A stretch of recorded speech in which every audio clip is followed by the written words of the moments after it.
welcome Dr. Rakesh Kalra. He is the Chief Plastic Surgery Consultant in Ashirwad Hospital, Dehradun. He is an Assistant National Secretary of India ISAPS. He is the peer reviewer of IJPS. He is the past President of Indian Association of Aesthetic Plastic Surgeons. His publications include use of barbed threads for facial rejuvenation. Secretary of IAAPS. He did his DNB plastic surgery from Maulana Azad Medical College. He is a national gold medalist. He did his fellowship at D. Bonito and Sant Pau, Spain, and currently is the director of cosmetic and plastic surgery at CK Birla Hospital, Skin Innovation Clinic, and Rosewalk Luxury Hospital. He is a national accredited trainer of Silhouette, Allergan, Vaser, Microair, InMode Aesthetics, and many more. Our next esteemed faculty is Dr. Sukhbir Singh.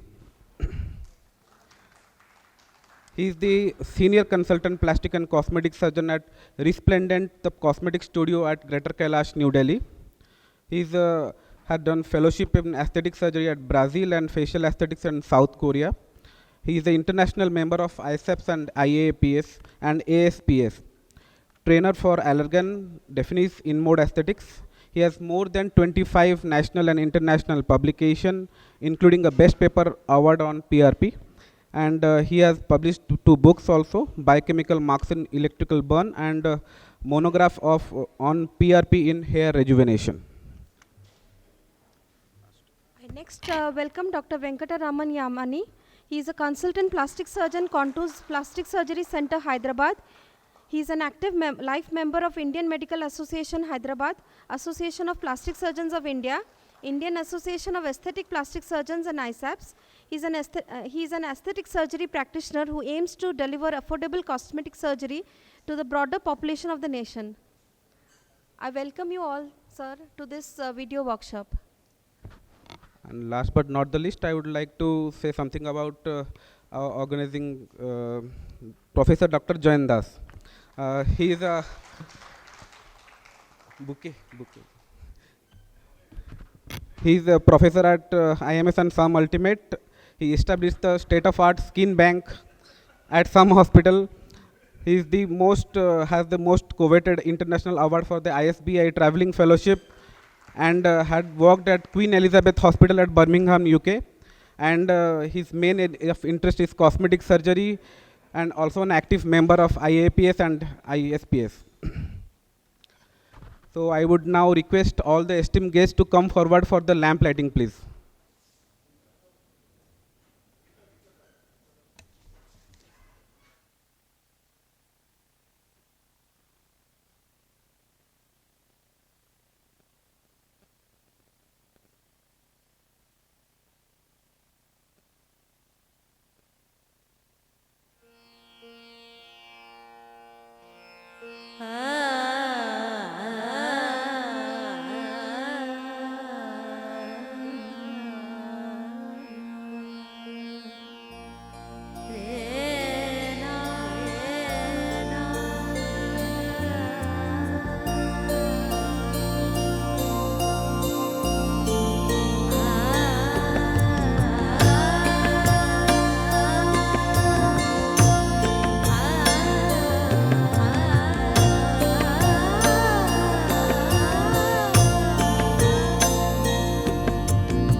शुभं कुरु त्वं कल्याणम् आरोग्यं धनसम्पदः शत्रुबुद्धिविनाशाय दीपज्योतिर्नमोऽस्तुते दीपज्योतिर्नमोऽस्तुते शुभं कुरु त्वं कल्याणम् आरोग्यं धनसम्पदः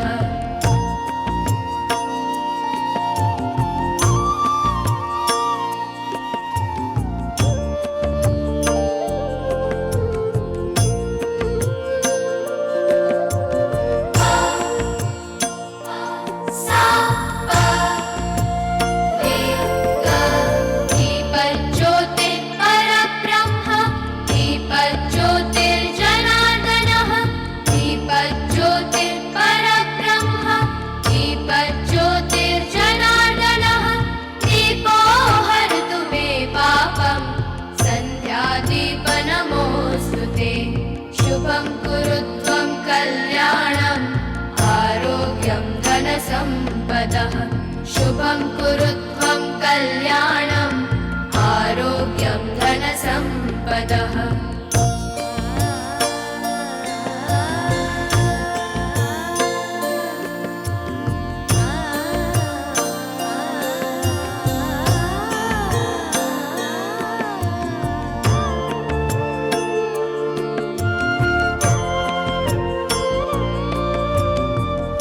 दीपब्रह्मरूपस्त्वं ज्योतिषां प्रभुरव्ययः दीपब्रह्मरूपस्त्वं ज्योतिषां प्रभुरव्ययः आरोग्यं देहि पुत्रांश्च मतिं स्वच्छां हि मे सदा शुभं कुरु त्वं कल्याणम् आरोग्यं धनसम्पदः शुभं कुरु त्वं कल्याणम् आरोग्यं धनसम्पदः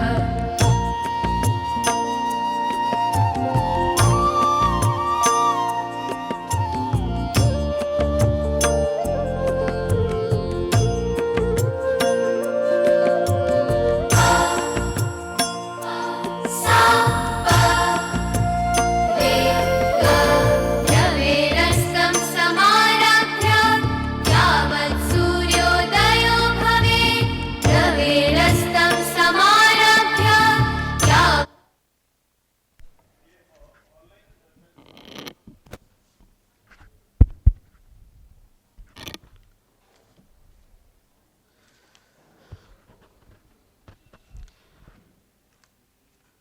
We'll be starting with the introduction, and I would like to call Dr. Aditya Agrawal on the stage to speak a few lines.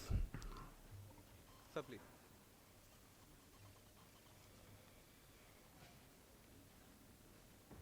A very good morning and welcome to all the dignitaries and dear colleagues. I must thank Professor Jain Das and the organizing secretary and the organizing team of the Association of Plastic, Reconstructive and Aesthetic Surgeons of Odisha, APRASO, it's a nice name, for conducting the IAAPS accredited video workshop A to Z of cosmetic surgery in Bhubaneswar. We are happy to have amongst us IAAPS past president and mentor Dr. Rakesh Kalra, IAAPS EC member Dr. Venkata Ramanna, our versatile treasurer Dr. Sukhbir, and the dynamic national secretary Dr. Rajat Gupta. The IAAPS has been on the forefront of this kind of academic activities, and we would like to partner with our state associations in promoting safe and correct way of performing aesthetic surgeries. We are happy to be here, and you have all the stalwarts from IAAPS in your midst. The IAAPS faculty would cover most of the aesthetic procedures that one encounters as practitioner of the art and craft of plastic and aesthetic surgery. We hope that this learning and sharing is an enlightening experience for all of us. All the best and thank you. Now call upon Dr. Jain Das to speak a few words on this occasion. Very good morning, everyone. Respected national faculties, Aditya sir, Kalra sir, Venkata sir, my dear friend Sukhbir, Rajat, and Arun Chaudhary sir, all the members of APRASO. I'm really obliged to all the 5 national faculties for giving their time, and with my request they have come. And I hope the sessions will be very interesting, and it will be a learning for all of us. And we'll learn all the tips and tricks of this cosmetic surgery. And I have initiated this thing this year in the month of July as World Plastic Surgery Day. And I am planning to do every year. Planning to do every year with Association of IAAPS. Good morning welcome to this IAAPS accredited video workshop. Thank you.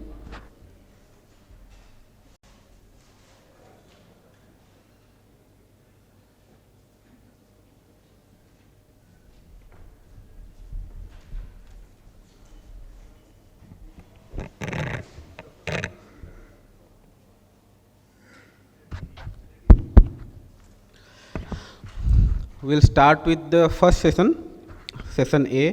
The chairperson for the session will be Professor Dr. Arun Chaudhary, Dr. Biswajit Mishra, and Dr. Ruchi Gupta. The first topic is botulinum toxin in facial rejuvenation by Dr. Sukhbir Singh.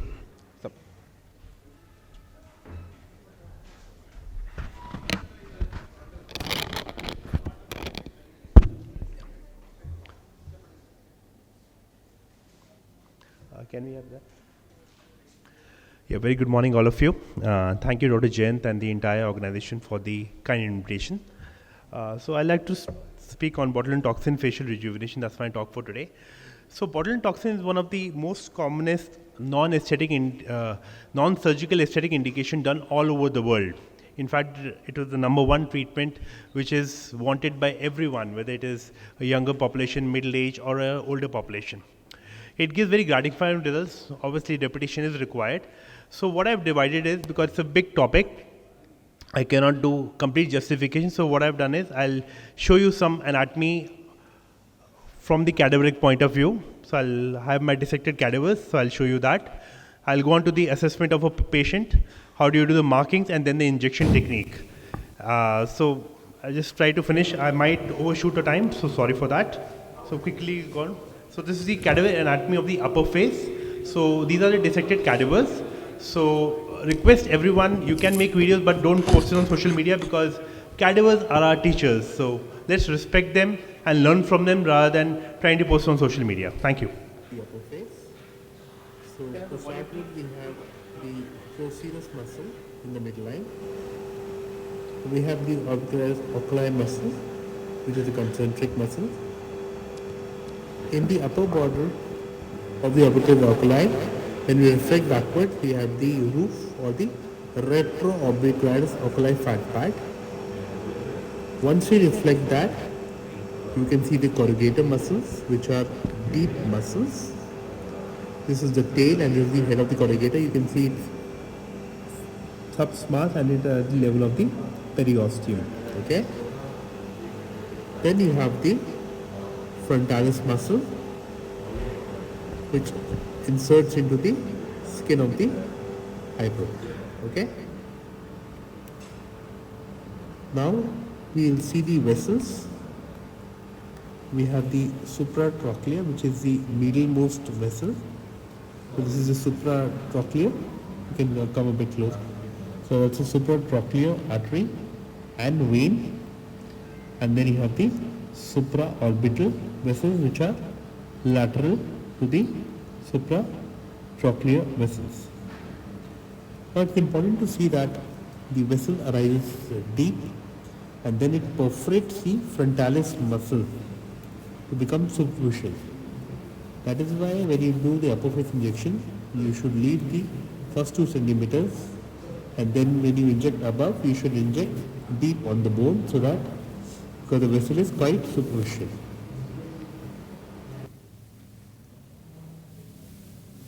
So I'll go on to the anatomy of the lower face.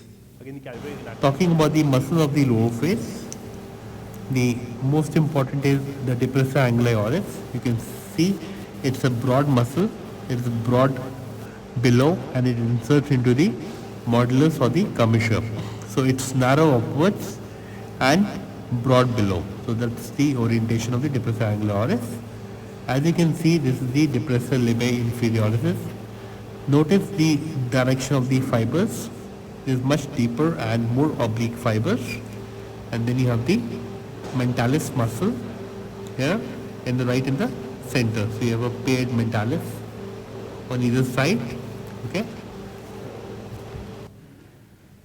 Now we'll go on to the patient. So this is a patient, 45-year-old male, who had come to us. So if you see that on animation, he has crow's feet. That means the lines are on the eye, which is one of the most common indication. He's got forehead lines, which is again a very common indication. And then he has the glabular complex. That means the frown lines, which is composed of the procerus and the corrugator muscles. Okay. one central procedure, and the two corrugator.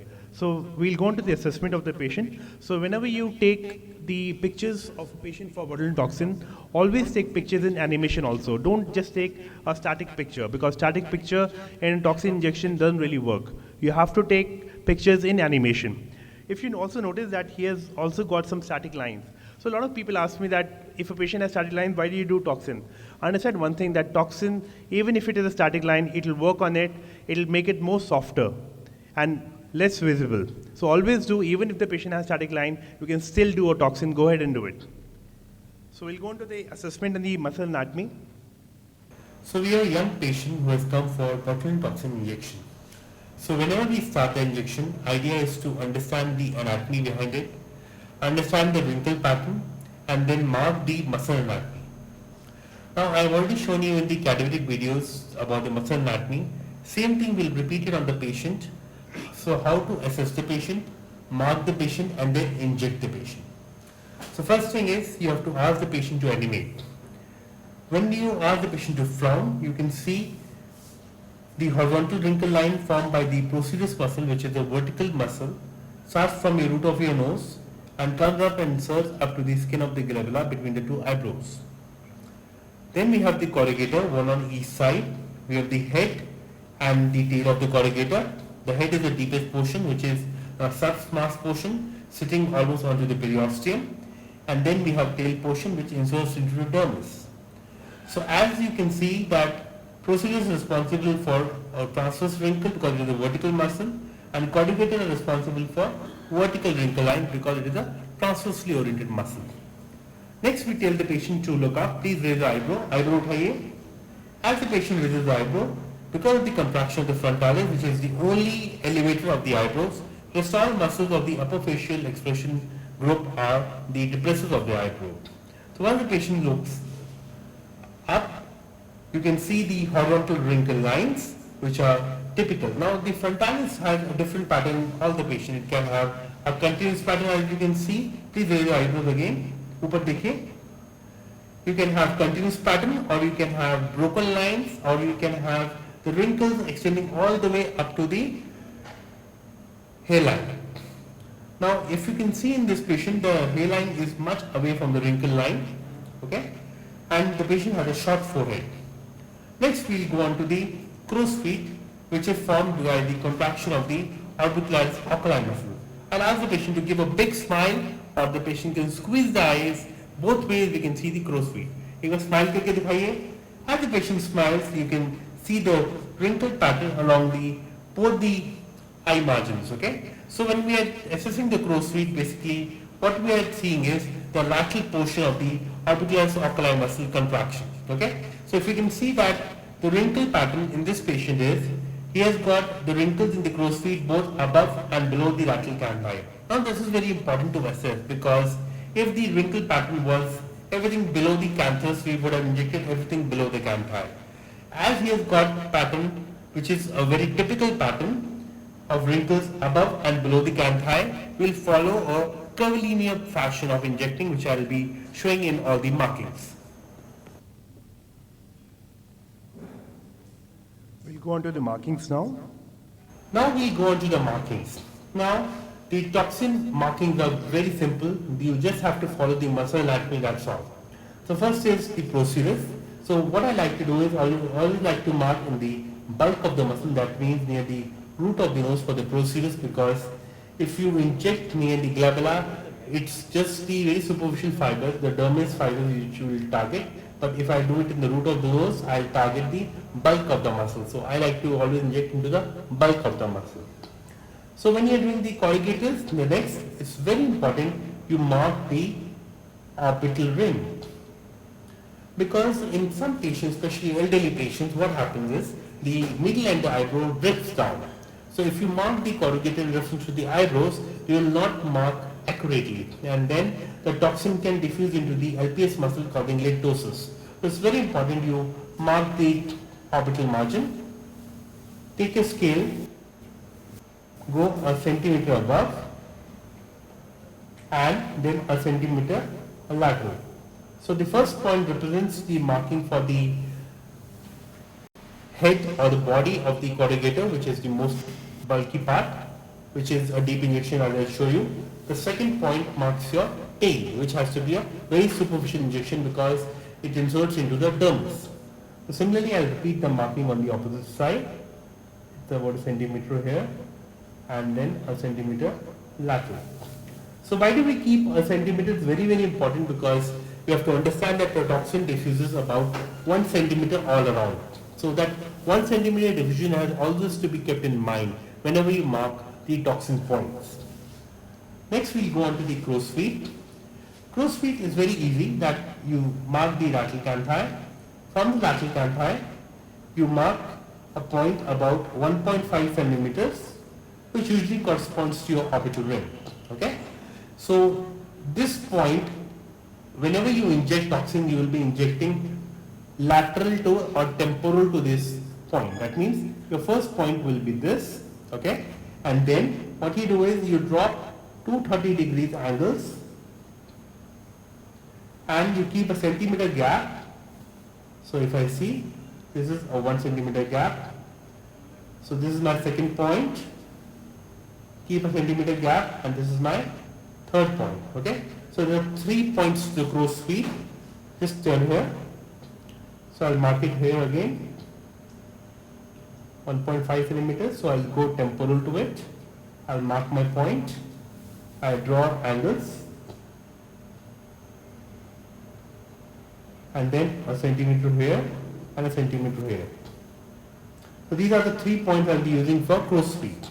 Now it's very important that you always stay above the zygoma. You never go below the zygoma. Why? If you go below the zygoma, you will hit the cheek elevators, okay? And understand very well that if you hit a cheek elevator, you will have cheek ptosis.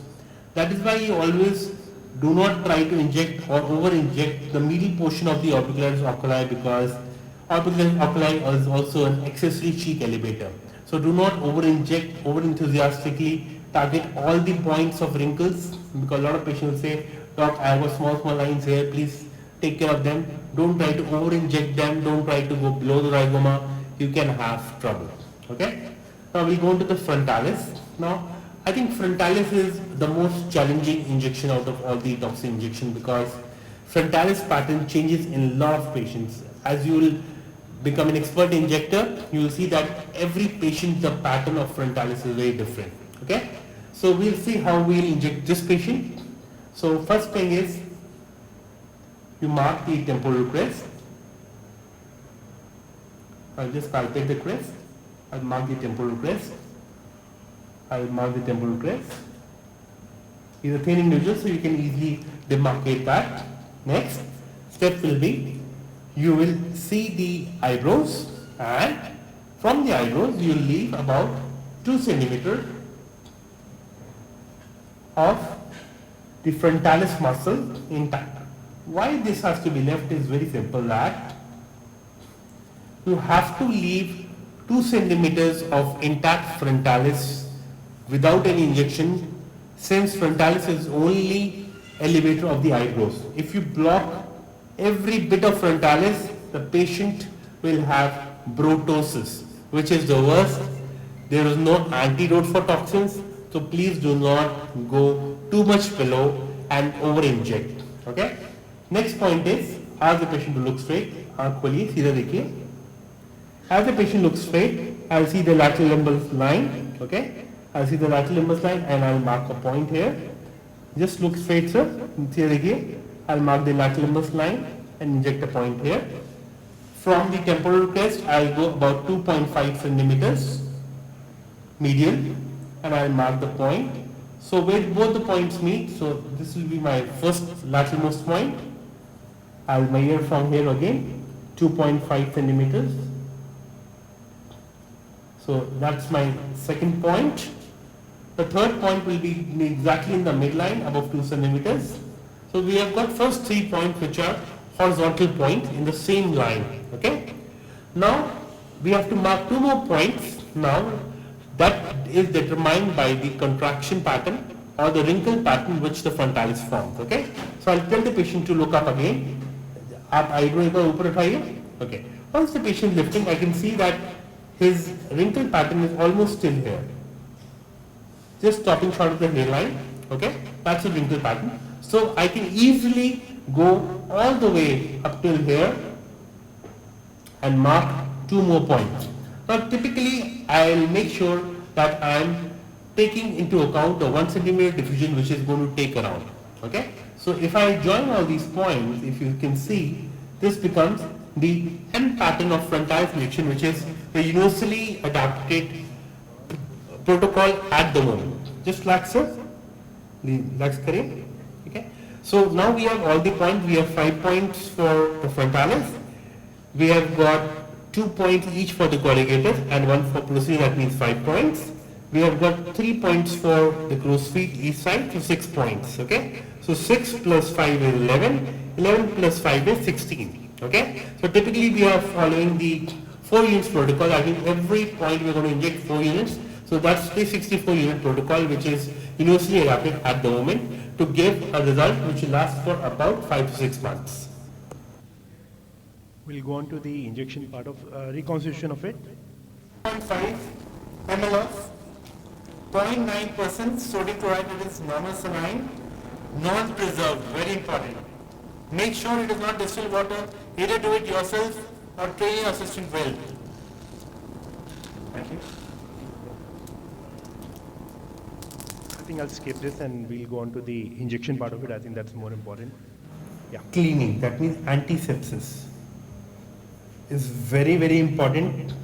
I know toxin is like a cakewalk for all you plastic surgeons, but still keep the sepsis in mind. Secondly, whenever you inject, always inject a millimeter above or below the point. Do not inject through the point, okay? You do not want to contaminate the points, okay? So what I'm going to do, I'm going to start the procedure injection. So I'm going to give a slight pinch. I'm going to insert. I'm going to just inject and just withdraw. That's the procedure which is done. Next we go into the corrugator, the head of the corrugator or the main body. First step is your thumb for control. Make a small pinch with your non-dominant hand, index finger. Since it's a transverse oriented muscle, I'll go transversely and see how deep I'll go. See, I want almost up to the bone and I'm going to inject.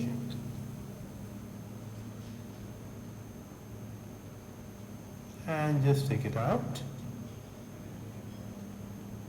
Second point is the tail. As you know, that tail is inserted into the dermis. So I'll just be very superficial here and I'll give a small dose. Same thing which we'll repeat this side for the head.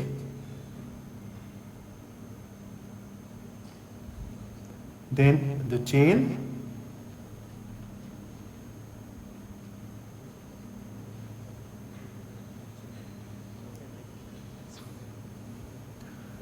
Can I have a coffee, please? Thank you. So we have done the glabular complex now. We'll go on to the crow's feet. थोड़ा इधर देखिए. The first injection is going to be in the center point or the first point which I have marked. Understand that orbicularis oculi is a very superficial muscle. So all the injections of orbicularis oculi are going to be very superficial, okay? They're not going to be deep because the muscle is just skin deep. We all do blepharoplasty, right? So as soon as we cut the skin, what do we see? We hardly see any fat. We just see the muscle which is underlying, okay? So as you can see, my non-dominant finger, hand finger is always supporting when I'm injecting. So it gives me a good support and the ease of injection. The patient is also very comfortable. Just relax, sir. Just look that side. So I'll repeat the same injection here. And if you see carefully, all my injections are away from the eye, okay? Though I've injected about thousands of patients, but still I can always inject this way also. But on the safer side, I always prefer to go away from the eye, and especially when I'm doing the upper injection, especially near the tail of the eyebrow, I don't like to push it too much high, right? Because it can diffuse into the LPS muscle, or it can diffuse into the other fibers of the frontalis sometimes, which are extending downwards, okay? And it can affect the contraction pattern, which I don't want. So we have finished the crow's feet on both sides, the globular complex, and now I'm going to on to the frontalis. Now frontalis is the most trickiest part, okay? Understand, frontalis is a SMAS layer muscle, right? SMAS layer is replaced by frontalis in the forehead, right? So whenever you inject, you have to inject at a slight angulated angle. Secondly, it should not raise a bleb, okay? It will create a swelling, but that will not be a bleb, okay? So bleb is something like what you saw for the crow's feet injection, slight whitening, okay? Because it is a superficial injection. But when we inject frontalis, see what happens is, see, I'll go at an angle, and I'm going to inject. So what I've created is not a bleb, it is a dermal expansion, okay? Because when I'm injecting into the SMAS, so the above dermis gets expanded, okay? So that's called dermal expansion. So I'm going to inject all at angles, okay? And then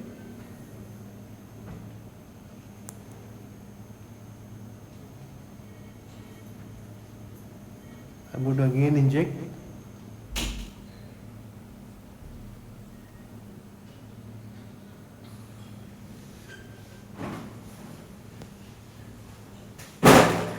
Now I've got 2 more points to do. So what another way of injecting the frontalis is, Do you have you can time go for another behind. video? Can I show another video, please? If I have 2 minutes more? Thank you. This is regarding the other injection points. Obviously, I'm not injecting, but I wanted to show how to inject the masseter, platysma. Just a small video for that. So though I'm not injecting the patient, but I want to show you certain important points of injecting the toxin at various points. I'll show you the injection for masseter muscle, which is one of the most important indication you will get in your practice. What you do is ask the patient to clench his teeth. दांत दीजिए, E, smile नहीं करना, दांत भी ना, E. हाँ. Once the patient clenches the teeth, you can mark the anterior and posterior border of the masseter muscle. Males, obviously it is more prominent. Just relax. Relax करिए. Draw a line joining the angle of the mouth and the triggers. So whenever you inject for the mesenteric muscle, always stay below this line. You mark the mandibular border. You always stay above this line, and the anterior and the posterior border masseter. So you stay in this box. Out of this box also, what I always suggest is draw a small triangle. Always err on the lower side. That means you can have 2 points here and one in the center. Now it's important that you at least spare 1 finger breadth or at least 1 to 1.5 centimeters from the anterior border. You always stay away because there are a lot of nerves which are here and other important structures, so you don't want to hit them. Secondly, whenever you have to do a mesenteric injection, you always use a tuberculin syringe. I've seen a lot of people injecting with insulin syringe. See, it is not wrong, but that's not the right way. I can just tell you that because masseter muscle, we all understand, has got multiple heads, 3 heads, right? Superficial, middle, and deep. So if you really want to target all 3 heads, you have to use a tuberculin syringe with a long needle, 6 to 8 millimeters needles, which can go all the way inside, and you target the muscle, especially the deep head also, so that you can have a good atrophy or reduction in the muscle size, especially required for females who have got a square face. I think I'll stop with this video. So these are the post 3 days injection. You can see the pre and post comparison, the improvement in the lines. So this is like quite a gratifying result in 3 days itself. Obviously it lasts for about 4 to 6 months. but patient is very happy and it lasts long. These are forehead line, the crow's feet. So these are the most common indications which people to come to us for. They also come to us for participant bands, mesenteric hypertrophy, especially females. When they have a square face, we want to convert into a round face. It is very important. Thank you everyone for your kind attention. Thank you.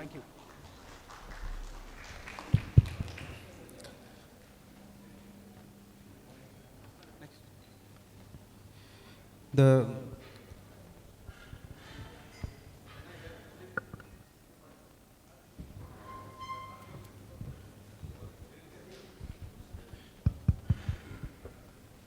Thank you very much. Good morning to all of you. On behalf of the founder president of the Approach Show, I welcome all the 5 Pandavas with their own weapons of their excellence as our guest speakers from different part of the country. We are so fortunate to have these 5 people as guest faculties, and just recently, Sat Shri Akal, Dr. Sukhbir Singh Saab, your presentation was very good, and I think it is educative and learning for all of our postgraduates, and also most of the senior surgeons are not also aware. So with that note, I hope we have started our this video workshop today. And Bhubaneswar, the temple city of Orissa, and we are very much proud to have such dignitaries in our presentations today. So with my co-chairperson, Dr. Vishwajit Mishra, we all welcome you. I hope we go for the second video presentation. You are? Okay. So Dr. Lakshmi from Apollo Hospital want to have a question to Dr. Sukhbir. As you know, buttocks is most of the patient, that is the most common cause is the hypersensitivity reaction. So do you follow any patch test before any injection, and one patient make damage, anything will happen in the clinic? So out of the more than 5,000 injections of toxins I have done, I have never seen a hypersensitivity reaction till now. It's maybe hypersensitivity is something else, but maybe a preservative. It happens only if you use a preservative. That's why I couldn't show the reconstitution video, but if you see the reconstitution, it should be done with a non-preserved saline. Okay, that's very important. You should not use hypertonic saline or something else, any preservative.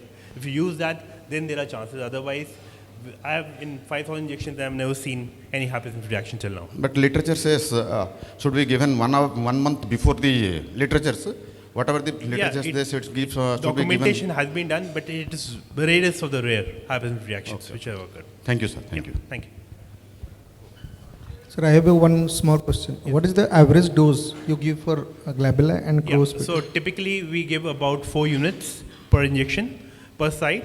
For the forehead, typically for Indian females, I give about 2 units per site. Whereas for males, I usually give 4 units. Recommended dose internationally is about 4 units per site. That's why 16 into 4 is 64 units, which is recommended. But Indian females, the lines are much softer, so I actually reduce my dosage of the frontalis injection actually. Otherwise, other dose, I keep it constant. Because frontalis is the only elevator, rest all are depressors. So I don't want to weaken my elevator too much, especially in females. Thank you. Thank you. I think we are running a little behind the time. I hope Thank you. we can go for the second speaker. He is very close to us. Dr. Venkat Raman from Hyderabad. He will be speaking on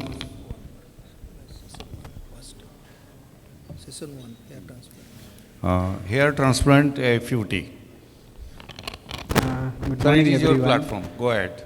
And I thank Dr. Jayant for his hard work behind this video workshop. This place is like second time I'm visiting this place within a year.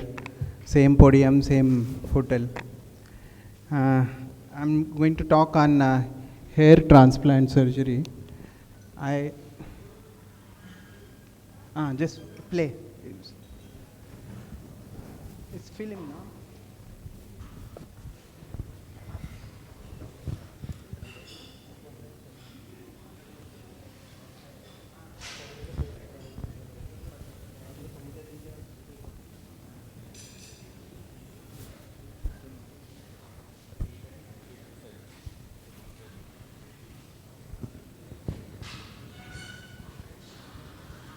Separate side.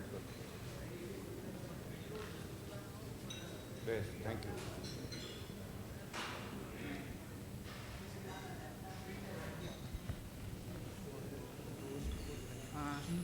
I don't know how many of you do hair transplants regularly or planning to do hair transplant. I rarely talk on hair transplant also. So before that, I have to just tell that the government of Orissa has only authorized the plastic surgeon to do hair transplant in Orissa. No other persons are allowed or officially permitted in Orissa to do hair transplantation.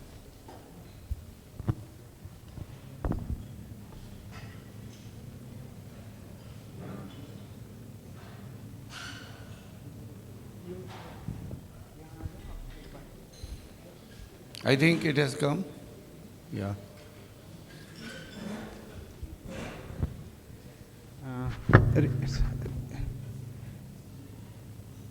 See, regarding technique, we commonly discuss FUT and FUE. Basically, the difference is only the harvest. It is, if you do a strip technique in harvesting, it is called FUT. Or if you do just extraction, FUE, that is why that is actually this title as such is meaningless. But you can see the difference in FUT, FUE is mainly the donor area. In FUT, the strip donor area is a horizontal scar, and then FUT, in FUE you can see multiple scars. But practically, if you see here, the strip scar looks much better than the FUE scar. But still I do FUE hair transplant, not because of the scar. Because FUT is as such, FUE is an easy procedure. You don't need a bigger team. And then it is more practical. Patient is losing hair and you are implanting hair, not the skin, unnecessary skin loss to the patient in FUT, the strip excision. This is how I plan the donor area.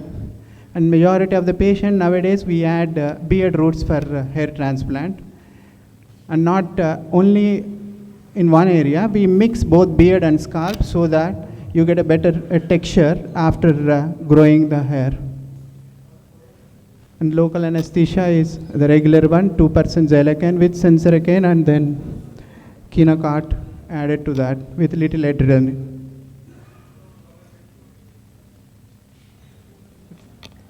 Regarding play this video.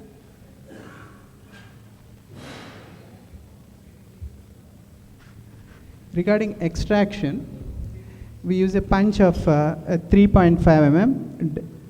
There is a length of the punch, and the depth is 0.8 to 0.9. I usually use 0.9.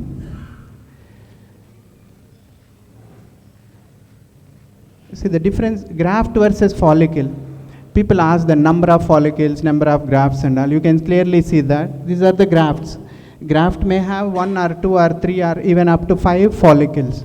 If you put a graft with 5 follicles, you have to expect to have a 5 hair once it is grown, 5 strands. Strip grafts and FUE grafts. Why FUE is preferred is the grafts trauma is very less, and there is no technician induced damage to that.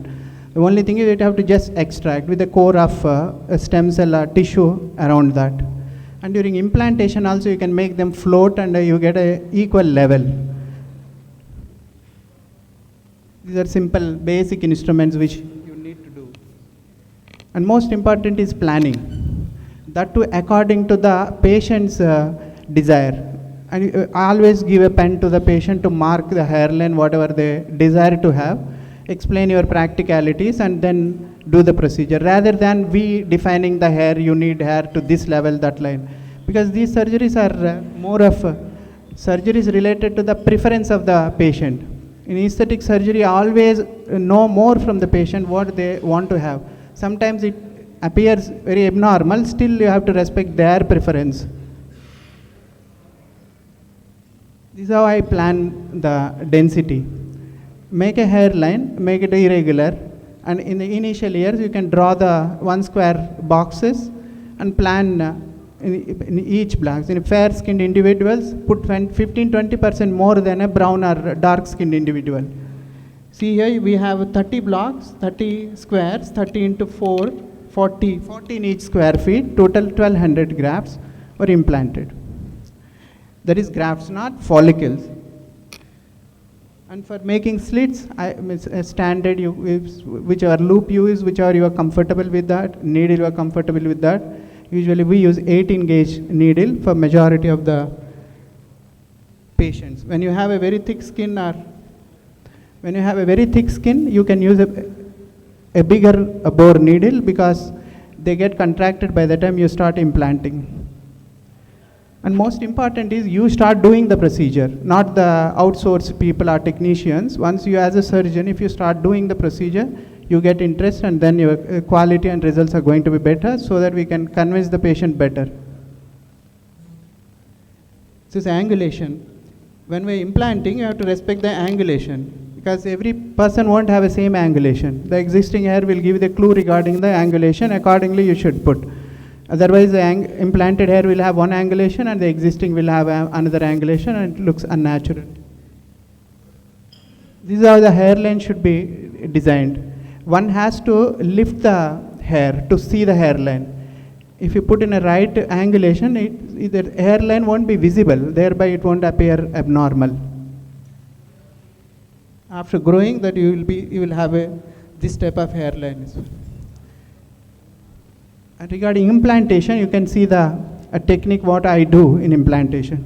A simple needle which guides the graft into the slit, and with the right hand I use a jeweler forceps to insert the graft. And if you see, I'm not holding any vital part. I'm only holding the external part. Because the most common reason for yield or lack of growth is crush between our fingers. The second one is crush during extraction. When if you do a proper FUE extraction followed by immediate implantation with this non-touch technique and no crush technique, then obviously every root is supposed to grow. If you put 1000, you should have 950 should grow out.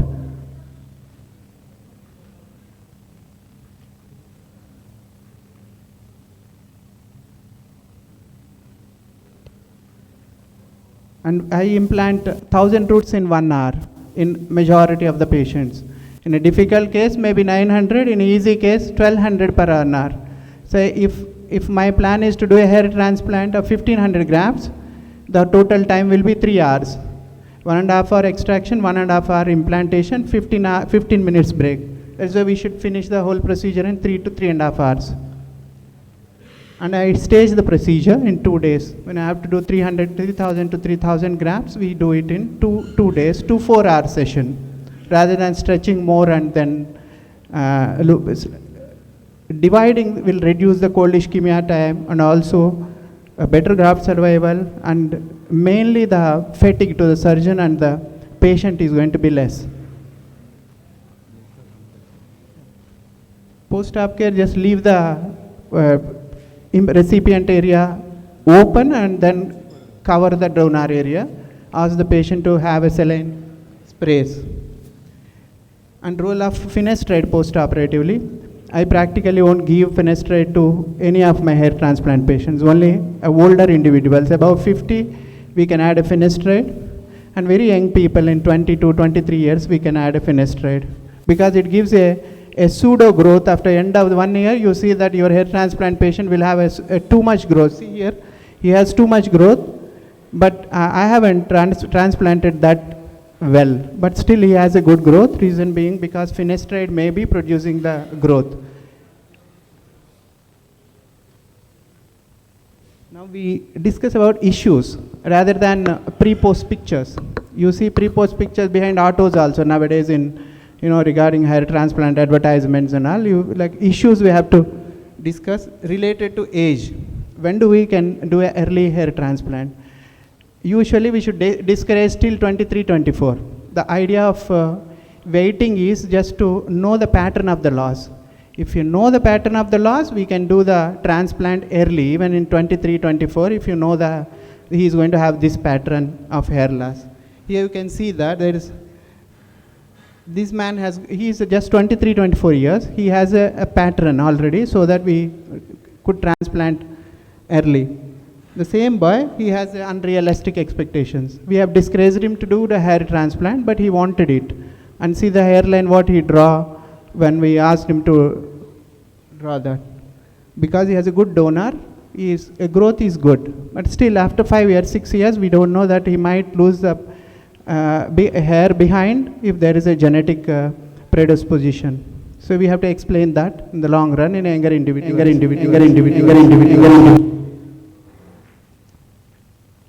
And late age, I don't say that older individuals, maybe practically anybody after 55, 60, he is 65 and he has a nice hair growth. And these patients, we have to see the systemic illness, diabetes, hypertension, and most important is post angioplasty patients, they may be on blood thinners. We have to ask them to stop the blood thinners. He is a post-PTCA patient. We have asked him to stop aspirin for 1 week and did a transplant. He is 69 years. And another aesthetic issue is temporal baldness. See, baldness is from sides and also from front to behind. So that when we do a transplant, we should shut from all sides, thereby you have a good facial outline. So a temporal triangle filling is very important. See, this patient, he has, we haven't done the temporal hairline cover. In the first picture, the sides are not good. This is how we should plan the temporal triangle, depending on the appearance. If we close the temporal triangling, the results are going to be very good. Sometimes we see that the face gets changed after a transplant. It is because of not because of the volume of the hair you put on the top of the head, rather than making a good temporal triangles. You can see here, this with a good temporal triangle, you can see the one without much hair on the crown area, but still his hairline outline is very good. The other guy also after a good temporal triangle cover. And beard as a transplant area. Nowadays we do 15-20% of our full hair transplants were done with beard only. In large area with a very good beard, we can extract up to 2,500 to 3,000 grafts from the beard without causing significant scars. Thereby, I'll show you some examples where only beard as a hair transplant donor area. We can assure them it will stay lifetime, and the only disadvantage is it curls and it is a bit rough. They have to accept that and manage. You can see this is a whole beard hair transplant. Another patient where the full scalp is empty and then with beard. Beard cover better, though there are no multiple roots, but they'll have a thick hair and also it curls and covers better. Then transplant on the crown. Another tricky area, it's very painful. You should always charge more when you are transplanting crown area because it pains you a lot. You have to turn your neck all around and the patient has to be very cooperative. You have to make him prone sides, left, right, and you can see that. You have to respect the whole of the anatomy of the crown and then do. This is how that hair roots. You have to turn all around, otherwise it won't look good if you just do a transplant on the crown like a front area. You can see one example where once the crown is covered. The first big image is with light, with flash, and the second one is without flash. It completely covered the crown. Scalp and hair factors. Like the shape of the head is a one factor. If somebody who has a wide head, we have to put more grafts rather than somebody who is having a conical head. Height of the individual. The short person head is shown to everybody. That's why our cover also should be adequate. Curly hair cut covers better. And skin is another factor where a fair skin will have needs more grafts than a brown or a darker skin because of the density. Hair thickness, those who have got a thick hair, means 1000 thick hair is equal to 1500 thin hair once we cover the scalp. See, this is a wide head which we had to cover the whole hairline and then front areas. Role of scalp complexion, see the first guy is very fair. The second guy can be managed with a less number of roots compared to the first guy. Another one curly and then light skin and dark skin. Can see curly hair covers better. Though he is fair in complexion, a good cover with a curly hair, it gives better cover compared to the straight hair. These are all curly. Another difficult situations where somebody is having, some patients will have more bleeding, thick scalp, seborrhea, oily scalp. If you put one and the other one will be coming out. And some patients, while extraction also, they'll have a more transections. We have to observe that and do the procedure. And always plan the future sessions. Keep the donor area in your mind when you are operating younger individuals. If he comes after 10 years, 5 years, we have to be ready with again another plan to cover the scalp. The revision strip. See, when somebody underwent a strip, they will have a area. Based on the area where they have harvested, you may have grafts above and below. And FUE donor, again, we can re-harvest from FUE harvested areas and where there is some thickness. This is in a revision case, you will have a more scar. Otherwise, hair will grow in a healthy individuals without much implications. Head shave and no head shave. Some patients, they want a hair implant to be done without shaving the head. If you're covering the front part only, then you can put bands and do the hair transplant without shaving the head. And crown also can be covered like that. If you are filling the sparse areas, then you can't do without shaving the head. In-house team versus outsourcing. This is a big topic actually. We keep like commenting other specialities that you are doing hair transplant, others are doing it. Just think about, don't think about anybody else. You start doing the procedure first. Once you start doing the procedure, start giving the results. Once you do 100, 200, 500 cases, then you don't have to worry that you will have patients. All your if you are not having a patients after 200-300 means you are not giving your results.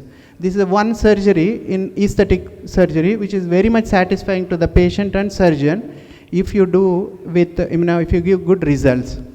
And you don't have to tell anybody that you are doing hair transplant. Still you will have cases if you start giving good results. That is the beauty about hair transplant. Easy, simple procedure and also money making procedure. So you have to have a 3-people team. You don't need 5-10 people, 10 microscopes, nothing is required. You just have a good 1-2 assistants and you can do that. And you can do another general anesthesia operation also along with that. You don't have to outsource people to do that. Only thing is you have to train the people yourself. Never get a trained person, already trained person into your clinic because he'll start teaching you. For somebody who is started doing the procedure, you train, you learn well and train other. Large area transformation. These are satisfying patients where some patients, they come with very large areas, ready to have multiple sittings, then cover those areas. And still if you put a light, it will be visible. And if they want a full density, these type of patients, you can ask them to have a patch or a wig arrangement for this. Hair transplant will never give a very dark scalp visible appearance. These are the large areas.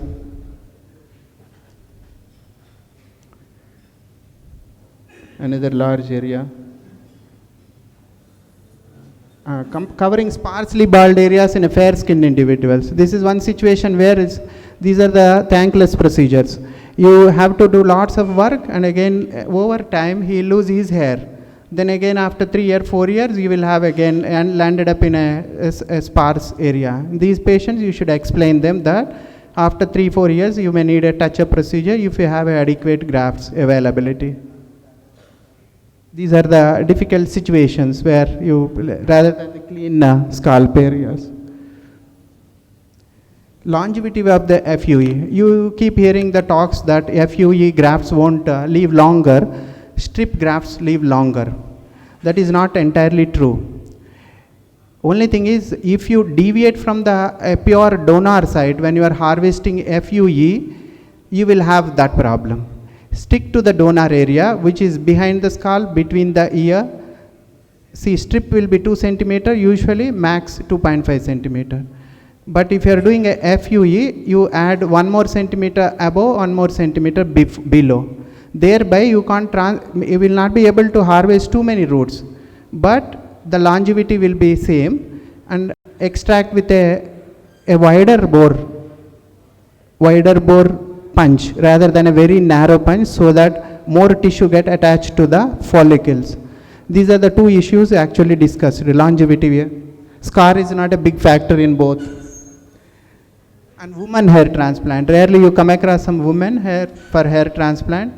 The issues will be symmetry, parting baldness, overall density loss, and then hairline advancement. You can see here that I did a symmetry, a right side filling, and the angulation in women hair transplant is different from male hair transplant. This is the parting baldness filled, and the front part, it's a long-term post-op picture. Hairline advancement. In these patients, we may have to do a touch-up procedure invariably and stick to the good angulation. This is the central area, forward advancement. Covering diffuse area. Some patients are very much ready to shave their head and have, even in women, get a hair transplant done. If they have a good donor, then we can cover the scalp nicely. Sometimes you get a transforming results after hair transplant if all the situations are good. You can see some of them. Some patients are happy to post you in Facebook also as that we have got a good result. Thank you. Thank you very much for your nice presentation. In fact, can I have a question to you, sir? Well, for the residents, how do you have a protocol for the Hamilton and Norwood's classification of 7 types? Do you have a protocol for all these? Protocol. Do you have any protocol for this type of classification of type Norwood's? Protocol for which classification, sir? Norwood's. Hamilton, Norwood's. No roots.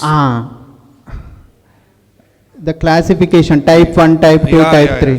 Type it is 7. not required to do hair transplants, sir, practically. There is Norwood classification and all. I like, you know. Basically, you don't have to classify baldness at all. And you don't have to learn about hair physiology practically to do hair transplant, because you get referrals from dermatology people. Everything has been done and classified. I think any guest faculty can give some feedbacks. Aditya, can you? Or Dr. Sukhbir, please. As Dr. Venkat said, basically the grade of baldness can vary, and nowadays the pattern of baldness is very different from what we used to see around 5 to 8 years back. Nowadays the most common problem what we are seeing is the diffuse staining, which I think Dr. Venkat also showed a couple of pictures. So whenever you do a hair transplant or you're planning for a hair transplant, or I actually say hair restoration because it's a lifelong commitment. You have to tell the patient right in advance that if he or she is not committing to medical management lifelong, please do not go ahead and do a transplant. Because the problem is that you will transplant one particular area, especially a younger individual, what Venkat has showed. Later on, he'll get baldness of the crown area or some other parts. You transplant that area, he'll come back again with the baldness of the parietal hump. So this is an ongoing process. So medical management is like a commitment of lifelong. If patient is not committing, I have refused transplant. A lot of patients who say, Doctor Saab, I don't want to use minoxidil throughout my life. So there's no point doing a transplant, because transplanted hairs, whether FUT or FUE, parts apart, they will thin out. They will not fall, but yes, thinning will occur in them. So we have to use medical management lifelong. Finasteride can be used. It's an optional because a lot of topical applications are nowadays available with finasteride combined, which can actually give you 70% of the result, which tablet finasteride can also give. So you have to use a lot of combinations and permutations. And staging of the session, as Dr. Venkat has already said, I think is the most important key, because grade of baldness sometimes can start in crown also. Gone are days which we used to see only the hairline getting bald. In fact, nowadays we are seeing females. Sir, you'll agree? Females also, we are seeing hairline. Whereas the estrogen hormone actually is supposed to be a protective hormone. and they should not be getting a hairline which is bald. But we are seeing patient nowadays, female patient who are wanting hairline restoration, which is quite unusual, but we are getting those cases. So depending on the type of baldness which we have, we can plan our sessions, sir, and grade them, sir. Any question from the audience?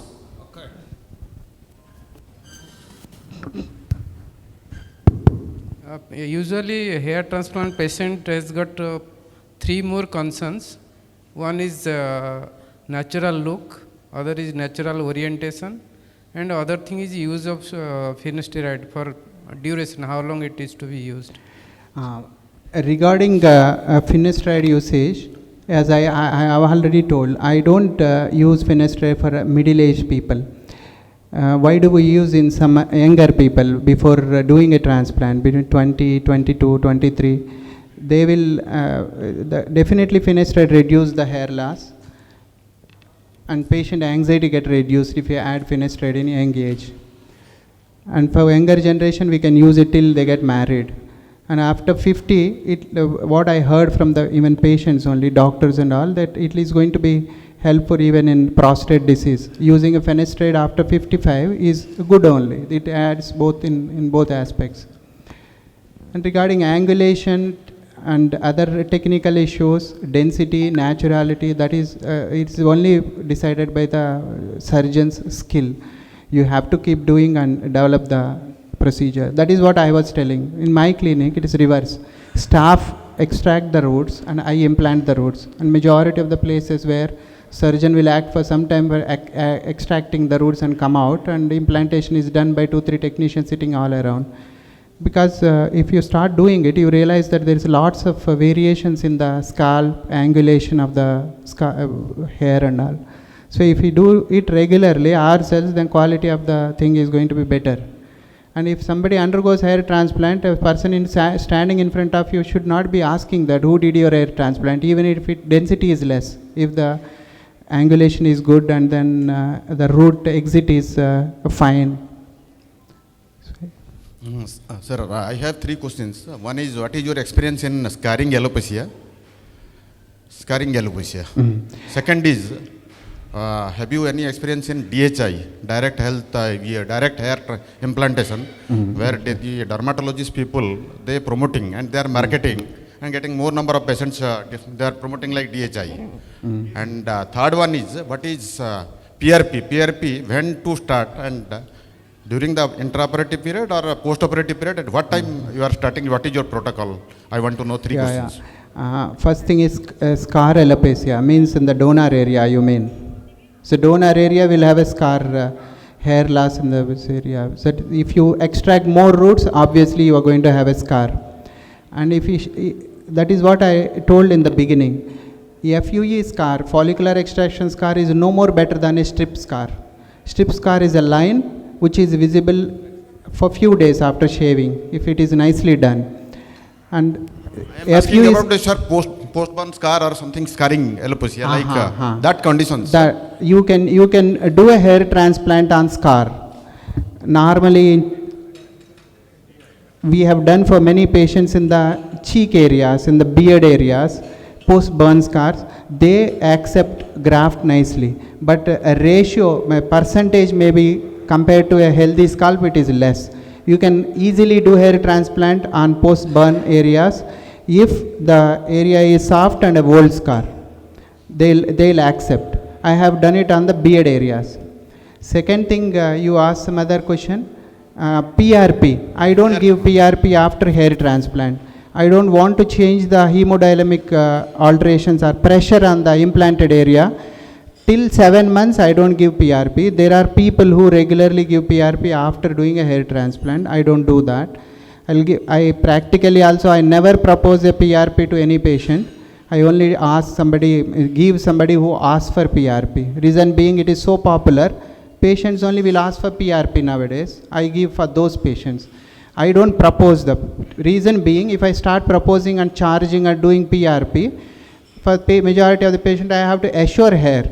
How do you objectively assure the hair when there is a hair loss or square centimeter area in a grown scalp? That is why I practically, I don't do many PRPs, whoever will ask. And You asked some other third question. Third one is the DHI, direct hair direct hair implantation. transplant. See, the whole idea of direct hair transplant is reducing the cold ischemia time. Because if somebody is extracting from one side and the other guy will be implanting from the other side, thereby the root won't stay outside. But if we can do it in, that can be reduced by reducing the sessions. We do it in 2 sessions so that we can reduce the time. Thank you, Dr. Venkat. I think you can have more discussion on the tea break. So now I welcome Dr. Singh to please continue with his presentation. Yeah, thank you once again, Dr. Jayant and the team. I'm going to speak on FUE. So thank you, Dr. Venkat, for an elaborate lecture. So I'll not touch the point which Dr. Venkat has already covered. So in my videos, I'll just try to show you the anesthesia point of view, especially the donor side anesthesia, how do you give it. Some special sites like beard and mustache and chest, how you infiltrate them and how do you implant them, okay? So,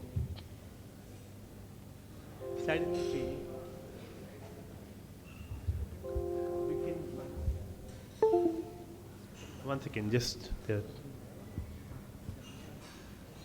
So this is just an announcement. We are running shortage of time, so we can take up one question after each presentation. Okay, got it. Thank you. So this is a video. Can the volume please? Full volume. So one of the first and most important step of the hair transplant is marking the hairline, the anterior hairline. So hairline marking, I feel, is the most crucial step. So how do we mark the hairline? So there are a lot of complex ways and simple ways of doing it. I'll tell you what is one of the simplest way which I have adopted into my practice. Okay. So first we'll mark the mid-frontal point. Okay. So mid-frontal point basically can be taken from, you mark the glabella. From the glabella you can go about 7 to 8 centimeters. Typically that marks your mid-frontal point. So if I mark about 7, so that's my point. Okay. So one way to confirm the point is that I can tell the patient to put 4 fingers. Can you just put 4 fingers, sir? Yeah. From the glabella. Yeah. Just point it like that. So if you see, it's almost at the same point as what I have marked. You can just remove it, sir. Another way of marking the mid-frontal point is ask the patient to raise the eyebrows. Can you just raise your eyebrows, sir? And if you see, the wrinkle is coming almost here, even here slightly. So obviously your mid-frontal point should always be above the wrinkle line. Otherwise what will happen is that when the patient raises the eyebrows or wrinkles, the hair will move along with that. So typically he has the wrinkle which are almost up to here. So I'll just go a finger breadth above. That means the point of mid-frontal point which I have already marked, I'll shift it slightly 2 millimeters above because this is following almost into the wrinkle point. Okay. So I'll just shift it 2 millimeters above so that I am very much above the wrinkle line. Okay. So next, how? So I'll not go into further detailing of that because hairline marking itself is a big topic. So idea is that mid-frontal point should be identified. You have to mark the temporal angles as Dr. Venkat has already shown. You have to plan the patient, and this is after the complete marking. You can see how I have done the marking. See, so I've planned for 2 sessions. Please bend one down. session today, and one is after 15 days. So I've marked the area which I'm going to do after 15 days. According to donor side, I have marked today what you are going to use on day 1, and after 15 days, what is the donor side I'm going to use. So this marking is very important and important to document so that you can repeat the same thing, and the patient also knows what exactly you're going to do. So these are the nerve blocks. Problem coming, yeah, okay. So I'll talk regarding the anesthesia solution for the scalp because sir has not covered that. This problem in the, it's not working. Okay, leave it. The videos are not working. Can you just click on the video, please? Yeah, please click on this, please.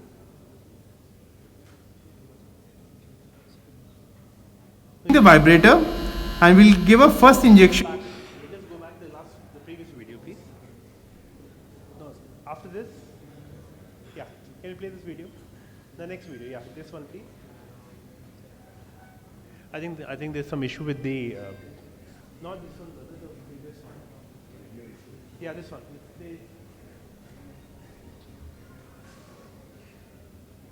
The vibrator, and we'll give a first injection on the marked site. This is a slightly deep injection. Okay, so I think the video is not working. So basically, I wanted to show how do you mark the occipital block. So whenever you give the donor site anesthesia, it's important that you minimize your anesthesia solution, because safety is a very important concern. And nowadays, because of the complications which have been documented after hair transplant, it's very important that you control the anesthesia very well. So the points which I have marked showing the greater and the lesser occipital blocks. Okay, so we can just try to play this video, otherwise you can go to the next video, please. Okay, play this video. So The vibrator, and we'll give a first injection on the marked site. This is a slightly deep injection. So just use the vibrator, give a small bolus for 0.2 ml, gently massage it. Take a vibrator again onto the second point which you have already marked, just slightly deep. Small bolus of 0.2 ml again. Okay, the first point corresponded to the greater occipital block, which is typically the greater occipital block, and the second point lateral to it was the lesser occipital block. So once you give these two blocks, it actually numbs your entire occipital area. After that, you have to just give some points of injection, like a ring block, so that with minimal anesthesia usage, you can actually block the entire scalp. Okay?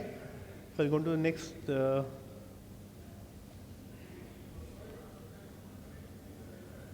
It's not working.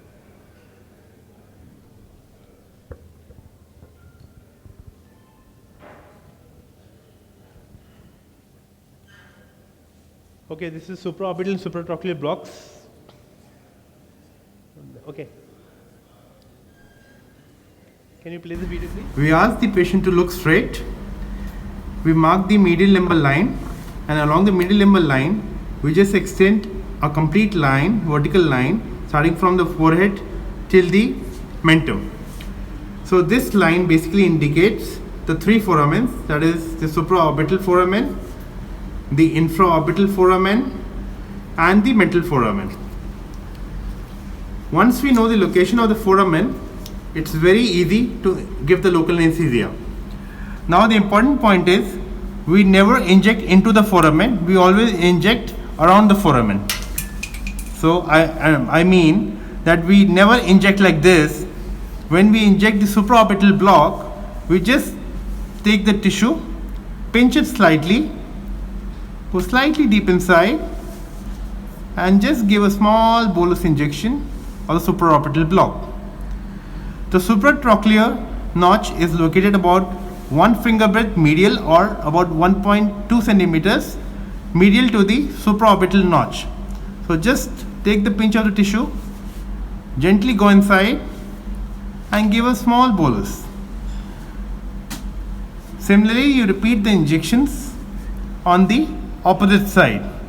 So this is your supraorbital block, and this is your supratrochlear block. So similarly, for the mental nerve block, when we have to do the harvest from the beard, this is the location of the mental foramen.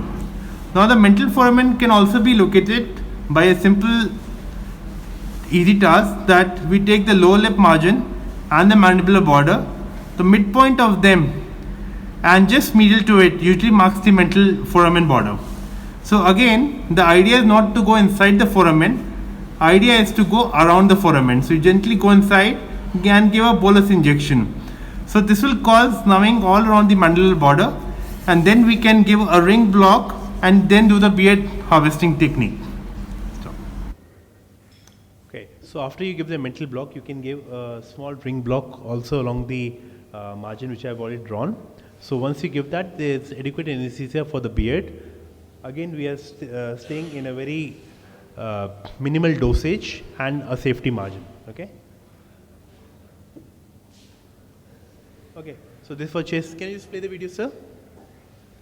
Can you please play the video? It's not playing from here. Please play the video. Now we are going to demonstrate the anesthesia for the chest. If you see, this is the midline. Always mark the midline first. This is the sternal notch. Once you palpate the sternal notch, just roll your hands laterally, and this is you are entering the intercostal space. Similarly, go again to the midline, roll your fingers laterally, and you are in the intercostal space.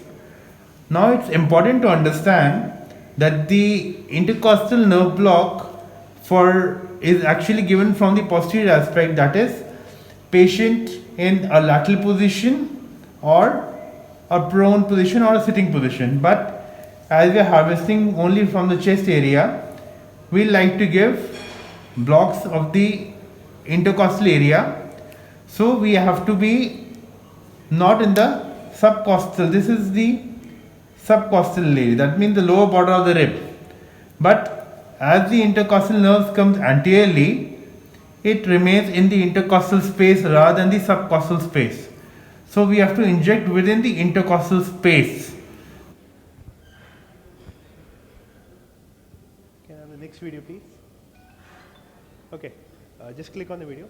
So this is a video on the scalp FUV excision. Okay, so first, initially we used to talk about follicular unit extraction, but excision is the right word because we are going to excise. We are going to do partial excision of the erector pylori and extract the follicle. Can you just play the video, sir? So this is a real speed, real-time video which I am showing you. Obviously, initially when you start, you're doing at a very slow speed, but as you gain expertise, you can actually go ahead like that. So nowadays I extract about 1000 to 1200 follicles, or grafts I should put it, grafts per hour. Sometimes if the quality of grafts is better, even 1300 to 1500 per hour we extract. Yeah. Next video, please. Next video, sir. Okay. So this is the extraction which we are doing using the forceps. We can use a double forceps, single forceps, depending upon how tight the tissues are. We can easily do that. So I typically use a 0.9 mm punch because the Asian hair follicle size typically varies from 0.75 to 0.85 millimeter. That's why you should use 0.9 mm punch so that most of the roots are not cut, transected, and you get a good bulk of tissue so that the longevity of the grafts stays well. Okay, so this is the graft arrangement which we do. If you see, these are the single follicular unit. This is a 2 follicular unit, and this is with the 3 follicular units. So you can arrange the grafts. Now it's very important that whenever you're planning the hairline transplantation, single follicle units have to be used in the hairline to give a natural result. Okay, never use 2 follicle or 3 follicle grafts in the first line. You should always use 2 and 3 follicles just behind the first line. Okay, that gives you a natural look. If you try to use 2 bulky follicles in the beginning itself, it will give a very bad result. So when I combine beard with a scalp FUV, so we always do the first 2 lines with the scalp grafts only, and if you have to use beard, I'll intersperse them behind that. I will never try to use beard as such for the hairline restoration. Okay, so this is the video beard FUV extraction. Sir, can you just play the video? Yeah. So after giving the anesthesia, we can do the beard extraction very easily. Beard grafts are all single follicular units, but they are much thicker than the scalp FUV and they are more curled. Okay? But beard has got a 90% textural match for the after the scalp hair. So obviously, after scalp, the beard hair is the most preferred. If you ask me, the third area which we should go for harvesting is the pubic hair. That also gives a very good result and a good longevity.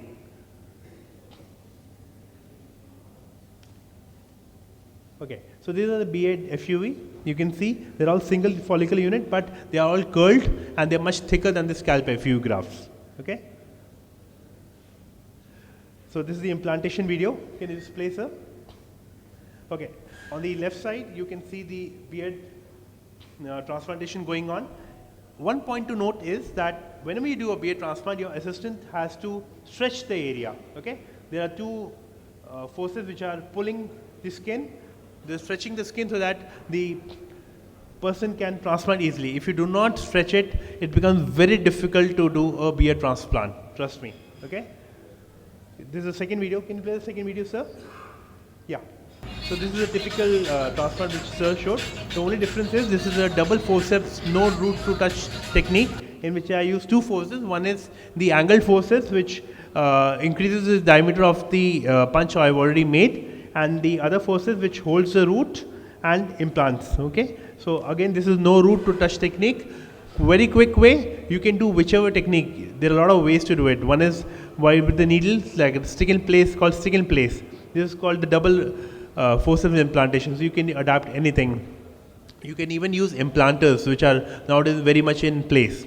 So whichever you and your team are conversant with, it's all about coordination and speed. Okay. So whatever you are comfortable with, your speed, just follow that. Okay, another video of implantation. Okay, I'll just quickly go on to that next video. Okay, can you just play the video, sir? So this is a video of the mustache transplantation. Now, this is one of the questions they had asked about scarring alopecia. So this is a post-traumatic beard loss in which we are doing the mustache transplant. Obviously, it becomes very difficult. The tissues are too much scarred. It's very difficult to transplant, but yes, it still gives a gratifying result. Up to 80% acceptance is there even in case of post-1 contracture. Only in cases of frontal fibrosing alopecia, you should not do a transplant. It is a contraindication. So one of the contraindications for scarring alopecia is the frontal fibrosing alopecia. Okay, there are other different types. So I always send my patient to my dermatology colleague who doesn't do hair transplant, obviously, for obvious reasons, and he'll tell you the real diagnosis using a follicoscope, and then you should go ahead and do a transplant. Okay. Okay. The next video, once again. Okay, so these are various types of FUE system and terminology. You will see conventional ARTAS, neograph, eye-brain robotics. Understand, ARTAS is the only system in which the extraction is by a robo. Rest all are manual extractions. They are just ways of marketing gimmicks. That's why I've got this slide for you all, that neograph system, eye-brain robotics is not a robotic system. These are all manual systems, please. Okay. And they are actually gone into vogue. They came into big picture, big social media marketing, but ultimately they've all gone out, fallen off. Can I have next slide, please? Okay. Dr. Singh. Yeah. Sorry. No, I'm finishing. Paucity of times, if you can please be fast forward. Okay.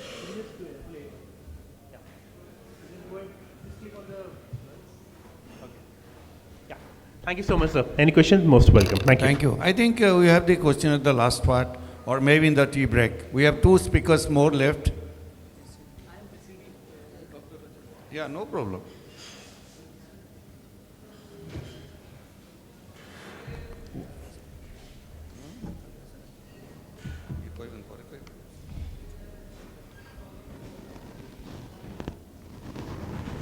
So we have a very senior plastic and also aesthetic surgeon, Dr. Rakesh Kalra. He will be speaking on Asian blepharoplasty.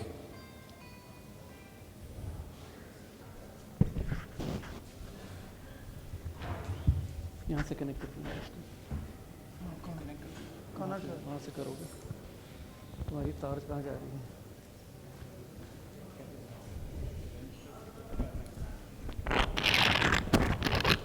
Well, good morning everybody, and I'm much obliged to the APRASO for this invitation, and I can see the huge amount of warm hospitality from the association and all the team members.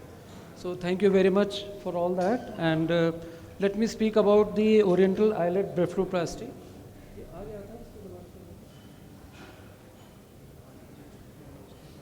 So there will be two topics, the normal blepharoplasty and the oriental eyelid blepharoplasty.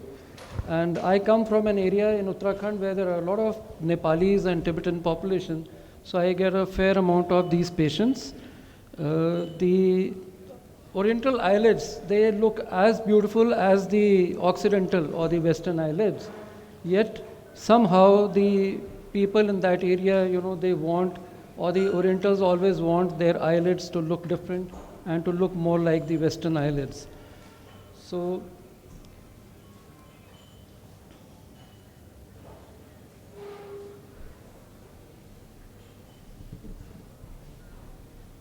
मैं वहीं लाके दूँ?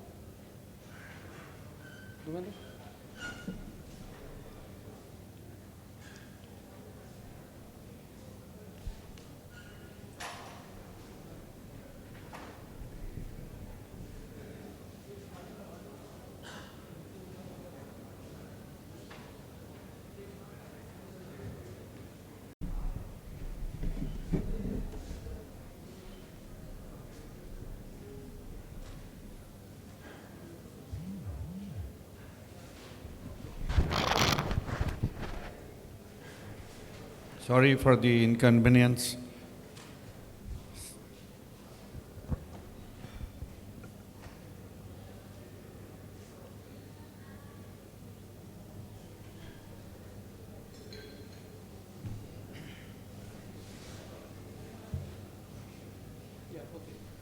All right, so the oriental eyelids, typically the supratarsal fold of skin is absent, or it may be present, but the fold is very, very small. Dr. Kalra, can you have the mic, please, for little? Yeah. Hello? Yeah, okay. Thank you. All right, so typically the supratarsal fold of skin is absent, and the only thing that you need to do is create this fold, and the shape changes quite a bit. Sometimes, rarely, you can have a fold, but this is only about 2 to 3 millimeters from the eyelash margin. And the other thing is obviously the epicanthal fold, which you may or you may not want to do. Now, the tarsal plate measures only 6.5 to 8 millimeters. It is shorter than in the western eyelids. And the point of fusion of the orbital septum is lower down on the anterior surface of the tarsal plate. So, and the pre-eponeurotic fat pad is also more like a sheet, so which I will show you in due course of time. This is the anatomy, and possibly people can look it up in the textbooks and whatever. Now, this patient, she's got a single eyelid, or we call a very narrow double eyelid, and sometimes these patients, they come and teach you a lot of things. This patient taught me how to do a correction of the oriental eyelids without operating. So what she is doing is she's taking a small strip of a tape.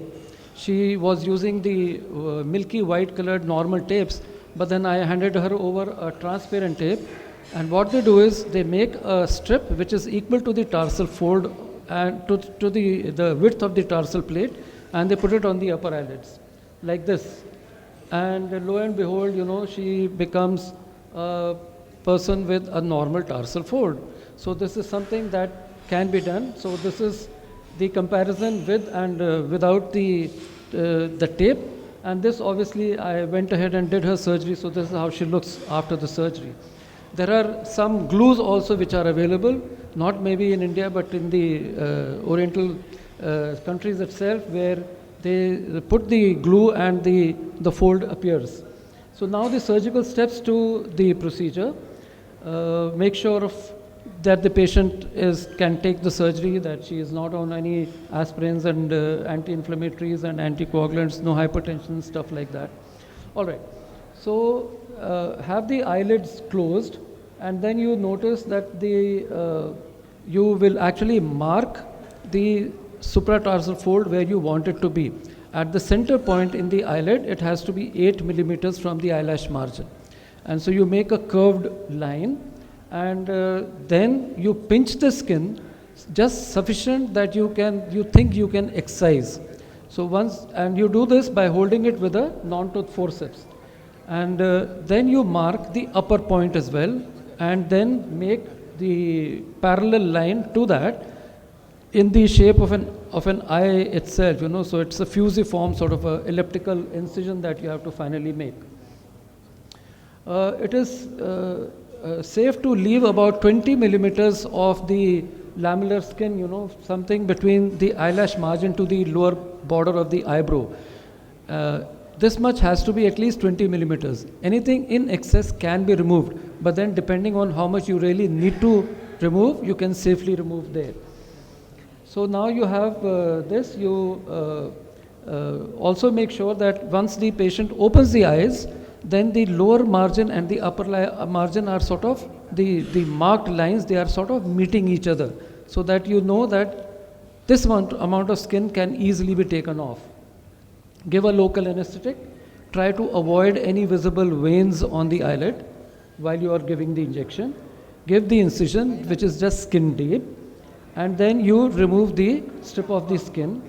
Next, you see the muscle underneath, about 2 millimeters superior to the lower incision line. You make a cut in the orbicularis oculi, and you take away 2 millimeters of a strip of this muscle. So you just remove it. Obviously, there will be a lot of bleeding at this point of time. Make sure that you cauterize very carefully any bleeder that there is. Then deepen the incision, and once you deepen the incision, you will see fat inside, and you will then lift up the fat. So this is, we are still on the sliver of the orbicularis which has been removed. So this is where you see the fat. And then you give a little pressure on the eyeball, the fat will start coming out. Lift it up with the forceps, and once you lift it, then at the bottom you can see that in the orientals the fat is more like a fold of fat. You know, it's not like bulges, but it's more like a sheet of fat. Now at the base of this fat you clamp it. See this, the two sheets of fat you see which on either side. Then give a local anesthetic at the base of this fat, because there is always a little nerve there, you know, which is very painful if you just cut it otherwise. Give a local anesthetic, clamp it, and then excise this fat. Once you've done that, cauterize it again very carefully. Even before you open the hemostat, make sure that you have cauterized thoroughly on the surface of the fat. If you have any bleeding left and you open the hemostat, the fat will actually bury inside, and there can be a lot of hematoma inside. So your hemostasis at this point of time in this particular pad of fat has to be very, very precise. Now the closure. So what you are left behind is the two edges of the muscle. Well, you just close it with 60 vicryl sutures interrupted. Once you've done that, then you have still the lower incision and the upper border of the muscle. Stitch the lower border of the muscle with the dermis of the upper flap of skin. So that you are actually, what you are doing is you are sticking the skin to the muscle border. And this is what is going to create the fold very nicely. And after that, yes, skin to skin by 80 continuous sutures. Give post-operatively some cold fomentation, and make sure that the patient lies head up, and there's some sedation you give them. They are not to bend down, not to lift too many, not to bend down to lift up things, and the routine post-op care, local antibiotics. So that's the result of the upper eyelid blepharoplasty. Some complications there, the usual ones, ptosis, hemorrhage, this, that, whatever can happen. Now this is a patient who is not oriental but from the northeast, and he also doesn't have the supratarsal fold of skin which has been created surgically. This is the lateral view as well. And another patient also, not really a true oriental but a northeastern patient. So this is, the principle actually is the same as you go in for the western eyelids as well. The talk on this thing is over, but I have a little bonus things to show you here, which is the dreamy eyelids. Here also the supratarsal fold of skin is absent. The sulcus is extremely deep. So this is a new sort of a look or something that you need to recognize as a dreamy eyelids. 4 examples of dreamy eyelids. You must be seeing them many a times. Now, the upper 2 ones are the males, lower ones are females, obviously. The males, they sometimes feel that they are looking very effeminate. So this can be a psychological problem to some of the males, and they want something done to it. This patient of mine was extremely disturbed and extremely going psychic, just because he thought that anybody who looks at him is looking at him because they think that he's like a female. So he came to me to do something. I have done a very unconventional thing that I just gave a little filler injection in the upper eyelid, and so the look sort of changed and improved. Well, thank you very much. I personally believe Oriental eyelids still look better than the Western, but then it's a personal choice. Thank you very much. Thank you very much. And remember that we are coming up with the Air Surge 23, and so everybody should try and register right away. Is that right, Dr. Aditya? Thank you. Thank you very much, Dr. Kalra.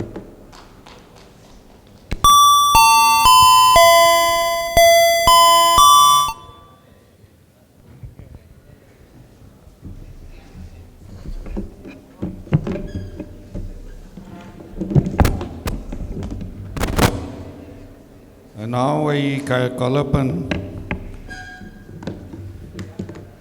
Dr. Rajat Gupta, our Honorary Secretary of Indian Association of Plastic Surgeons, Aesthetic Plastic Surgeons. He will be speaking on blepharoplasty.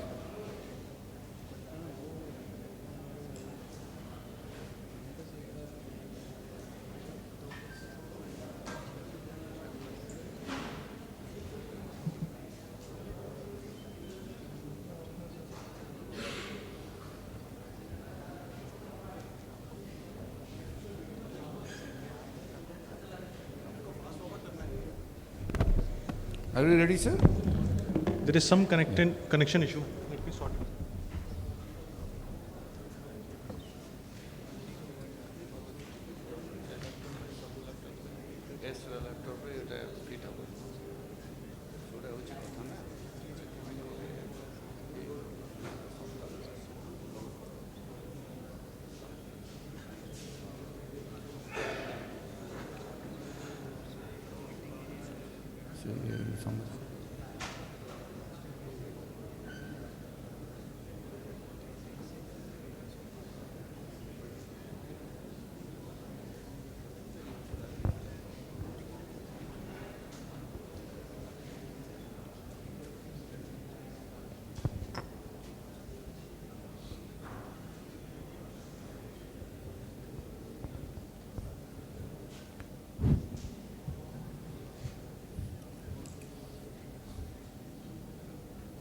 Sorry for the inconvenience. I think some glitch in the audio-visual system. Many times we face such problems of compatibility of your laptop with our system here in local available. Anyway, Association of Plastic, Reconstructive and Aesthetic Surgeons of Orissa. I think the credit goes to Dr. Vibhuti Naik, if he is here. He had, when we formulated with our present president, Dr. Sunil Raut, he told, no, why not you put aesthetics surgeons of Orissa. So I think it is unique of its kind in the country that we have approach or aesthetic surgeons of Orissa been attached. Yes. Sorry for the... Sir, are you ready, sir? Sorry for this delay. Thank you, Dr. Jayant and Apraso, for having us here. So the talk which I have been interested with is to talk about blepharoplasty. I'll try and cover periorbital rejuvenation procedures in this talk in next 15 to 20 minutes. There are some pictures. Please be careful. Don't take before and after patient's pictures. When we start with upper eyelid, what happens in upper eyelid as we age? So the issues are there can be excess skin, there can be an excess fat. But one has to be very careful that in upper blepharoplasty, when we remove the fat, you have to be conservative. Otherwise, you will create a hollow upper eyelids or something called as A-line deformity as well. So you need to be careful regarding that. So Asian blepharoplasty has been covered. This is a small video where I'll show how upper blepharoplasty is done. How can I play this?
ତମେ ସକାଳୁ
So thank you very much, Dr. Misra, my co-chairpersons, and all the audience who have been giving a patience hearing.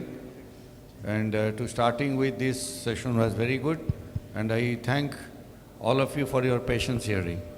Thank you very much. So we are about to start this session B. I would like to invite the chairpersons, Dr. Akshay Rao, Dr. Prithviraj Singh sir, and Dr. Bansidhar Molia.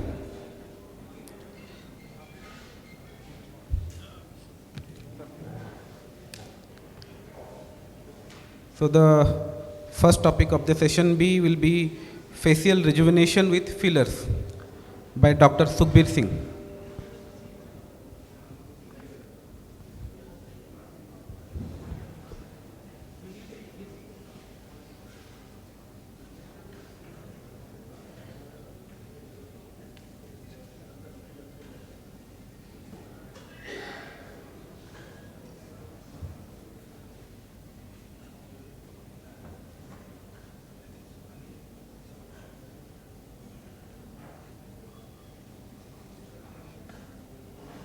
Your upper edge of the incision is at least 1 centimeter from the eyebrow, otherwise the eyebrow gets pulled down.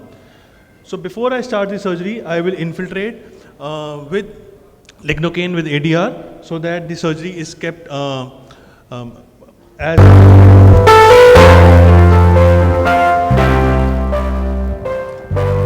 so we mark an incision to excise the excess skin.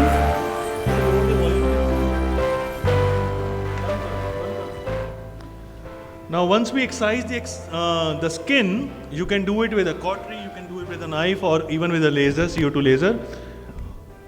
You excise the skin as you are harvesting an FTG, and then remove the center portion of the orbicularis muscle.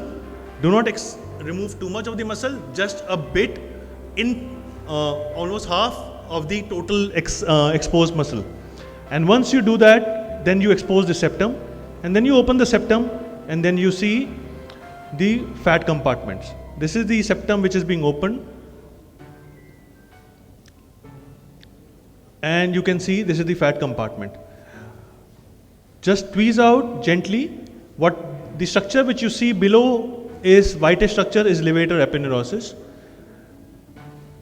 And depending upon what the aesthetic goals are, you can remove that amount of fat. Usually be conservative, especially the central fat compartment. This is the medial fat compartment, and what you can appreciate is the difference in color in the medial fat compartment and the central fat compartment. The medial most is pale yellow in color. Now, as Dr. Kalra sir said, always hold it with a hemostat and excise the fat with the bipolar cautery make sure that you cauterize it well, because you don't want a bleeder to be left inside and then it retracts later on and it can create a problem. This is levator aponeurosis, which I was showing. And along with that, many patients would need an eyebrow fixation. So you dissect from the same incision, go up to the periosteum, and this is the subcutaneous fascia. You take a stitch, this is a PDS 20 stitch. You take a suture from the periosteum on the bone in the lateral part of the eyebrow, and then you can see that if you move, the whole head moves. That means the bite has come nice from the periosteum. And then take the superficial fascia. What it does, it fixes the eyebrow slightly up and elevates the eyebrow, and then you can close. So you can also, this is called as an eyebrow fixation step, which can be done. And if you are doing an Asian blepharoplasty, you can then fix the muscle, levator muscle, with the edges of the dermis. This is an Asian blepharoplasty. Can you please move? Okay, another patient. The aim of this procedure is that the result should look natural. If you see the after picture, you should not be able to say whether this was made by God or you have helped her to get that result. So that's important. Another patient.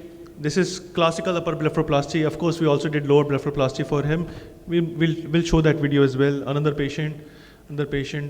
Now this is what I was talking about. If you do an upper blepharoplasty and you are excessive removal on fat, can you see this hollowness? And this is called as an A-line deformity.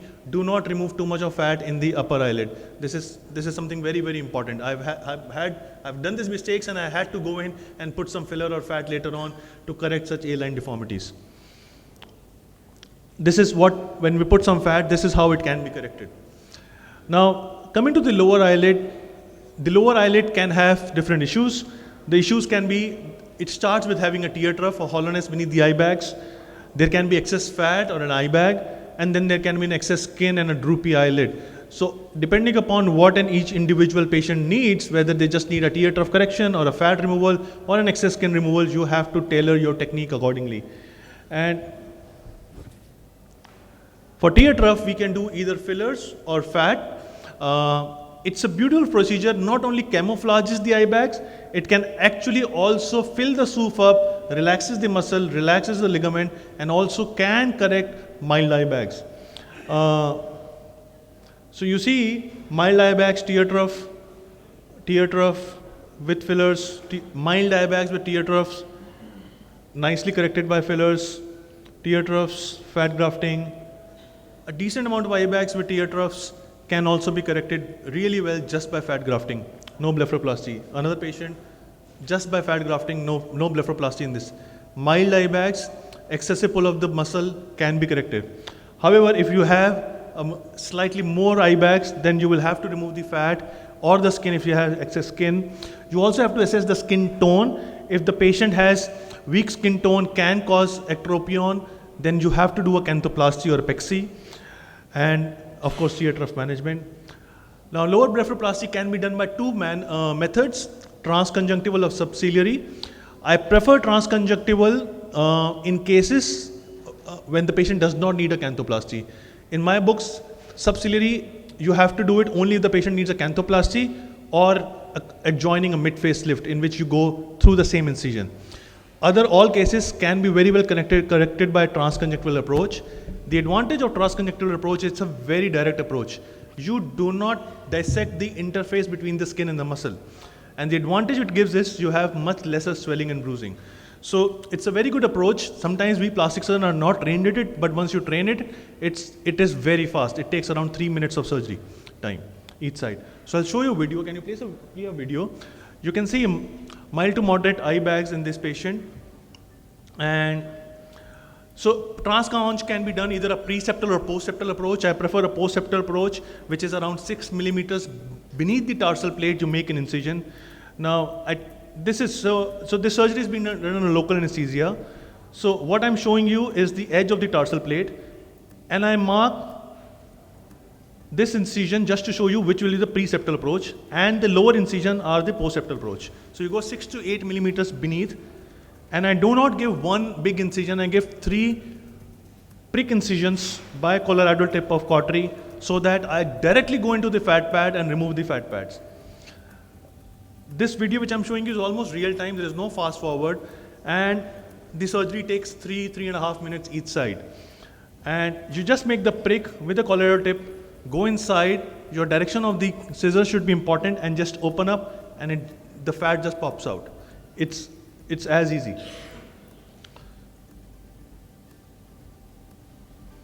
So this is the central fat compartment of the lower eyelid. Remember, in lower eyelid we have 3 fat compartments. This is the central one. And you can see each fat compartment will have a small vessel. And this is a trick I learned especially from Dr. Kalra himself, that if you are doing it in local anesthesia, each of these fat compartments will have a small nerve as well. And when you remove, the patient will have pain. So give a local anesthesia. Patient remains comfortable. Hold it in our hemostat and remove with bipolar cautery. Burn the vessels well, because otherwise it can give you a sleepless night if there is even a small bleeder. Plus, if this extra 10 seconds also ensures that you have less bruising in the patient. So this is the medial fat compartment I'm opening. So just squeeze it out. This is the real time. It takes this much amount of time, and the fat just comes out.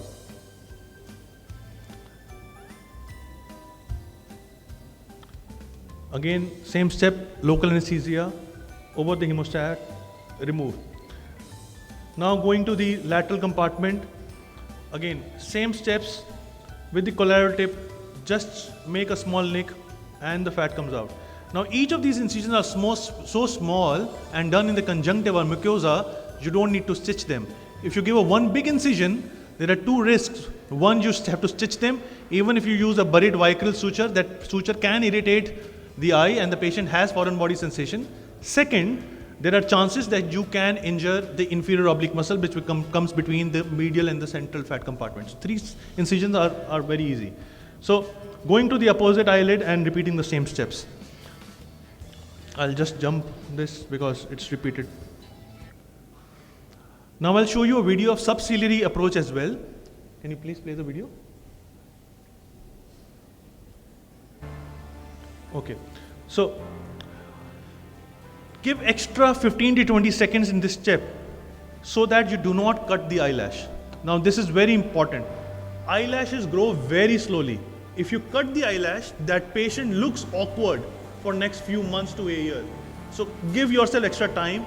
Make sure that you wet the eyelash with the opposite forceps, and assistant just tweaks them away and make an incision.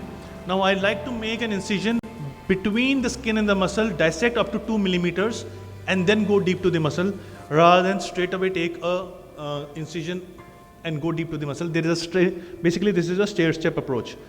So, and then you cut the muscle and then go deep. And then you expose the orbital septum beneath the muscle, which will have 3 fat compartments. And if you see, as soon as you open the septum, you can see the fat and you remove the different fat compartments. This is the central fat compartment. So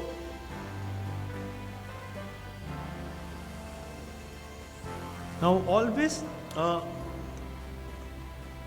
remove less of fat rather than making it totally hollow.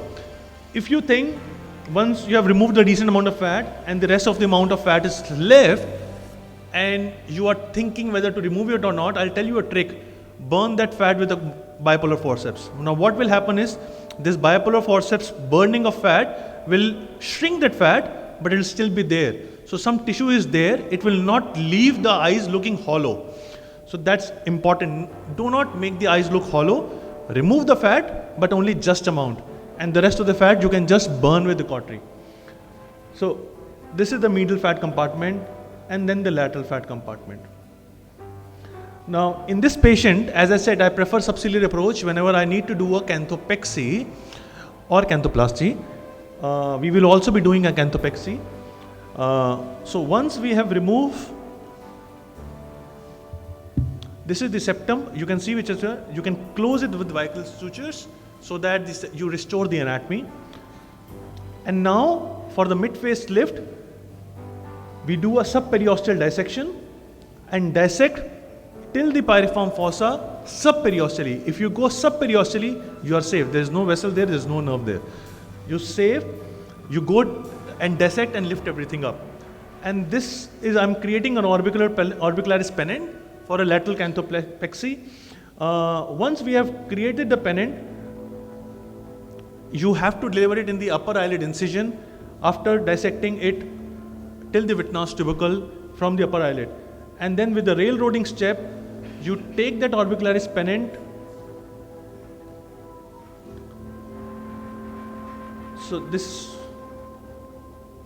And then suture it with the periosteum, making sure that the good bite of periosteums come at the level of Wittnau's tubercle. And the way is, again, you can move the thread, and if the whole face moves, you know you have taken the periosteum. And then you excise the redundant skin. Now, excision of skin has to be very conservative. I call it like an homeopathic skin excision. Excise it very less. You will not err if you excise less, but you can have a problem if you end up excising slightly more. And then you close it. The lateral part will have 2 nylon stitch, and then 1 continuous nylon stitch as a subcuticular approach. And then, so this patient had both upper and lower eyelid with canthopexy. And then apply steri strips, ice packs. This is arnica ointment. I really do believe it helps. This is the amount of excised tissue. And you can see the result at 3 weeks. The eyelids have opened up, and she had a very bad skin tone, and still there is no sagging. Another patient with a very similar approach, upper blepharoplasty, lower blepharoplasty, canthopexy.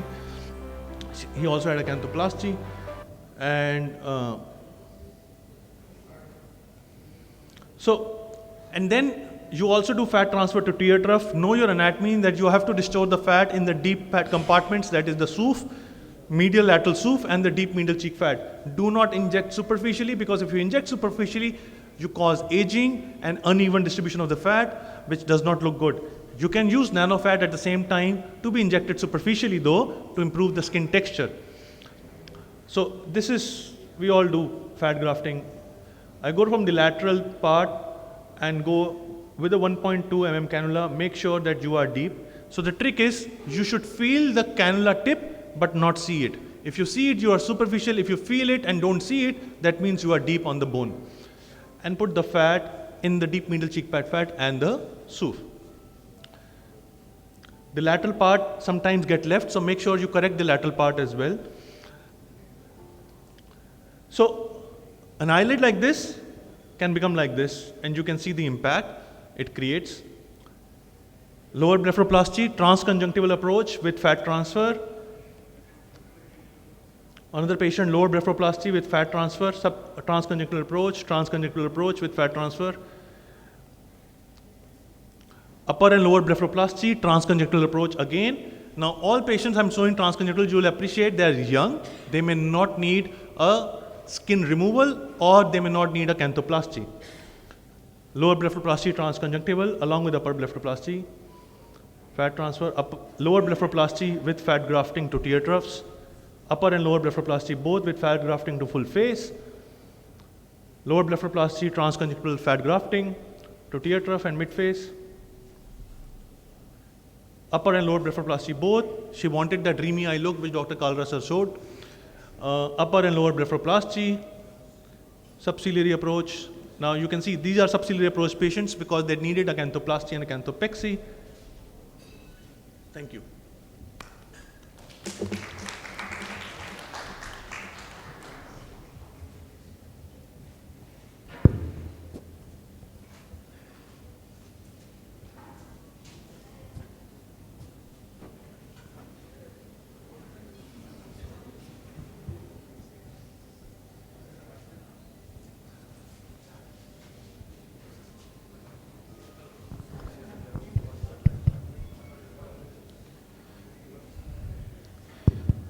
Dr. Rajat, 1-2 question can be taken?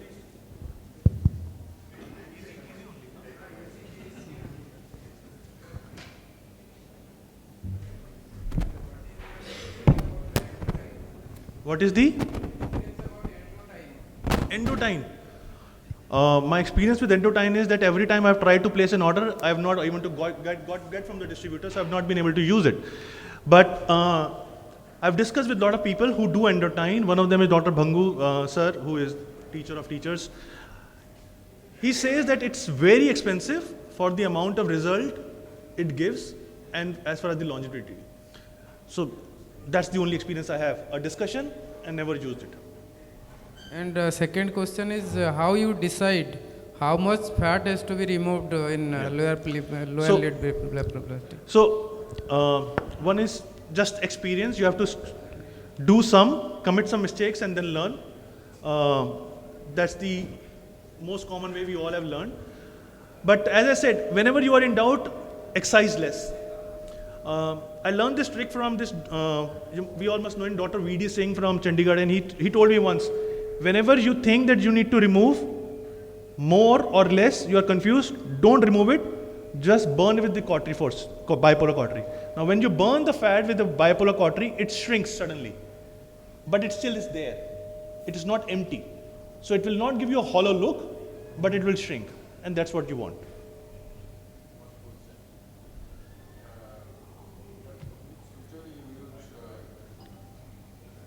What suture you used for the mid facelift with the periosteum? With the periosteum, PDS. PDS. So PDS you don't need to use a permanent suture. You lift everything up. PDS is long-lasting absorber suture, but by the time everything sticks together till the time it absorbs. Sorry? 2-0 or 3-0? Okay.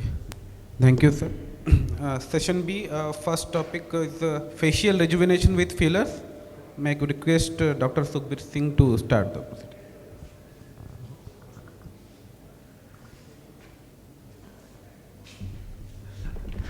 Thank you once again. I'm back again. Just hope the videos work properly. Can we have that, please? Yeah. So again, my approach will be to show you a cadaveric dissection of the, pertaining to the filler per se. I'll be focusing on the vascular anatomy and the deep fat part anatomy, which you normally do not see properly. So I'll try to show you through the cadaver, and then we'll have an assessment of the patient and followed by the injection, okay? Right. Can you play the video, sir?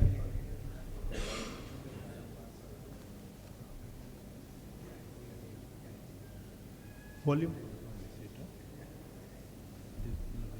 Okay, basically I'm showing the facial artery and the course of the facial artery. So facial artery typically starts at the anterior border of masseter muscle.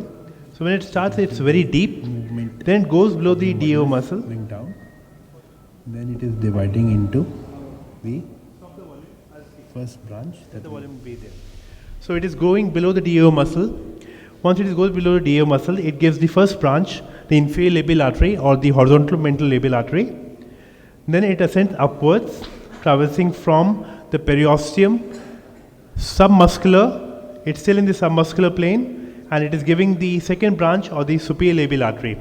Now superior labial artery can be given at different locations. Typically it arises from above the commissure, but the branching can always occur before the commissure also, or very high up on the commissure. You can see the superior labial artery, which is traversing in the lip border in the submucosal plane, and as it goes to the center, it gives the very important branch called the columnar branch of the facial artery. So that's what I'm trying to show. Now it is ascending upwards, giving a branch to the ala, the inferior ala artery. The name changes here from the facial artery to the angular artery because the plane has changed from periosteum to now intramuscular. Understand, even at the upper nasolabial fold level, the vessel is still intramuscular, okay? It is not very superficial. As we always say, it becomes very superficial, but it is the intramuscular plane actually. As it goes upward, it anastomosis with the dorsal nasal artery at the medial canthal level, and which is a direct branch from the ophthalmic artery system. That is why whenever you do a filler injection, make sure that you're on a safe plane of injection. So if the vessel is deep, you inject superficial. If the vessel is superficial, you inject deep. That's the basic principle, okay? So what I'm trying to show you is the deep fat pad system, okay?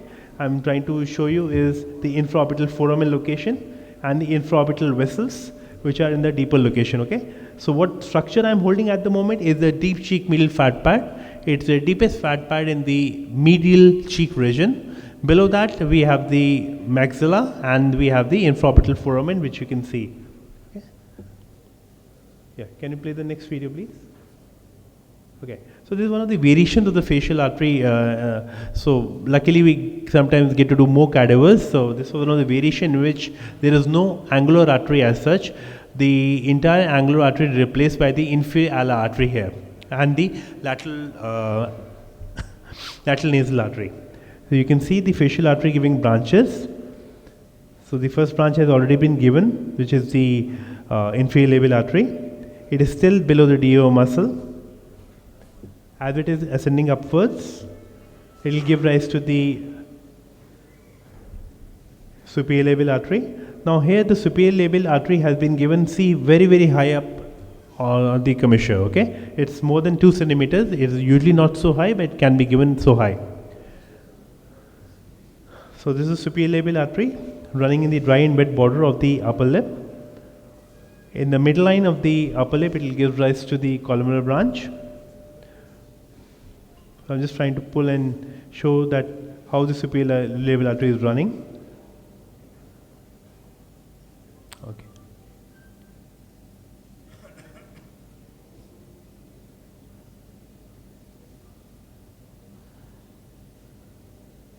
Yeah.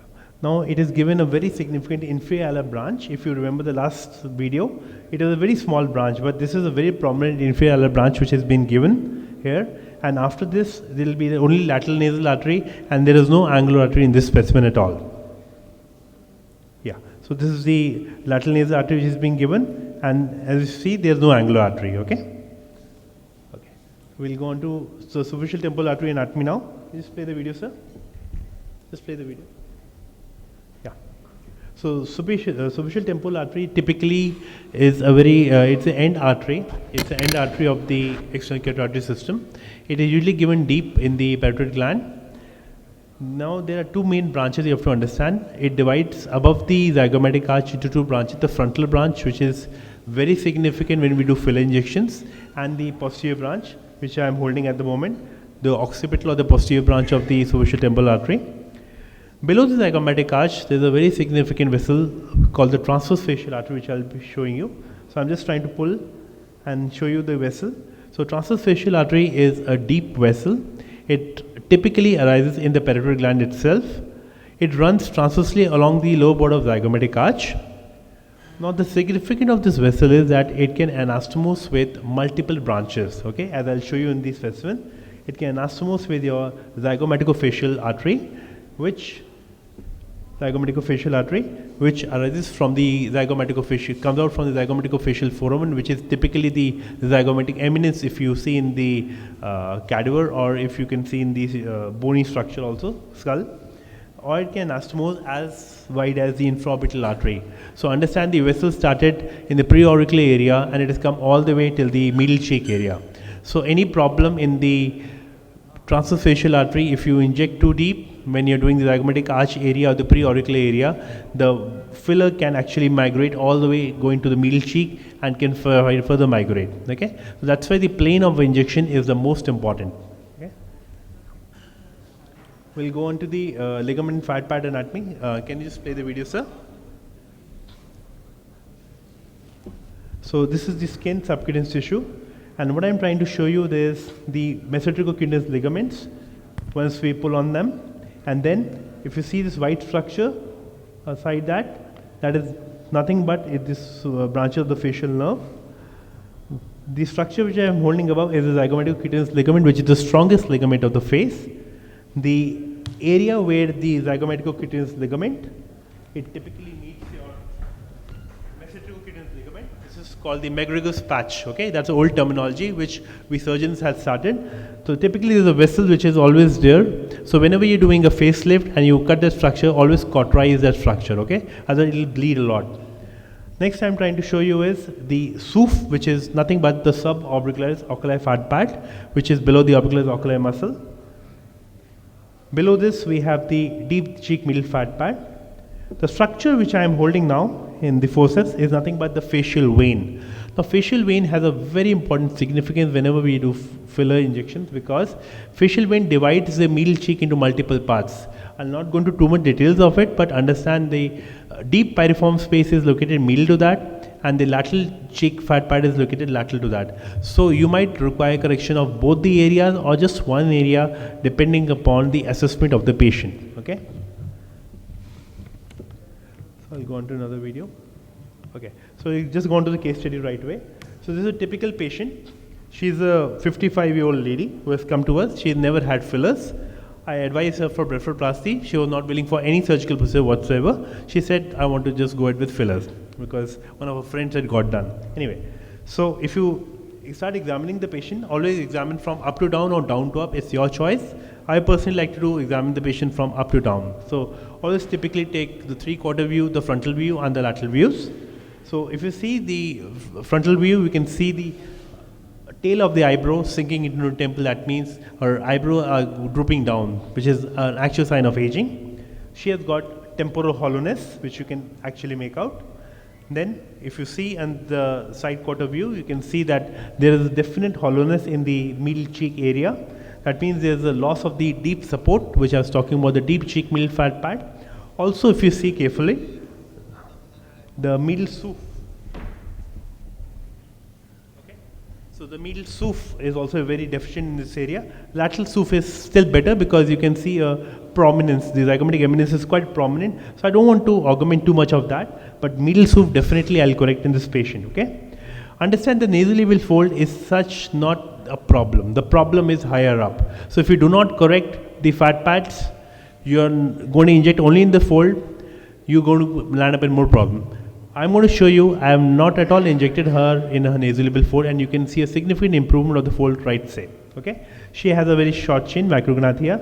You can see the pre-jaw sulcus and ill-defined jawline.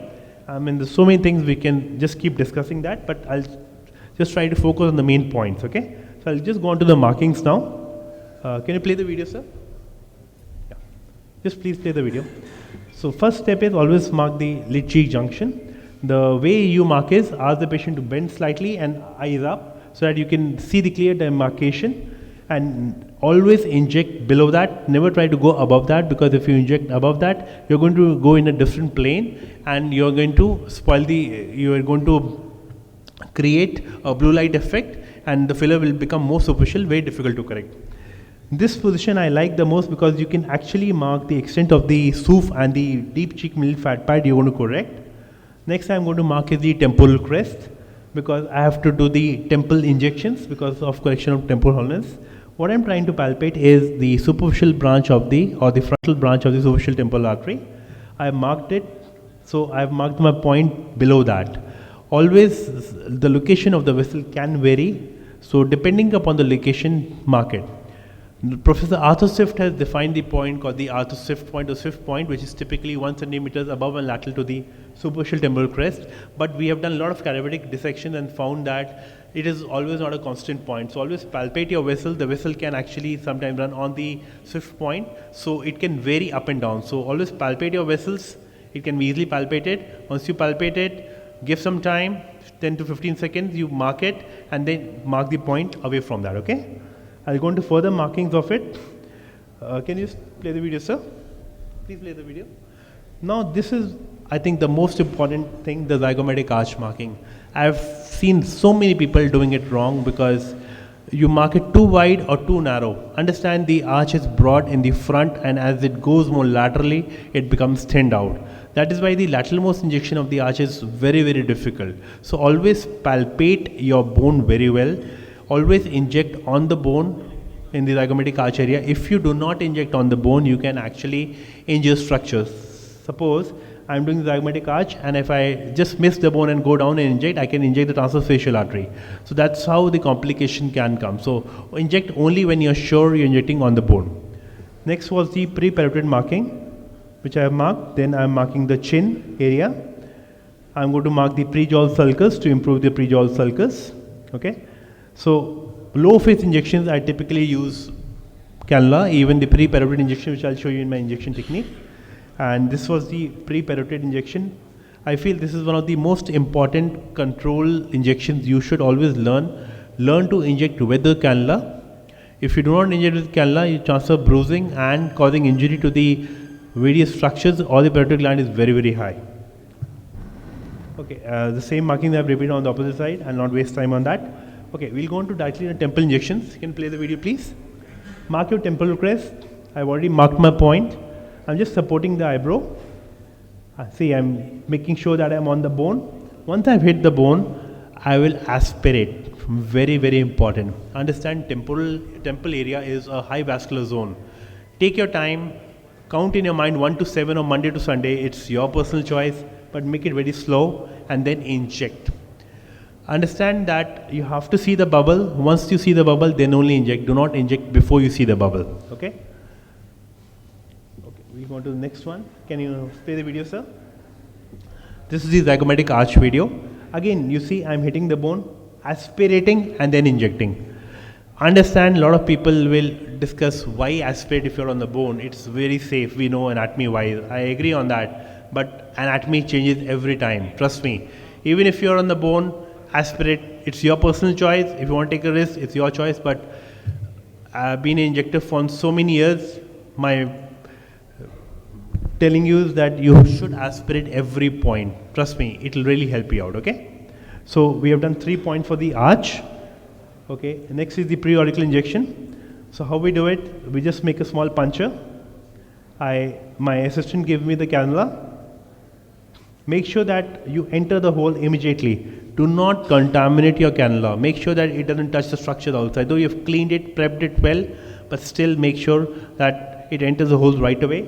And if you see, I am just pulling it and fanning it, okay? Fanning is important because I do not want to deposit too much of filler at just one point. That's why I'm fanning it all around to give a uniform distribution of the filler around. So I am in the subcutaneous plane in this area so that I do not injure the parotid gland or any vascular structure or the transverse artery. So once I'm doing that, I'm creating the pull of the ligaments, working on the preauricular fascia.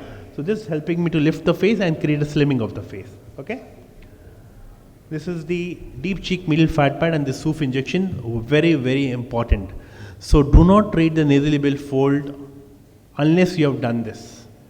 Trust me, even if you do not treat the fold, if you do this only, you will actually correct 80% of your fold, and I think that's enough.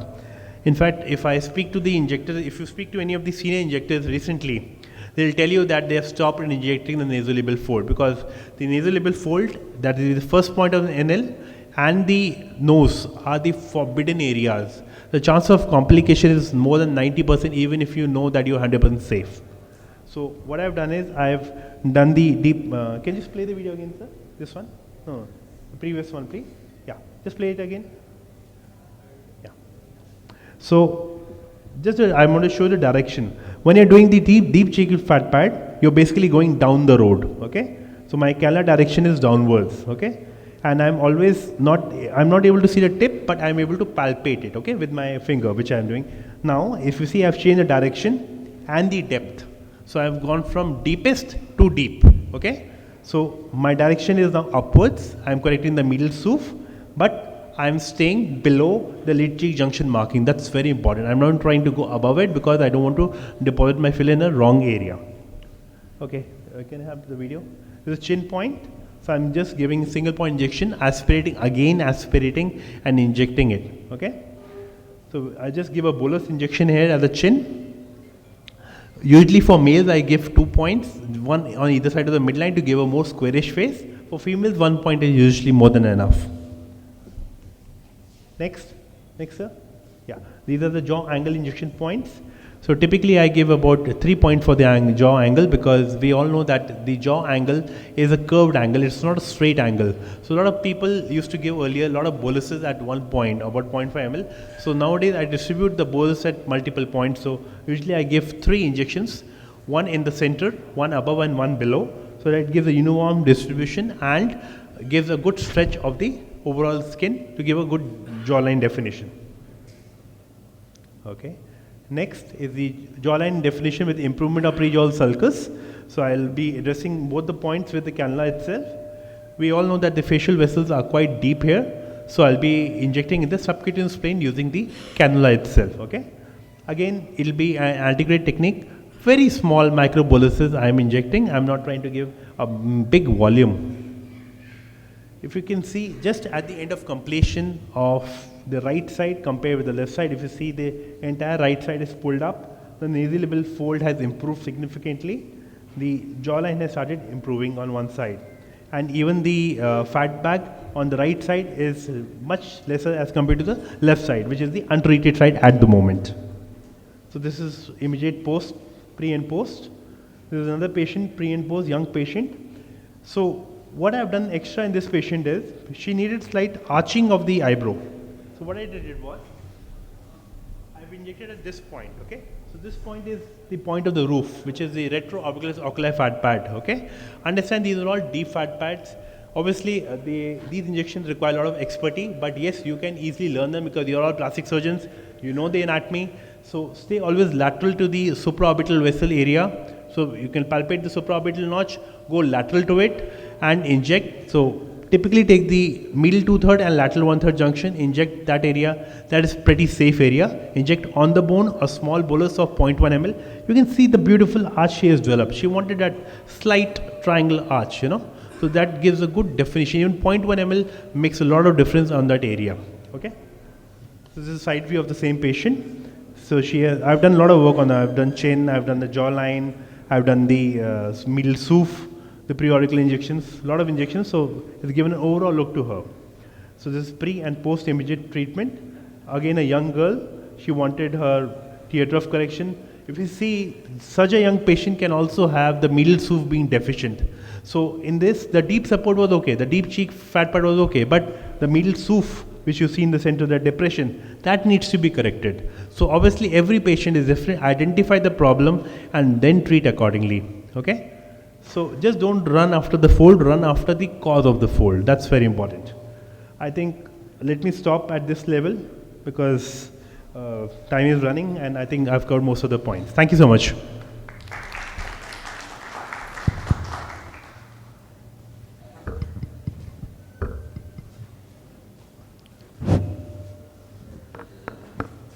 Next is Dr. Kalra on facial implants.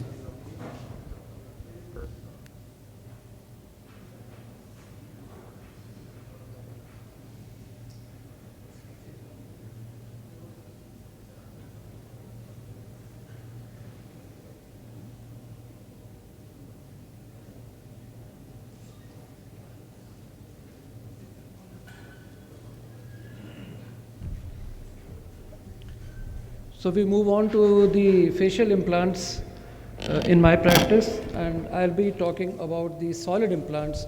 Dr. Sukhbir has covered the liquid face implants.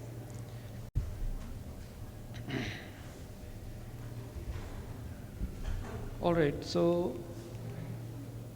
yeah, so the facial implants, the main uses are on the nose, the chin, the malar implants, and the jawline implants. The secondary ones are of less importance. Now the implants, these whether to fix them or not to fix them by suture or by screws, the complications are equal in both and there are no statistical advantages of either method. So you can choose to fix or not to fix. The use of L-shaped silicone implants in the rhinoplasties, it's for a variety of reasons. One is to treat the saddle deformities, correction of the oriental noses, then camouflage any minor defects of the dorsum without treating the problems. It then can also give an effect of narrowed nostrils because it raises the dorsum up. It is essential for binders. Then it can be used as an essential procedure, or it can be used to drastically change the shapes. To put in these implants, there are various incisions, basically the columnar incisions, which can be a central midline, or the V-shaped incisions for the external rhinoplasty, or it can be, as seen in the left bottom, intranasal approach as well. So this is a video, please play it. Putting xylocaine jelly intranostril. This procedure is all being done under local anesthesia. So removal of the vibrissae, trimming them, root of nose injection, the infratrochlear nerve block, both the sides.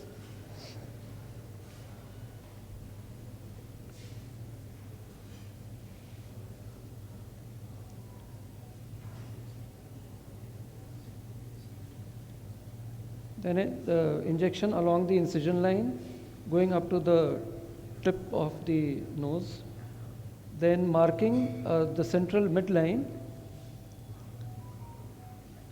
And you have to be careful that while you are placing the implant, you will actually follow while dissecting just the central markings that you have done.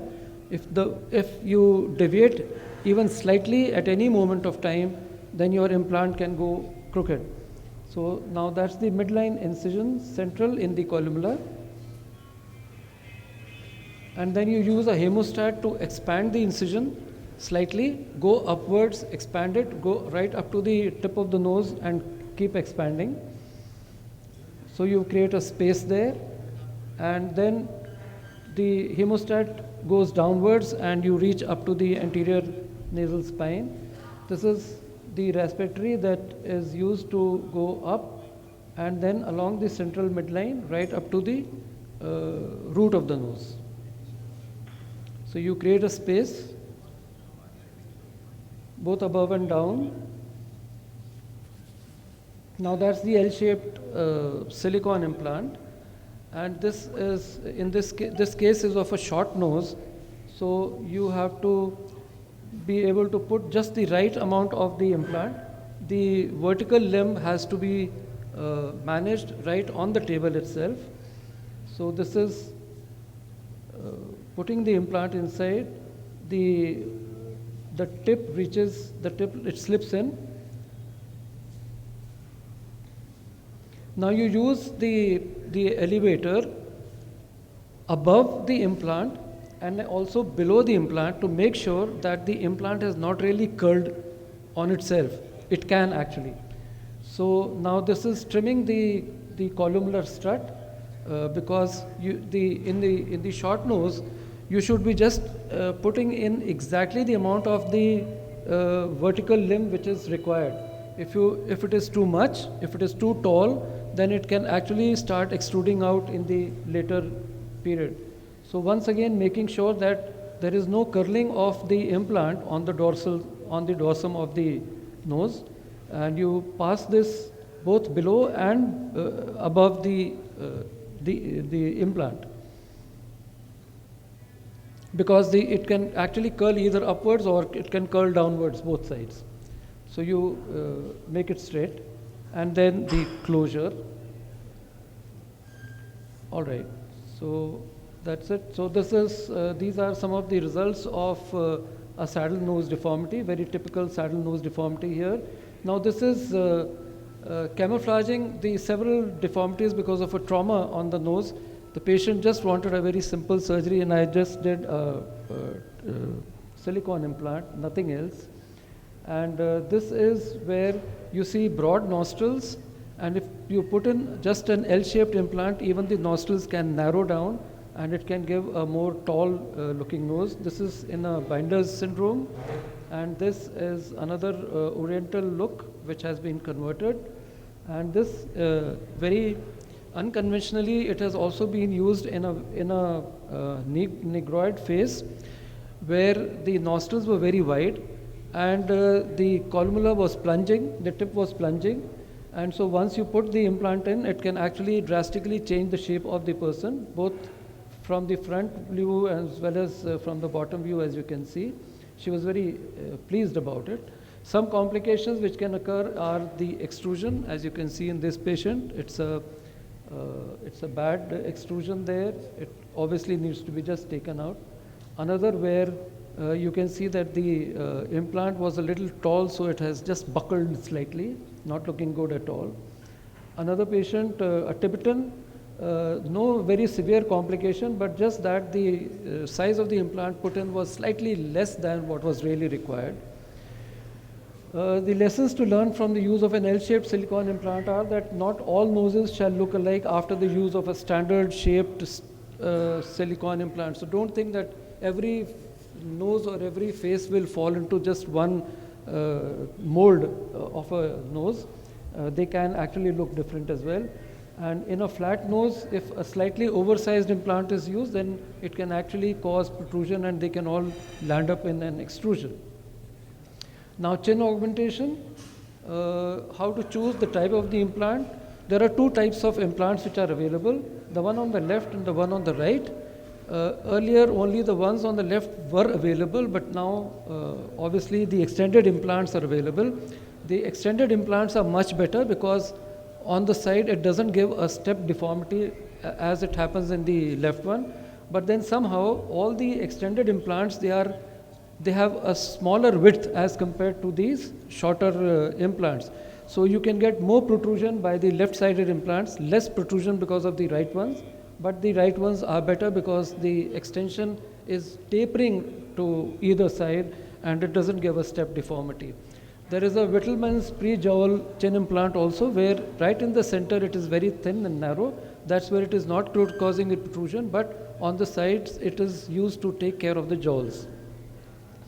Chin implants can be put in intraoral through the lower sulcus or extraoral route. Personally, I have always preferred the intraoral route. This is the anatomy of this thing. Surgical steps are, you must always ask the patient to wash the mouth before the surgery by dilute hydrogen peroxide, and even while preparing, you also clean it like that. There is an infralabial approach, a 3 centimeter long incision, and it is given 5 millimeters above the vestibular crease. Then the mentalis muscle, wherever it is encountered, it is actually split in the midline and not really cut through. Then the respiratorium actually goes to the tip of the mentum, and from there it is turned sideways, and then the pocket is made on both the sides for about 1.5 to 2 centimeters, and you avoid the mentalis foramen and the nerve there. And finally, closure is done in interrupted sutures. There's a video. All right, so what you are doing is you are placing a ruler at the bottom and trying to mark the one point at the bottom of the chin. This is because of the horizontal extent. Then you place the ruler in front as a vertical marking, and you put another point on the chin. So your implant is not going to be extended forwards, neither extended downwards, but it's going to be oblique at a 45 degrees angle. So you are going to put the implant somewhere between these 2 points. So that would be your central point, this one, where you will try to orient the center of the implant. So it's not going to be vertical, neither horizontal, but it's going to be at a 45 degrees like this, which is going to be a natural method of putting the chin implant augmentation.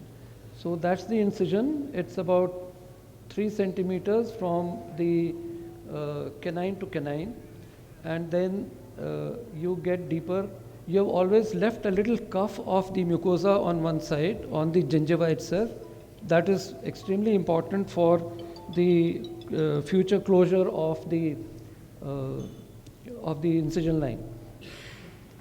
So you dissect right down to the bottom of the mandible, and from that point onwards, you start dissecting to one side. You raise the periosteum, and then to one side, on the left side, and keep palpating. You have avoided the mentalis nerve, and then go on to the other side.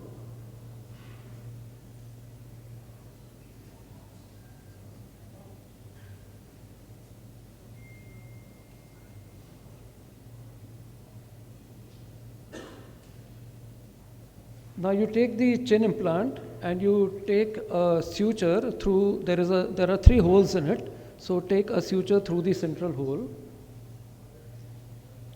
And this is also important because it will help to orient the chin implant right bang in the center.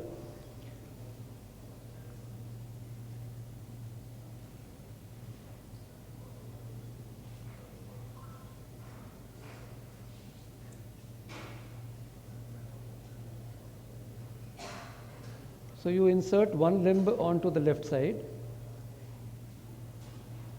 and then buckle it to insert the right limb onto the right side.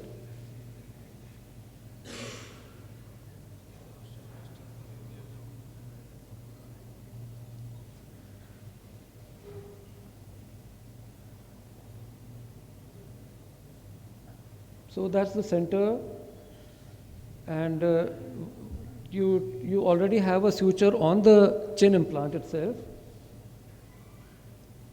Take the suture through the muscle right at the center point and you close it.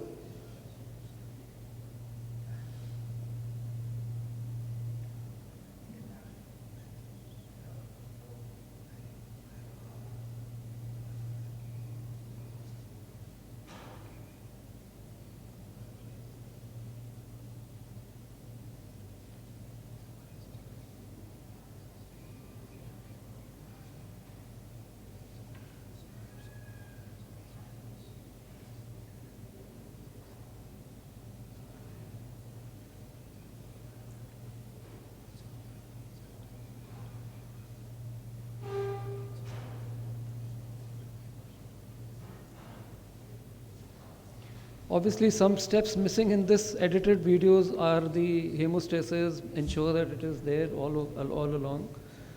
And so you make a judgment that everything is all right, and then finally closure of the mucosa to the mucosa by interrupted sutures.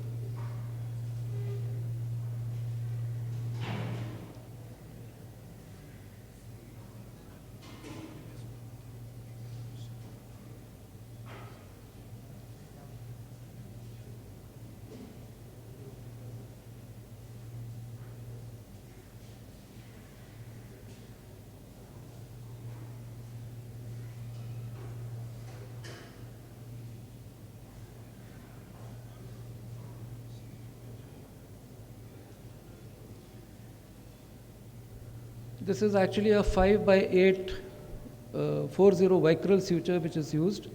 Since it is 5 by 8, it is very easy to take the bite from the lower to the upper mucosa.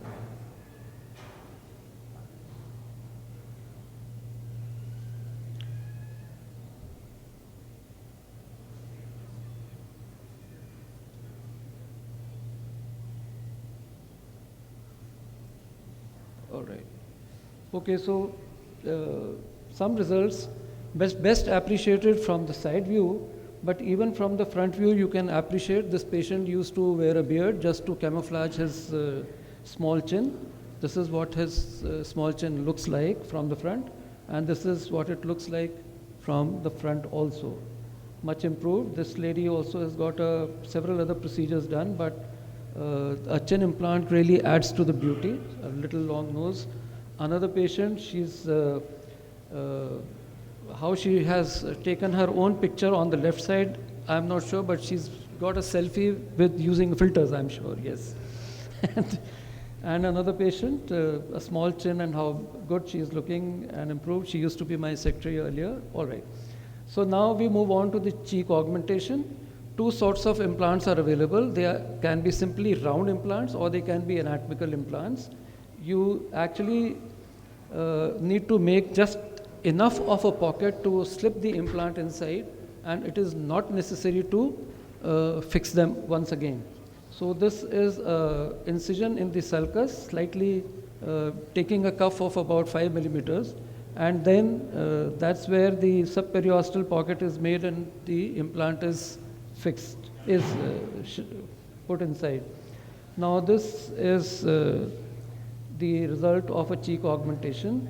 A very good result. I could have actually patted my own back, for a very, very good result. But this lady happened to be my most unhappy patients of all. And the simple reason was that if you know that this lady was about 26 years of age, after surgery she started looking something like 18. Now at that age, girls, they still want to look mature, and she was extremely disturbed because she was looking so young. And believe me, she was after my life. For a full month, I tried to postpone it. I said, all right, you might as well spend some time, get a better body image, this thing, get used to your implant, whatever. But she was just extremely unhappy. So one of my best results I had to undo, unfortunately. Thank you very much. And Dr. Aditya is again inviting everybody for the next conference, 2024 ASER. Thank you. Thank you, sir. Very educative session. So one question I am having. Yes, sir. Do you have any experience in Medpore, sir? All these are silicone. Can you suggest whether Medpore we can use in place of this? Personally, I am not at all fond of Medpore because of several problems. Medpore by itself feels extremely hard. It is bony hard, all right? And it somehow does not give the feeling that a solid silicone implant does. And two, in case it gets infected ever, then only God can take it out, because it becomes extremely a big problem. So for that reason, for aesthetic surgical work, personally I feel and have always used solid silicone implants. But you don't have to take me as God's word. I mean, there are other doctors who are doing Medpore, and one has to, everybody has to choose what he likes for himself. But is there any extrusion chance higher in case of silicone in comparison? Silicone also, yes, definitely. I have never faced problems with the chin implants, never with the cheek implants, but yes, silicone nose implants, a few extrusions have happened. And that's always because, as I said, if there is a little misjudgment between the amount of short nose correction that you want and that you are finally putting an implant in, the implant, you always want it to be slightly larger and even still larger, right? But if it is actually so, it can start protruding either from the tip of the nose or at the dorsal. Any question from audience? Few questions can be taken. Yes, if somebody is raising his hand there.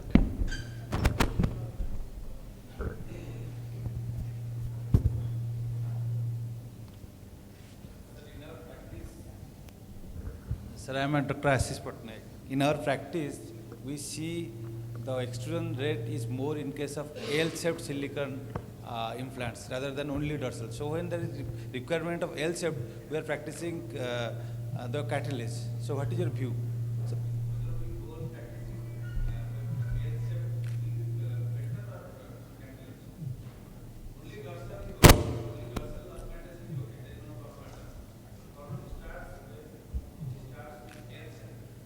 I totally agree with you that the maximum number of complications will occur with an L-shaped implant. But believe me that when an L-shaped implant becomes successful, then really nothing like it also. And the percentage is something, you see, if in your practice, if you are able to get away with it, it's fine. In the sense that you can always warn your patient that there could be a extrusion.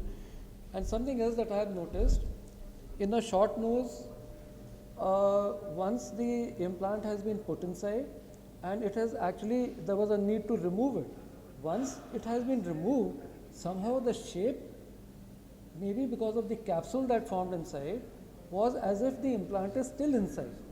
You get my point? There was some sort of a new memory to the whole shape of the nose that it seemed as if the implant is still inside. So nothing much was lost there. And this lady that I showed with obvious extrusion right there, you are able to take out your implants much earlier. This particular lady had actually was a Nepali sort of a woman. I mean, her faces were like the Orientals, but she did not really belong to a family of Orientals. She got this implant done before her marriage. Then the extrusion started happen when she was actually married. for a long time, she was hoping that this implant will not come out, and she was afraid of getting it removed because she thought her nose will collapse and what will her in-laws think about her. So for that reason, she kept postponing, and she finally had to come down to me to get it removed. Much later than what she should have, in time. So that's the problem.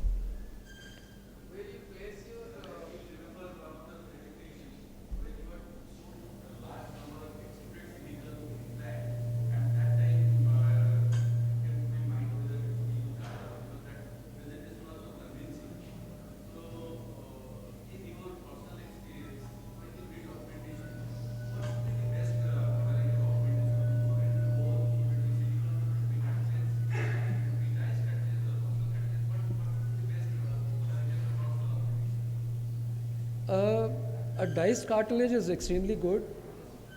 Taking out a bone graft, I know everybody is doing it all the time, but when it comes to aesthetic surgery, sometimes you feel that added incision is not good for a young lady at least. So that is one reason, why we try and avoid rib bone graft.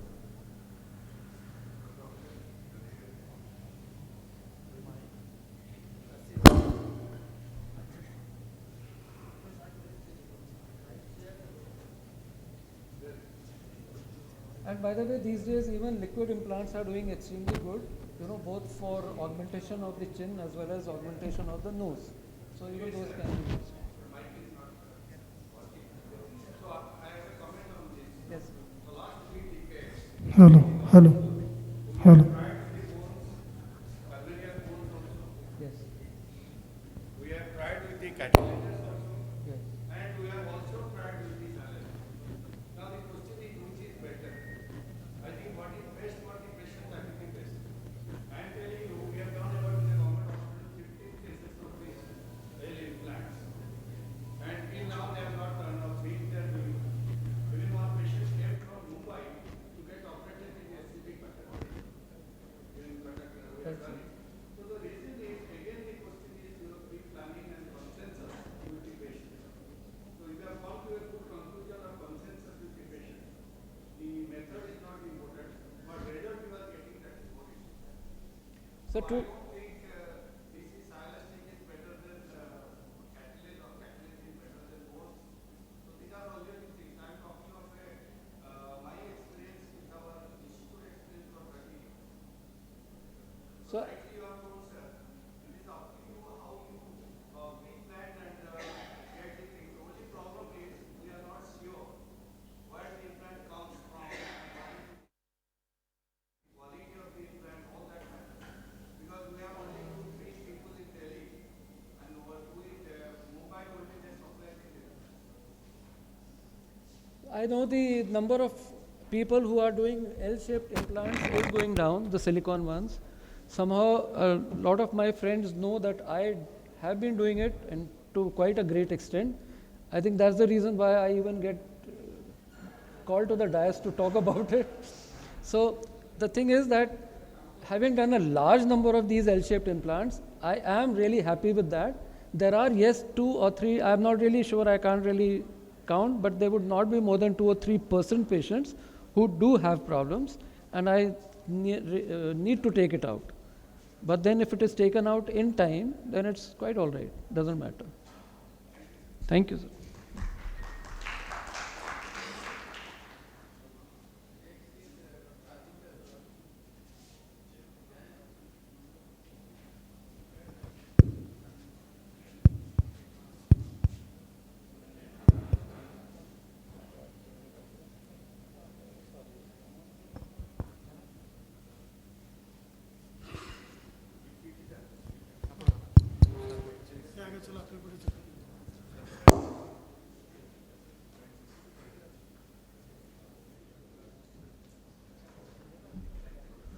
So, good afternoon, everyone. So, this is a basic on gynecomastia surgery. PPT टा आगे on कर दियो. PPT टा आगे.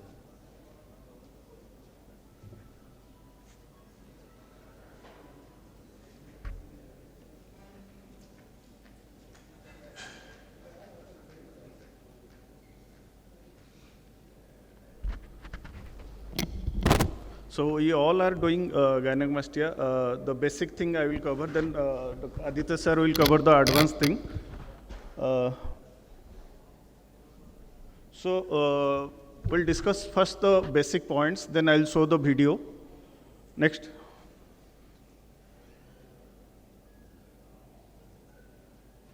It's not changing.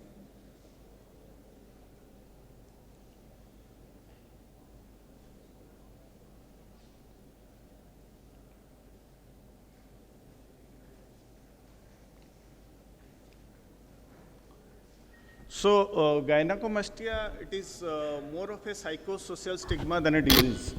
And all are, especially the young generation, they are very particular about their body image. And always they think of, about their chest and their appearance. They post their photographs on Facebook. They are very active in social life. So basically, they are very much worried mentally about this enlarged boob. And our aim is to give a good masculine flat chest. And most of the time, the parental support is very poor. The parents, they don't understand the child, the trauma, mental trauma, which is the child is having because of this enlarged breast. And in 99% cases, there is no hormonal abnormality. It is idiopathic. Next. So the most common cause is idiopathic. If you do hormonal assay, there will be no abnormality, no endocrine abnormality. Secondary sexual characteristics are normal. And we know, I will not go into theoretical details. There is like physiological, newborn and old. During puberty time, there is mild enlargement. And it could be because of pharmacological factors or any pathological factors like obesity, endocrine disorders, systemic disease, neoplasm. So when compared to the normal individuals, there is no increased risk except in Klinefelter syndrome. So these are the, but most of the time we get idiopathic cases without any specific reason. So we all know there are 3 grades. Aditya sir will tell something about grade 4, but the basic thing, Simon classification, there are 3 grades. The small enlargement without skin excess, then moderate enlargement with no skin excess, then moderate enlargement with skin excess, and the marked enlargement like female breast, that is grade 3. So these are grade 1, then grade 2A without skin excess, grade 2B, and this is grade 3. So what is the indication of surgery in gynecomastia? So if the enlarged breast, especially in puberty time, it is persistent for more than 1 year, then without any specific cause. Second thing, failure of medical management. So then these are the indications of gynecomastia surgery. So we should not forget the basic things. We have to take the proper history. Even if the cause is idiopathic, the exact etiology is not known, but we have to take the history. We have to do a physical examination, especially the development of the secondary sexual characteristics. Hormonal assay, if required, if you doubt that there is some abnormality of the hormone, you should send to an endocrinologist, do hormonal assay. And sometimes ultrasound of the bilateral breast is very important. If there is any mass or any lump, anything, then correction of the gynecomastia, there are traditionally, we evolved with these traditional techniques. So hospital stay was longer. There was asymmetry because of the over resection or under resection. NAC depression because of the over resection below the nipple areola part, and a loss of nipple areola complex sensation. Seroma was very common in traditional technique, and prominent scar. But now we all do liposuction plus some additional techniques in all grades of gynecomastia. It gives very good result, bilateral symmetrical result, undetectable scar, then no loss of NAC sensation, no NAC deformity or nipple areola complexity. Length of the stay is very less, either day care, patient can be discharged in the evening or next day. It is bit expensive, but if you will calculate the cost, it is very cost effective. So the one thing we know as a plastic surgeon, we have to plan everything. So failure is planning to fail. So the standing position, we have to mark the site with on standing position with a permanent marker so that it will be visible even after draping, painting. And in case of especially gym going persons, we have to mark the pectoralis bulge because there is less subcutaneous fat. So that is very prominent pectoralis muscle in case of gym going persons. So you have to mark that thing. You have to palpate it whether it is fat or gland or mixed. We have to take care of the lateral chest wall also. Most of the time there is fat in the lateral chest wall. And whether there is any asymmetric in the chest. So we have to take photograph and you have to inform the patient that there is asymmetry of the chest because of some bony deformities or anything. And size of the nipple areola complex, what you will decide, whether you will reduce it or you will keep it same. And if you want to do, if there is excess skin like grade 3 or grade 2B, you can reduce the nipple areola complex. Sometimes people come to a puffy nipple areola complex. So that is because of the glandular element underneath the nipple areola complex. So even after the liposuction, the nipple areola complex remains puffy and it is visible with a tight t-shirt. So then after infiltration of the tumescent solution, you should be very patient. You have to wait for at least 20 minutes. This is very important. During that, you monitor the preparation of tumescent solution. Don't be in a hurry. And you can select the size of the cannula. And if you are planning for NAC reduction, you can do NAC reduction during that waiting period. So that is, this waiting period is very important for a effective aspirate after liposuction. So in all cases, liposuction is the core entity. We do liposuction in all cases. And adequate liposuction of all areas, especially inframammary area. Because of the dense adhesion, it gives a female-like breast. So you have to do adequate liposuction at the inframammary crease also, so that it will give proper masculine flat chest. And during aspiration, we have to focus on the color of the aspirate. That is very important, whether it is bloody or fat. And fanning technique, as we know. And always start from the deep. Since I am using the power-assisted liposuction, I start from the deep, then superficial. Always on-table result is final. So never think that it will be good after some days or the result will be good, the swelling will subside. So your on-table result should be the final result. So always keep in mind that on-table result is very important. You can pinch the skin. With your finger, you can pinch the skin and try to squeeze out all the collections. If you are doing liposuction, no need to put a drain. Squeeze out all the collection, do a proper dressing or drape with the pressure garment. Squeeze out all the collection. And always believe that whatever the result you are having on the table, that is final. After liposuction, you palpate for the residual gland. And you can remove that residual gland with two techniques, either by pinch technique or that is pull-through technique. You can remove from the same hole through the where you have done the liposuction. That is with a cockroach forceps. You can pull the gland and you can trim it and you can remove some gland portion. Or you can give an incision over the areola. You can give an incision of the areola and you keep a 1 centimeter thickness underneath the nipple areola complex and remove most of the gland. And you give a subcutaneous suture with monocryl. So if you will remove excess glandular tissue, there will be buttoning out.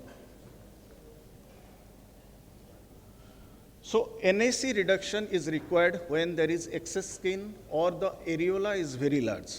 In that case, you have to deepithelialize a portion, then you have to give a circumferential subcutaneous suture, and it will give a good result, especially the grade 2B and grade 3 cases. So gland removal, it leads to actually a long-term satisfying result. If you will do only liposuction, if there will be a residual gland tissue, always the patient will complain of there is something, and still the masculine chest, he has not achieved the masculine or flat chest. Always he will complain something. So gland removal is a must. If you are palpating after liposuction, you have to remove the glandular tissue either by pull-through technique or through an incision over the areola.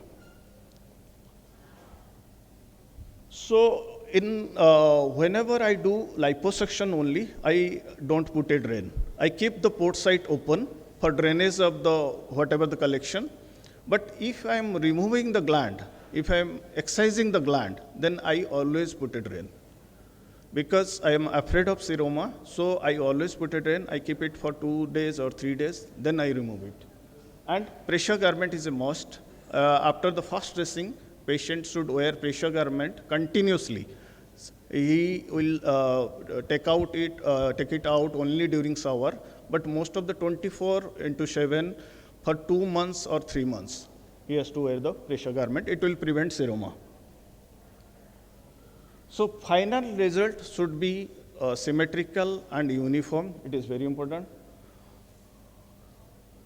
So conclusion is we have to aim for a flat masculine chest, that is our aim. And in all cases, we do liposuction. Gland removal is a must. If you palpate it, there is excess gland underneath. And excess skin can be removed by NAC reduction. And a drain, whenever you are removing gland, we have to put a drain. And the pressure garment is very important. Patient has to wear for 2 months. Next video, play. So I'll show a video of this basic technique of gynecomastia.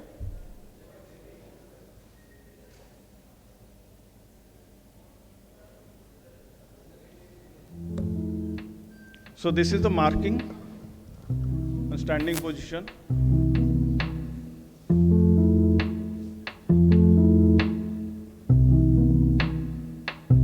Grade 2B gynecomastia with excess skin. Then you have to mark the area where you will not do liposuction, that is the pectoralis bulge. You have to be very sure that the marking will stay even after your painting and draping. So after painting and draping, again do the marking. Since I have planned NAC reduction for this case, so I am measuring the amount of skin I have to de-epithelialize, so that there will be the reduction of the skin. The tumescent solution now, then you close it, write the amount of tumescent infiltrated. During that waiting time of 20 minutes, you can do de-epithelialization.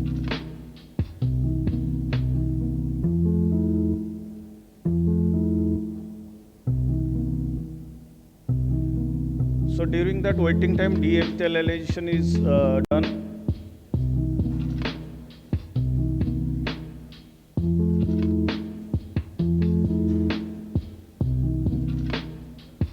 So both the sides.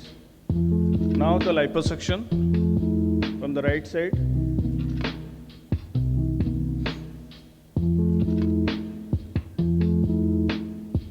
So 700 ml of fat was aspirated.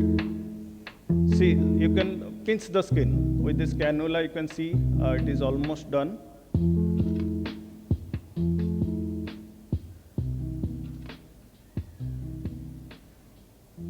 Then the subcutaneous suture to reduce the skin, circumferential.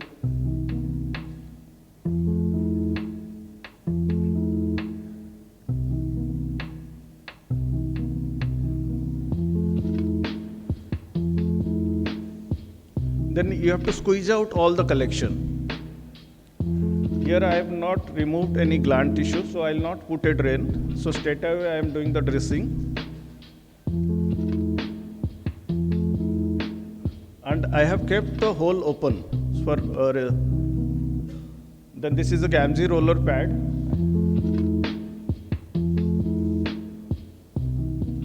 Then I will press it with Dynaplast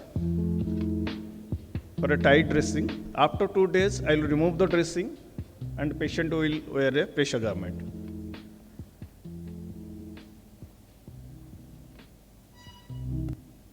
Thank you.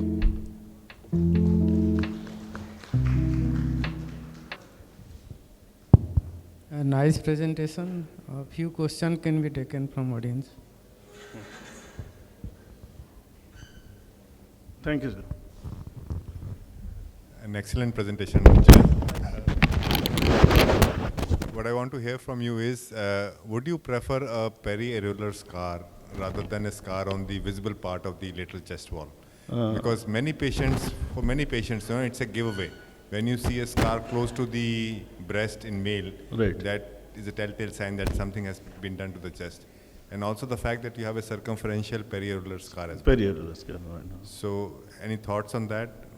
Because you're already making a periareolar Yes, scar. So, you think you can avoid making that additional cut and you can do a cross-chest liposuction to achieve a, Right. Your thoughts on that? Thank you, sir.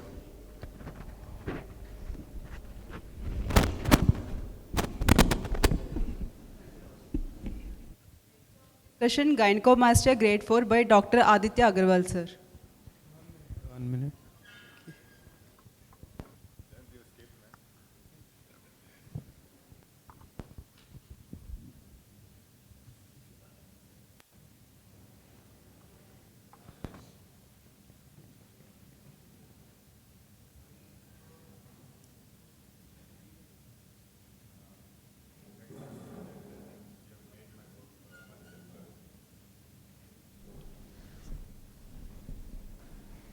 So I think you have covered most of the basics of managing gynecomastia, and I like your thoughts about believe in logic and not magic.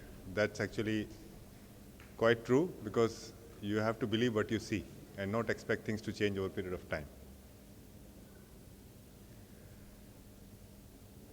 So the mandate given to me is to how to manage grade 4 gynecomastia, and I think the grading has already been done by Dr. Jayant. He's already told you. So I have no financial disclosures, no photographs and videos. Please, if you need something, please ask from me. I'll give it to you, because many of these patients have not consented to the photographs. So kindly keep that thing in mind. So when I talk about gynecomastia with grade 4, that means excess skin, there are two ways to deal with it. Either you can give the patients a big scar, or you can try and manage them with minimum scars. So in Indian context, again, why I'm talking about Indian context is because in a Caucasian, if you make a transverse scar, it will not show. But in an Indian skin, even a small scar shows because of the hypopigmentation or any different characteristics of the resulting scar. Idea is to confine the scar to the periareolar area, like Dr. Jayant showed in his presentation, that how you can excise a little bit of skin. But my take on that would be slightly different, because here we are dealing with much more extra skin. And it's very important to counsel the patient for him to be able to understand that to maximize outcomes, it may require a staged reconstruction. Because once you make a scar on the chest wall, beyond the NSE, like I was asking Dr. Jayant, it's a telltale sign. And most people would know that he's had some surgery done to the chest wall. So this is what we are trying to avoid, or at least minimize. So again, I think I like this slide because I like to put it in all presentations. So it's important that you need to counsel the patient, so properly select the patients, counsel them well. You need to hear them out, what are their requirements, and then you can give them the best way forward. So we have to be on the same wavelength, and you have to calibrate the patient's expectations. And you follow a precise surgical technique. That's very important. And you have a defined post-op protocol so that every member of your team knows what needs to be done. And this is a very important step to achieve consistently good results. I think this chart you should keep in your consultation chamber, because this is very important.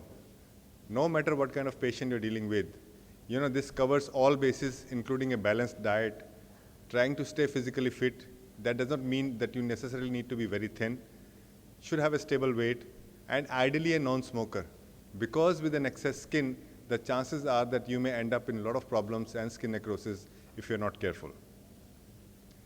This has been covered by Dr. Jain, so I'll not go through it. But the important thing is that pre-op ultrasound is not always required, but it's a good idea to document the amount of glandular tissue which is there, and also rule out any anabolic steroid use, especially for the people who are gym enthusiasts, because they may have very bulky and big chest, and once they give up the gymming, then what remains is a loose saggy skin and a gland underneath. So it can actually mimic like a female breast.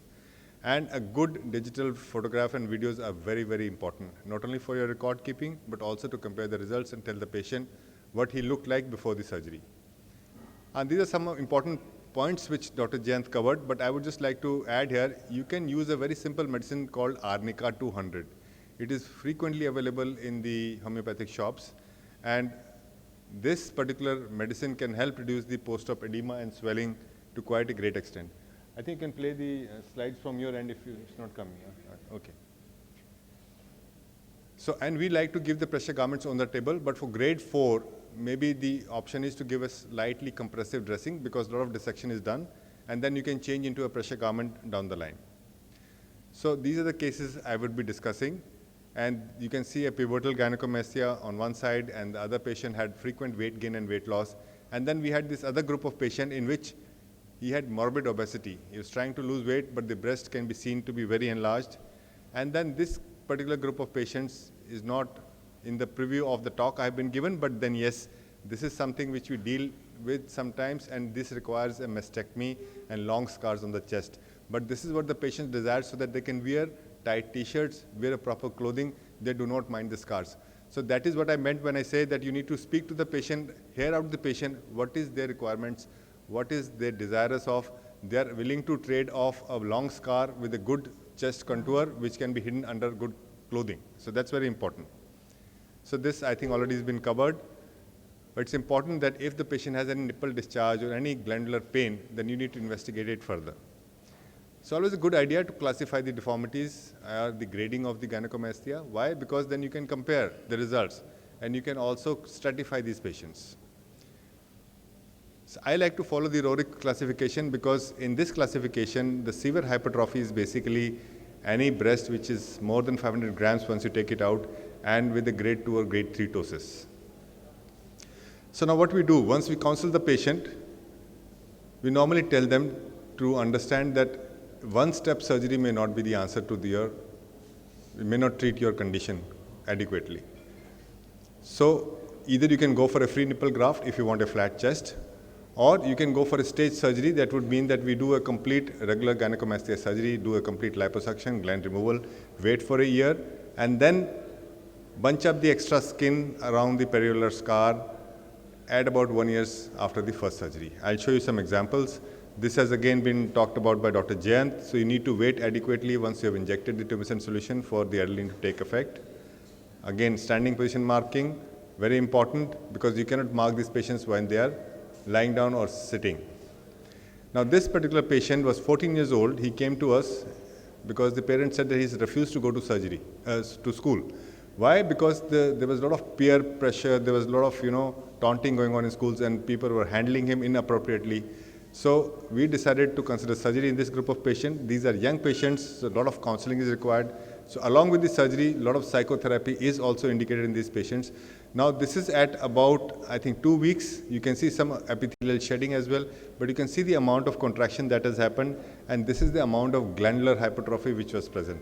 So we did do a little bit of liposuction, but mainly it was a gland removal which resulted in this kind of a result. And you can see the amount of shrinkage that can happen in these patients. Again, now this is early result because this patient never came back to us after a week, after a month. But you can see that in young patients with no history of weight gain, weight loss, no history of any comorbid conditions, the skin retraction is usually very good.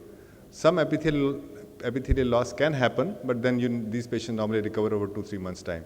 So you can see this is a 1 month post-op picture after which the patient never came, but you can see how the chest wall has totally shrunk. And in the next 6 months, this will actually shrink down quite a bit, but we need to counsel them about diet and exercise. Now again, you can classify it as grade 3B or grade 4. So I've just given you an example. When you assess the patient, there are two very important things. If it's a young patient, look at the quality of skin.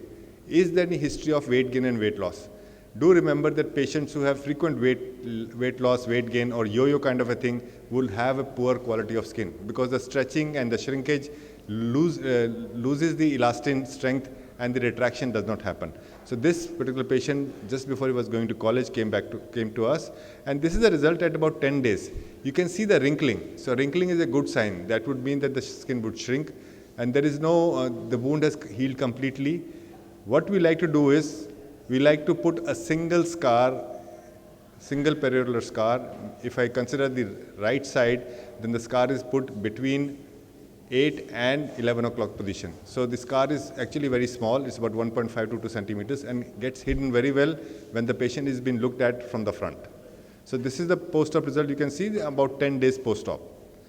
The patient is still under follow-up, so we'll share the results when the patient comes back to us later. Now, this particular patients are important that they be assessed very carefully.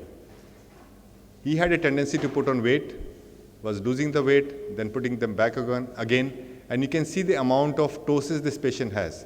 He weighs almost 90 kgs here, and he had already lost 18 kgs when he came to us over the previous 6 months. So the history of weight gain and weight loss tells us that the skin quality would be poor.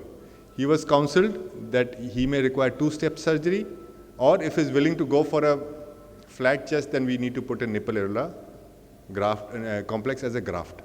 So this is post-op at 1 year. As you can see, although the envelope has been deflated, but still there is a breast which is still present. He's very uncomfortable taking off his t-shirt.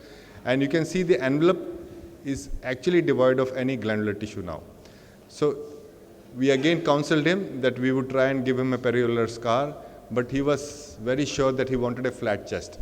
So no matter what you do, unless and until you remove everything under the nipple, you cannot get a flat chest. So we counseled him and he went in for a nipple areola complex full thickness skin graft. So I'll just show you here the full thickness 3 centimeter NAC graft was harvested, along with the excision of all the residual tissue and the extra skin which was there. You can see this much skin, and gland can only be excised if you have harvested the nipple. You cannot debulk this under the nipple and expect it to survive. Then we did a de-epithelialization of 3 mm all around circumferentially. We put in a purse tank. It's moving it here. Please play the movie. Yeah. So the nipple graft has been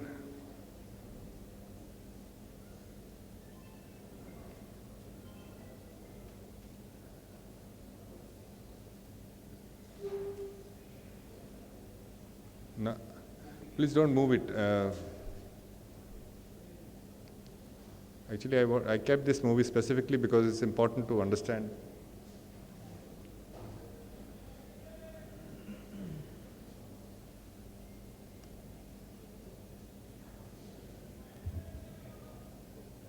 Yeah.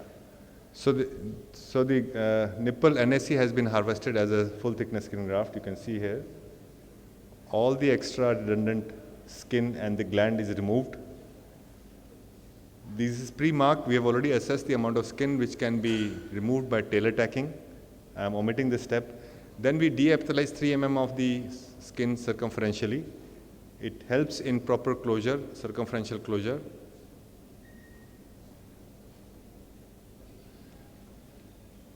We use a purse string suture. Like again, Dr. Jain said, we use 3-0 monocryl.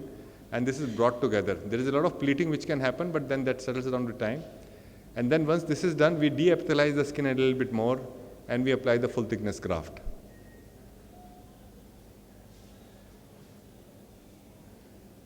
Next slide, please.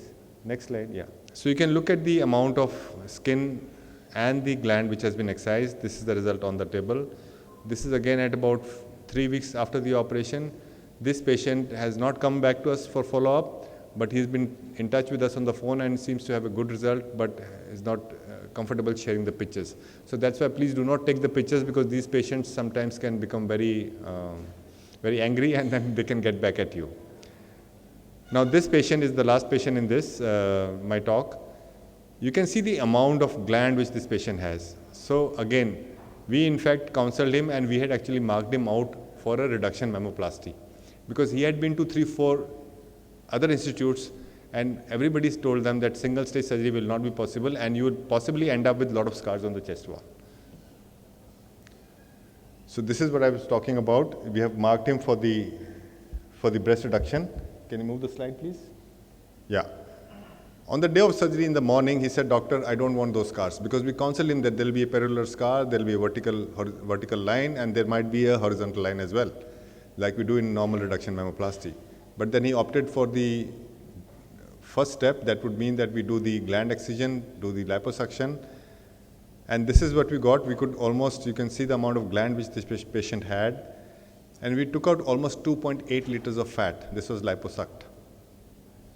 So this is how the envelope has totally deflated. But you can see there is still no mark on the chest wall or no large cuts.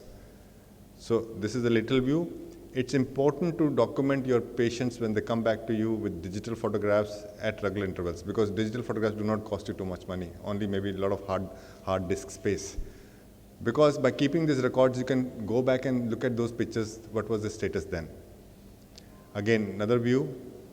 So if you see from the lateral view, you can see the amount of change that has happened, besides the fact that the breast is totally droopy. So this is what we plan to do in the second step.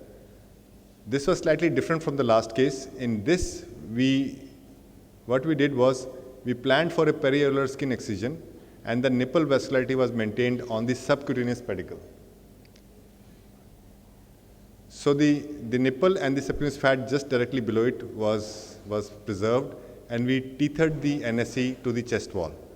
And the circumferential periareolar skin was totally excised, and tailor tacking was done. Again, you will see a lot of pleating here, but then you can see that amount of skin excision you can achieve by doing this technique. Then this was repeated on the other side. We take the measurements to see the correct location of the NSE, and this is the amount of gland and extra skin which was removed. And this is the on-table result. See, the idea of going through all this exercise is to minimize the amount of scarring. So on completion, you can see the NSE looks quite symmetrical. The only thing is that the patient underwent little bit of discoloration on one side of the NSE, I think the left side, but he gradually recovered. And the photographs he shared with us, this is the thing I was talking about, that you can see the amount of discoloration which is there. He may require some more surgery, but then you just have a periareolar scar, and this is the result which you can see after 2-step surgery at about 3 months of the second surgery. So this last case, again, morbid obesity, discussed with the patient. We went in for a total amputation of the breast, and you have long scars, but the patient was quite happy. So the actionable takeaways would be that you educate and counsel the patient, calibrate the expectations, and you have to be on the same wavelength, because you cannot be thinking higher than what the patient is thinking, because the patient results matter to him, not to you. So it's very important that you listen to the patient and then talk to the patient. Don't tell him that this is what I will do and this is what you will get. So that is what is meant by calibrating the expectations of the patient as well as of the doctor treating the patient. And this is one method to avoid visible scars on the chest, and stage surgery can sometimes give us the best results. So I invite you all, and we look forward to hosting you in Delhi for ASAS 2024. Please register if you have not. As it's going to be a global meeting, we have already established alliances with the American Society and the German Society, and we have the Middle Eastern societies also coming in, along with the Kuwaitian societies. Thank you so much. Thank you, Dr. Aditya, for an excellent presentation and display of pictures. Any question from audience? Dr. Vibhuti, can somebody give him a mic?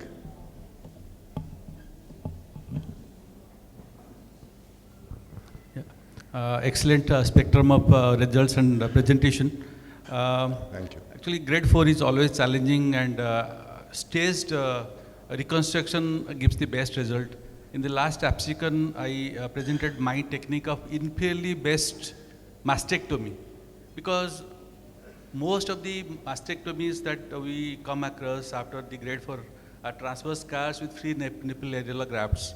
And free nipple areola graft looks good on table, but late post-op, if you see there are areas of hyperpigmentation, the nipple height is not predictable. So those nipple areola complex may be good in 10% of the cases, 90% of the cases they are not acceptable. But if you use a inferiorly based mastectomy technique, like we do inferiorly pedicle technique and keep the nipple areola as per the appropriate size and place, and remove the entire breast, and in the second stage remove whatever tissue is there to preserve the vascularity of the inferior pedicle, that adds a vertical scar, but it gives excellent result. That's the presentation I made in the last APSICON. So there the nipple areola remains predictable, and you have adequate removal of the chest skin, but we add a vertical scar. Yeah, so the vertical scar could be anything between 6 to 7 centimeters. Yes. So the basic premise is that, again, it is based on the patient's expectations and your understanding of the patient's concerns, and then you decide the surgical. Like I said, we already had marked him for a reduction mammoplasty. No, many patients don't want, but I have seen many patients coming Yeah. from Delhi with large transverse scars and free nipple areola grafts, and then they want improvement in result. So nipple areola, if that settles very well, people will accept the scar, but it's not the other way around. The nipple areola not looking good and the skin settling down good, patients are not happy. Yeah, I understand. So that's what. So there are two sides to the coin. So it depends upon which side you want to be, and what your patient expects out of the surgery. So most of these patients, if you counsel them well, you talk to them. So it's very important to keep the communication channel open, because you have to do what the patient is desirous of, not what you think is right. Maybe your technique can also work in a lot of cases. I'm not saying that this is the only technique. This is one point of view which I'm putting forward for patients specifically who are not looking at scars on the chest or do not want the chest to be scarred. Regarding your NSC complex being little hypertrophic and discoloration which is there, and ultimately these patients would require some sort of additional surgery to either make the NSC smaller or do a little bit of more surgeries to make them still better. So it's actually stage surgery. So the patient needs to be told beforehand. So many things in life you do in a staged manner to get optimize the results. But I think your point is well taken in terms of the scar and all that. Yeah. One more thing we should not forget is in some patients hypertrophy does take place in the periareolar scar or circumareolar scar. So it becomes a problem, because when you have done a surgery where patient's expectation is very high and the scar starts hypertrophying, it happens in 10 to 15% of the cases. Then it's a problem, because even if you give Kinacort and anti-scar therapy, the scar shows up, it stretches, becomes hyperpigmented. So that's also something which the patient has to be told when we are doing this surgery. So when we counsel the patient, we tell them about the hypertrophy which can happen. I have 2-3 patients who have had multiple scars on the chest. So we do ask them about the scarring, and plus even the vertical inferior scar would hypertrophy if it is going to hypertrophy in the patient per se. I don't think only the periolar scar will hypertrophy. Periolar scar will hypertrophy if your closure is very tight. Yeah, I had an interesting situation. A case in Bhubaneswar, patient had grade 4 gynecomastia following cirrhosis. So the anesthetist refused to give anesthesia on table because he felt the anesthesia risk was too high. Then I had come all the way from Cuttack, so I wanted to do the surgery anyway. So did it under intercostal block. So once I finished one side, the anesthetist got the information that this surgery is being done in spite of he has been having postponed it. He came back from the other hospital to watch how it's being done. So what I want to tell the house is, gynecomastia surgery, however large, can also be done under intercostal block and little sedation. Definitely. So that's why as plastic surgeon you think out of the box. Thank you.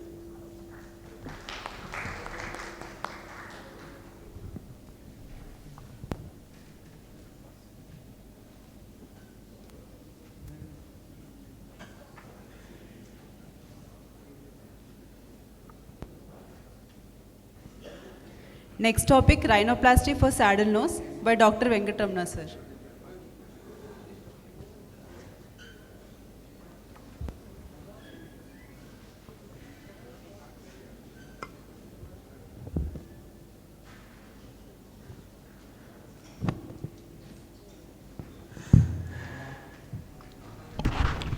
Good afternoon. This is on saddle nose deformities. This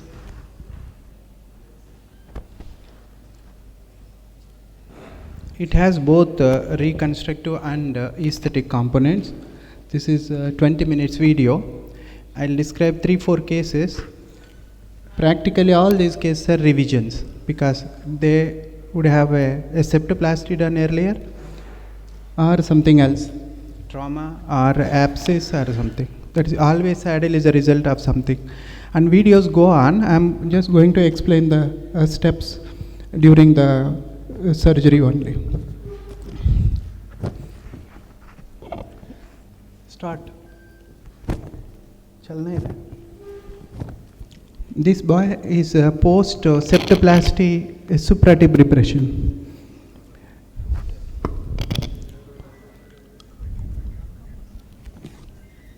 नहीं चल रहा है.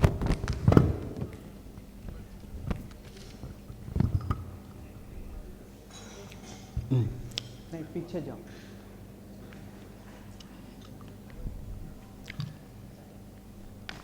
पीछे पीछे. अरे video है, just play कर दो ना. बंद मत करो, ऐसे ही चलने दो. स्टार्ट करो, स्टार्टिंग से. स्टार्टिंग से कर दो, हाथ उठाओ उससे करने के. छोड़ दो.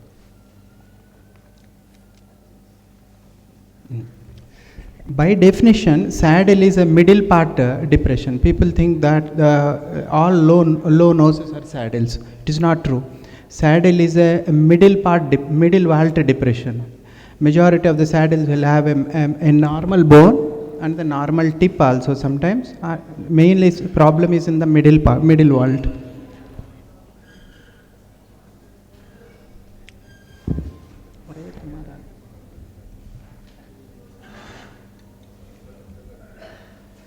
वीडियो प्ले करके छोड़ दो ना.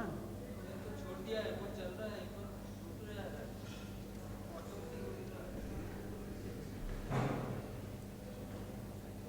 स्टार्टिंग से चलाओ बस, छोड़ दो.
Hello.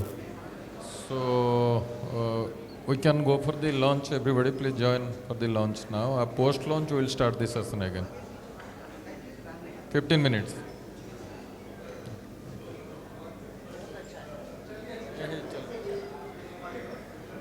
Sir, post launch.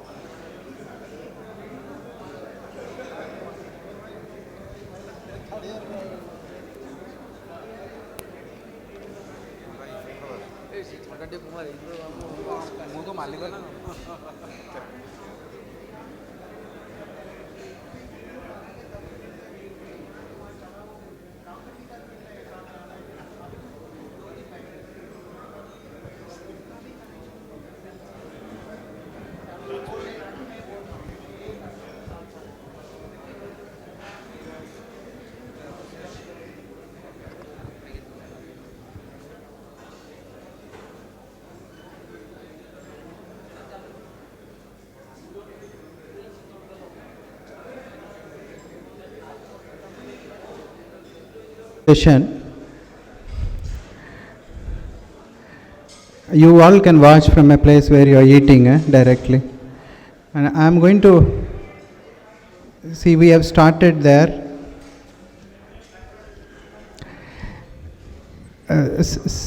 Saddle noses are one of the common deformities which we come across in rhinoplasty practice.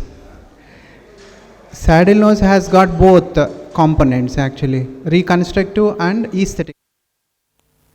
So, here you can see this boy underwent a septoplasty and there was a supratip depression.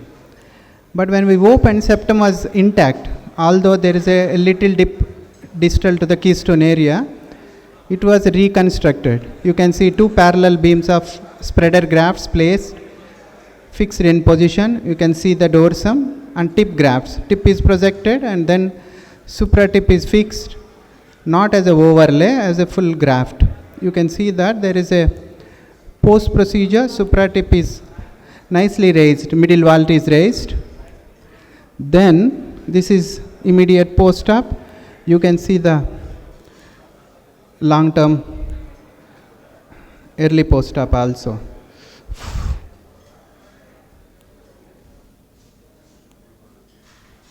Excuse me.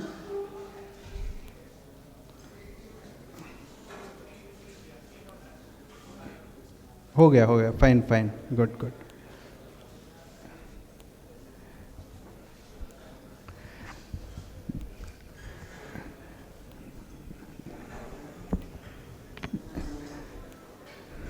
And there are variants in saddle noses. The case which we have seen, he has got a septum already. Not a very good septum, but septum is there, so that we could take the septal support to fix the extended spreaders and then make a nose dorsum. Here there is a saddle which you can see that his supratip is depressed and also dorsum is also down. See, you must have experienced these type of noses. People teaching us in earlier days to make a template of that and put a compact, either an implant or a graft on the dorsum. That is not a right way of managing a saddle nose. Nose has got two things. One is a functional nasal pyramid, which is a breathing pyramid. Over that, a beauty aspect. So without making a functional nasal pyramid, we can't just keep on piling up the content on the dorsum just to have a external visibility. This is why when we have a saddle nose, imagine the middle vault is gone. What is middle vault basically? It is a septum distal to the keystone to the tip. Just keep on seeing the video. This man has no septum at all. When we reached, where have I reached? I have reached the bony dorsum. Then I am splitting the cartilage. He had a past septoplasty, past trauma of the nose. That is why you can see there is no septum practically. Then we had to make a pocket between the septal flaps to do a L reconstruction. A place where I am doing is that keystone area, and when I separated the flaps, there is a space there. See, there is I made a hole and it is an antenasal spine. Don't miss the view. I made a hole in the antenasal spine, passed a small needle for the, like, you know, at the end I can see that. And I made another hole at the keystone area. Keystone means bony cartilage junction. So when I make the L, I can fix L at 2 points, that is keystone area drill hole and also intranasal spine. I am harvesting the rib cartilage graft. On the way I have taken out some rectus fascia so that I can use it for diced cartilage fascia graft. Because it does not have a septum at all, a simple conchal cartilage is not going to be sufficient to make a compact L reconstruction a pyramid. So I had to take out some rib cartilage. On the way I have taken out rectus fascia. Then once this is closed, then we had to make a L reconstruction. Before taking the cartilage, I have taken out I have done a drill hole at keystone and also at the anternasal spine. Remember that. Now when we go to the nose back again, after finishing the suturing, see, this is a diced cartilage fascia wrapped around the per se insulin syringe. Depending on the width you want, you can make. You make it a loose if you want a bigger one. See, I am taking a bite at the anternasal spine, which I have already make a drill hole. I am making a tip support. This is basically a caudal strut support of the L reconstruction. This is going to be the future tip of the, and I am not making one full L and inserting. I fixed first the caudal strut, then I am placing the middle vault part. This is called dorsal beam practically. It has 3 components. If you see 3 layers, the middle layer is consider it as a natural septum, and on either side, to bring the width of the middle vault, I put a cartilage extended spreader grafts on both sides so that it became 3 layers. Then we have already separated the flaps.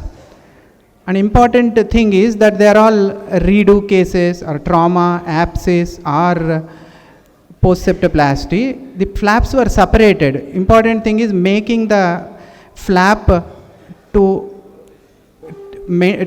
put this L strut is important. You should not tear the flaps when we are separating the septal cartilage mucoperichondrial flaps. Now I have fixed with it is a 4-0 round body proline. Now keystone is fixed. Now it looks like a normal nose when we elevated the skin. Earlier we didn't have that at all. Now I am fixing the caudal angle, the caudal strut and also the parts we made. For this you can also use a PDS. And in superficial areas I use PDS. In the deeper buried areas I use proline. Problem with the very superficial areas, proline knots might get exposed on the skin, and in long run sometimes they present as a little abscess and you may have to remove the proline sutures. Now I am making this is intradermal suture. Now you have L is reconstructed. This is what I am talking about, functional nasal pyramid. This is if we just do this and leave, the patient will be able to breathe nicely. He may not have a big nose, but functional nose. Otherwise, majority of the saddles come for breathing difficulty because we have destroyed the middle vault, upper laterals drag down and cause the valvalia difficulty. So majority of the saddles, they are for breathing difficulty, not for only aesthetic issue.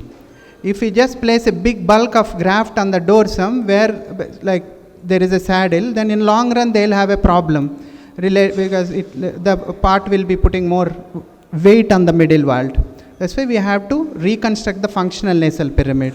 Now I am reinforcing the tip further up with the help of caudal strut, which I have already fixed.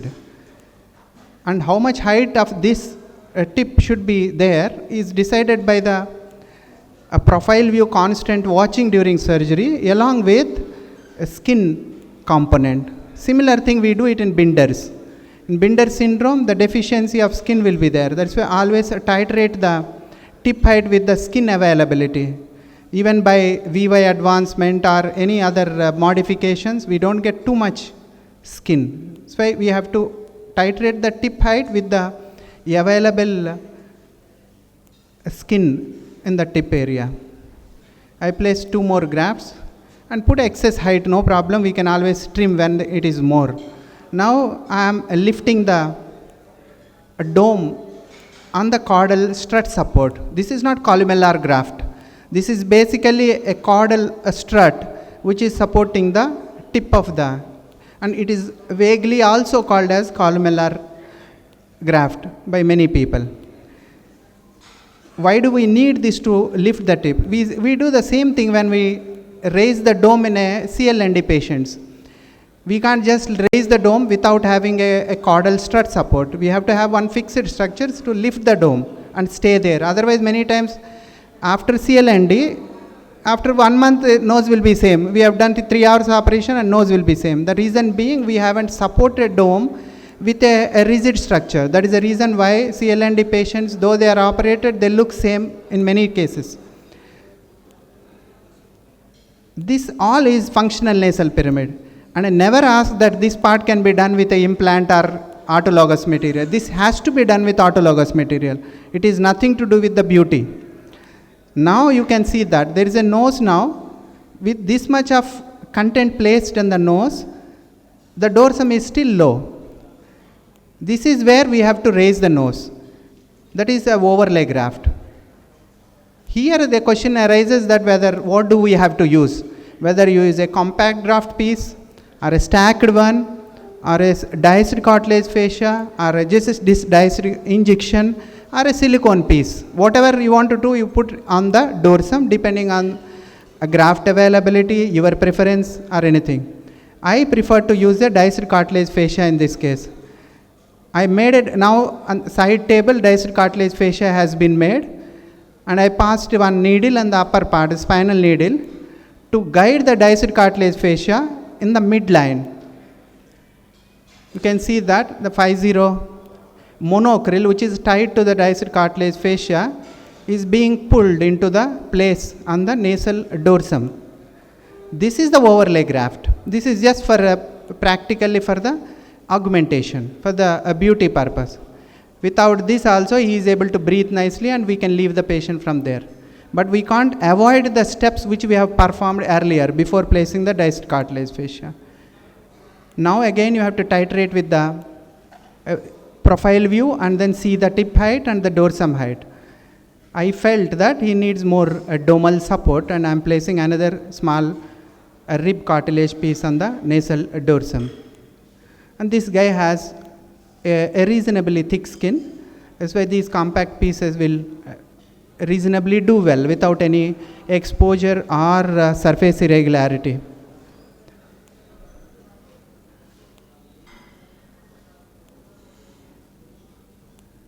So practically what did we do? What we have done a functional reconstruction, harvested rectus fascia, then placed did a L reconstruction with that, followed by an overlay graft. And put a nasal pack and leave this one. And I remove that stay suture. After any time we can always cut that. That is simple monocryl suture. I leave this pack for plaster for 7 days. We don't remove, we don't check the skin or anything for 1 week unless until I have any doubt. This is a post procedure, and you can see on table.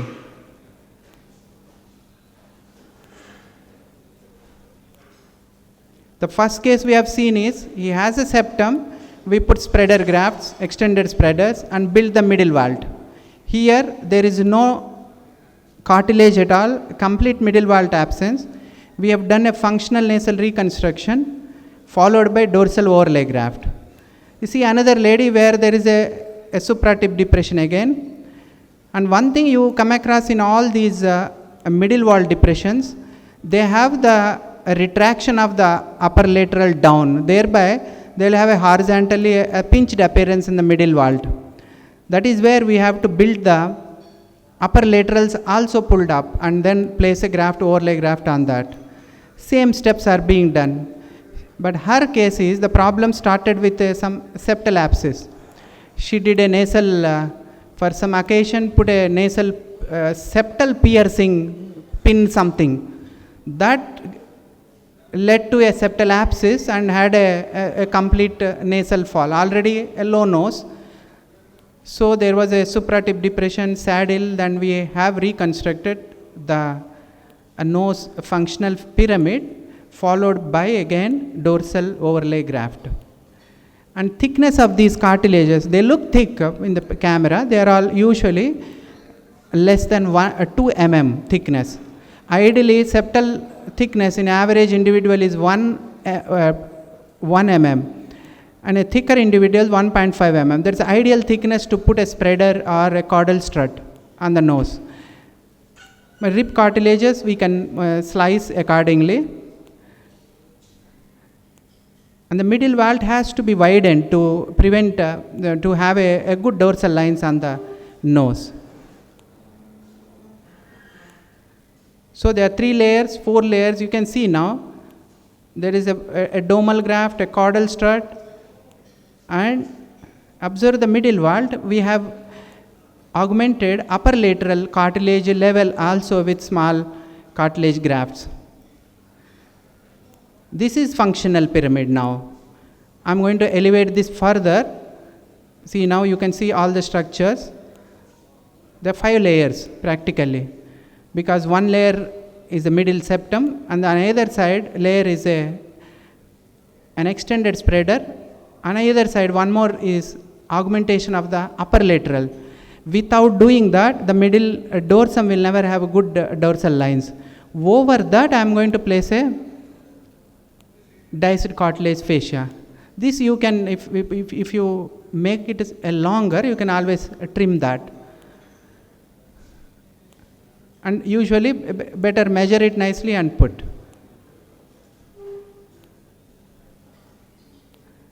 And placing the thread is going to help you in keeping it in midline, and also you are pulling it exactly into the right nasofrontal angle. That is important.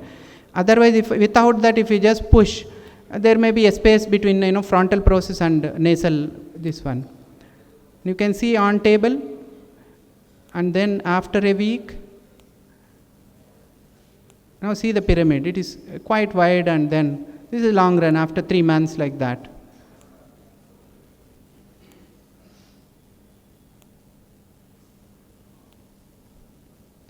See another saddle. This man has a good bone, and the middle part is acutely down. See, when we open, now we will cut short the steps. If we open, see, this is anterior nasal spine, no septum. He underwent 2 surgeries. First one is a septoplasty, turbinectomy, something, followed by another rhinoplasty. And there is like some conchal cartilage was placed. It was not serving any purpose. And this is other way of doing it. How much L size has to be done? In this, you can see that. I placed this is a suture material cover. You can see I placed that. This is an approximate length, you can see that. And the measuring one, how much dorsum beam we have to reconstruct and how much caudal length. It is approximately, and always err on the longer side so that you can always trim. It's a cartilage. And why do we fix at the antenasal nasal bone areas? To prevent again, see, I'm placing that, I'm putting again 4-0-proline with the nasal bone. Thereby, there won't be any dip in future. Whatever you do, that whatever cartilage you have placed, it is in a right location, exactly right point. Then again, caudal part has been reconstructed.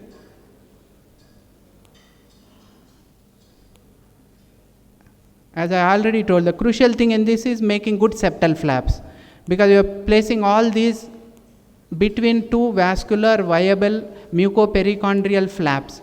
We should not make tears while dissecting that. That is a difficult dissection in the whole process. Remaining that fixing things, because they are all revisions. Any nose which got operated or had a abscess or had a trauma, anything, consider it as a revision only, because invariably they'll have a scar and a cartilage loss. And this patient, he has a adequate a bony dorsum. So after filling that, I'm reinforcing again supratip. These are augmentation of the upper lateral cartilages. I place a small thin sliver of cartilage there. Then tip grafts. No diced cartilage fascia, because it is height is going to be sufficient. I'm augmenting. This is columellar strut. Columellar strut and a caudal strut difference is, columellar strut is a fixed structure over which we can support the tip. Columellar strut is a mobile structure hanging between two medial crura. Columellar strut strengthens the medial crura. For example, when we do a CLND, medial crura on one side is very weak. You put a columellar strut there and make it fixed. This is another way nowadays we do that suturing, so that tip will become thinner, but always better remove it in day one only, and tell every patient you will have some scar for 1-2 months. I have done some 11-12 cases this suturing. 2-3 patients are showing scar after 1 month also. This guy after 3 months or 4 months, he doesn't have scar now, and it is adequately pulled. And you can also see that even after doing so much, there is a little supratip dip, which you can always put a diced cartilage without doing any more surgery. Another lady, see that post septoplasty, a kink, acute kink in the middle vault. For that small thing, we had to harvest a rib cartilage and fix. When you don't have a septum, you can't do anything. We can't do that work with the help of conchal cartilage. You have two options: either use a homograft or cartilage, rib cartilage harvest. It is done. These are the examples. Thank you.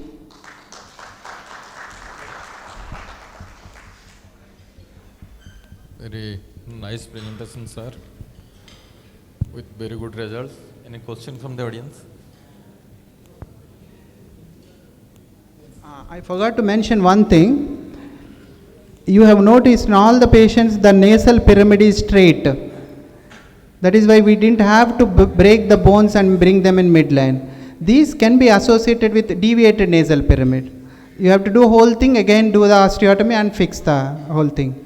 Then you have a less stability of the bony pyramid. That's the only difference. Thank you. Thank you, sir. We will be starting the session C. The chairperson for the session are Dr. Falguni Rai, Dr. Ramesh Das, and Dr. Chinmay Chiranjeevi. The first topic is rhinoplasty broad tip by Dr. Aditya Agarwal.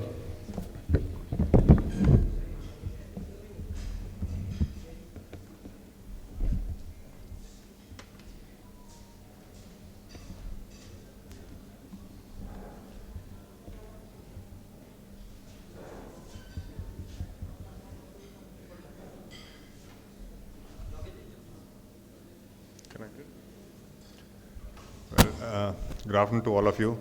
I think, Dr. Venkata, that was an excellent talk and beautiful results.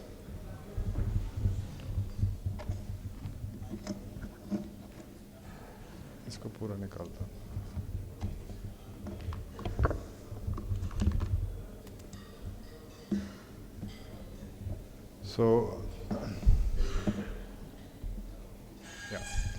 So after the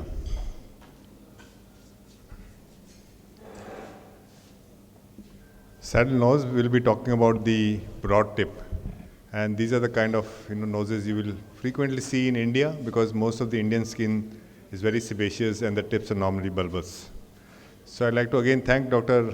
Professor Jayant Das and APRASO for conducting this meeting, and my previous speaker has actually covered a lot of the bases, so I will just run through my presentation and mainly highlight the things we do to make a tip more refined.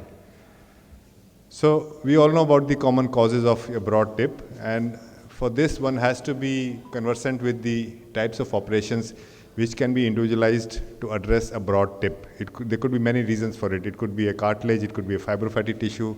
So thick sebaceous skin can contribute to that. So we need to also understand the interplay of various maneuvers when we do the surgery for these kind of things. And these are the typical cases which we see in India. Most of these patients present to us, they want the tip to be addressed. But along with the tip, we also need to address the dorsum. So like, I think I agree with what Dr. Venkata said, that you need to use costal cartilage for these kind of cases to have a long-lasting results, and the permanence of the result is very, very important. A good pre-op record, photographs in all different angles, like I talked about it in the previous talk. And then one needs to understand that our noses are slightly different because the skin is very thick and sebaceous as compared to the Caucasian skin. And there is a lot of fibrofatty tissue in the tip and the supratip area. And combined with that, we have a smaller and less developed osteocartilaginous framework. And to add to that, you have a flared nostrils. So it's a double whammy. You have a thick skin, there is no cartilage support, and then you have flared nostrils. So most Indian patients who want the surgery done, and most of them come at the time when they're ready for marriage, and they want a quick fix to that. So the idea would be to counsel them that you require about 6 to 9 months or at least a year for you to have the desired result. And most of these patients require some kind of a structural support. And I think we, in our practice, counsel these patients for costal cartilage almost always. Sometimes we may not require it if the septal cartilage is enough, but then we need to understand that most of the times you may have to take a call on the table. Now, one relevant, anatomy which is very important to know is the rich subdermal plexus of blood supply to the nose. So the technique I'll be showing you is basically relies on the fact, I think you saw Dr. Sukhbir also talking about the anatomy. So knowing your anatomy is very, very important. So because of the rich network, it facilitates the elevation of very thin flaps, and they can be raised almost at the dermal level. And most of these patients would also end up maybe having a cephalic trim, excision of the fibrofatty tissue. But one needs to understand with so much of excision, there can be a lot of cicatricial contracture. And to circumvent that, you have to support it with a rigid graft. And the best source is either the septum or the costal cartilage. So I'll be showing you some special maneuvers whereby we can do this. So these are the steps we all know. I think I don't need to go into the details. These are the chronological order in how we need to go ahead, plan, and do the surgery. Because if you follow the same thing every time, you're unlikely to miss out on some important findings or important fact. We almost always use either the spreader graft or a flap. And nowadays we are also doing a lot of septal extension grafts. So that makes a construct, which again, Dr. Venkata elucidated very clearly, that you need to provide that support, you need to provide that beam for the structure to stand up on. And the other important thing is, which many of us do not pay attention to, is the hemostasis and obliteration of the dead space. Because whenever there is a dead space, that leads to extensive fibrosis, and it can mar a very good surgery or a very good result. So most patients are assessed for septal cartilage. Conchal cartilage hardly works except for maybe some grafts required for the tip area or the alar cartilage. But I think you need to rely on the septum or the costal cartilage. So this is a conchal cartilage just for people to understand, especially for the postgraduates, that these are also sources which you can look at. So when you prep and drape the nose, the ears have also to be prepped so that you don't need to change the drapings once the surgery is being done. And then costal cartilage gives you enough cartilage to construct a whole house, so you can construct a whole nose out of it. Other important thing is that we in our practice have a trolley for the intraoperative marking and tumescent infiltration. It's standard, and our nurses know that what needs to be kept there, because we do the marking and the infiltration before we go and scrub up. And then we also use a lot of ice packs, because that facilitates a bloodless field and helps you in your surgery. So this is how the marking is done. So we normally use an inverted V transcolumnar open tip approach. It has to be marked precisely. Why? Because for the beginners it is important. Dr. Venkata can just cut because he knows where he has to cut. But for beginners and for people who are not very experienced, it's important to understand that you need to mark those areas, you need to make and also tattoo along the incision site so that you have a very precise closure at the end of it, so that the scarring is very minimal. And it's important that when we do this tattooing, after that we also put cotton patties dipped in adaline solution, which are put into the nostril, so that also helps in achieving hemostasis. We in our practice use a lot of tumescent anesthesia. Many people say we just use 4 cc, we use copious amounts of it. So it's I think a very personal choice. And then the other thing is that you can raise subpericondylar flaps. These are a good tool to use at the end of your surgery, because they can be used to cover any grafts you have placed on the dorsum. So many irregularities can be covered because of this, because of the pericondylar flaps. So this is just to show how we do these steps. So the nasal tip is opened with an inverted V transcolumnar open tip approach. The columella and the tip skin is raised in a subdermal plane. So this part of the surgery goes very slow. So what I'm trying to highlight here is the anatomy which we discussed. So these are subdermal elevation in the columnar area and the tip area, going up to the junction of the tip and the supratip area. So once this kind of dissection is done, it has to be done very meticulously. You have to achieve good hemostasis, and you can see there's hardly any blood which is flowing out, because we have used a lot of tumescent anesthesia. The fibrofatty tissue is again beefed up with adaline solution before we excise it. All of the fibrofatty tissue between the medial part of the alar cartilage as well as the tip area is excised up to the junction of the dome and the lateral cartilage. You can see the amount of fibrofatty tissue which has been excised. This should be kept till the end of surgery, because you may need to use it as a filler material. And then we harvest the septal graft. If you can get good septum, that's the best source of cartilage for the nose, because like for like. So in certain situations when the patient hasn't had any infection, hasn't had any surgery, you normally get a good chunk of cartilage graft. So once this has been harvested, you can fashion this cartilage graft, and you can create spreader grafts, you can create columnar grafts, you can create so many things. So this is done in the bench, and then we normally also use in our patients, when we have done the fibrofatty excision, we put a columnar strut. So this is secured. We normally use 5-0 PDS suture or 5-0 Prolene on a round body, and it is important to bury the knots within the septal graft as well as the medial crust of the alar cartilage.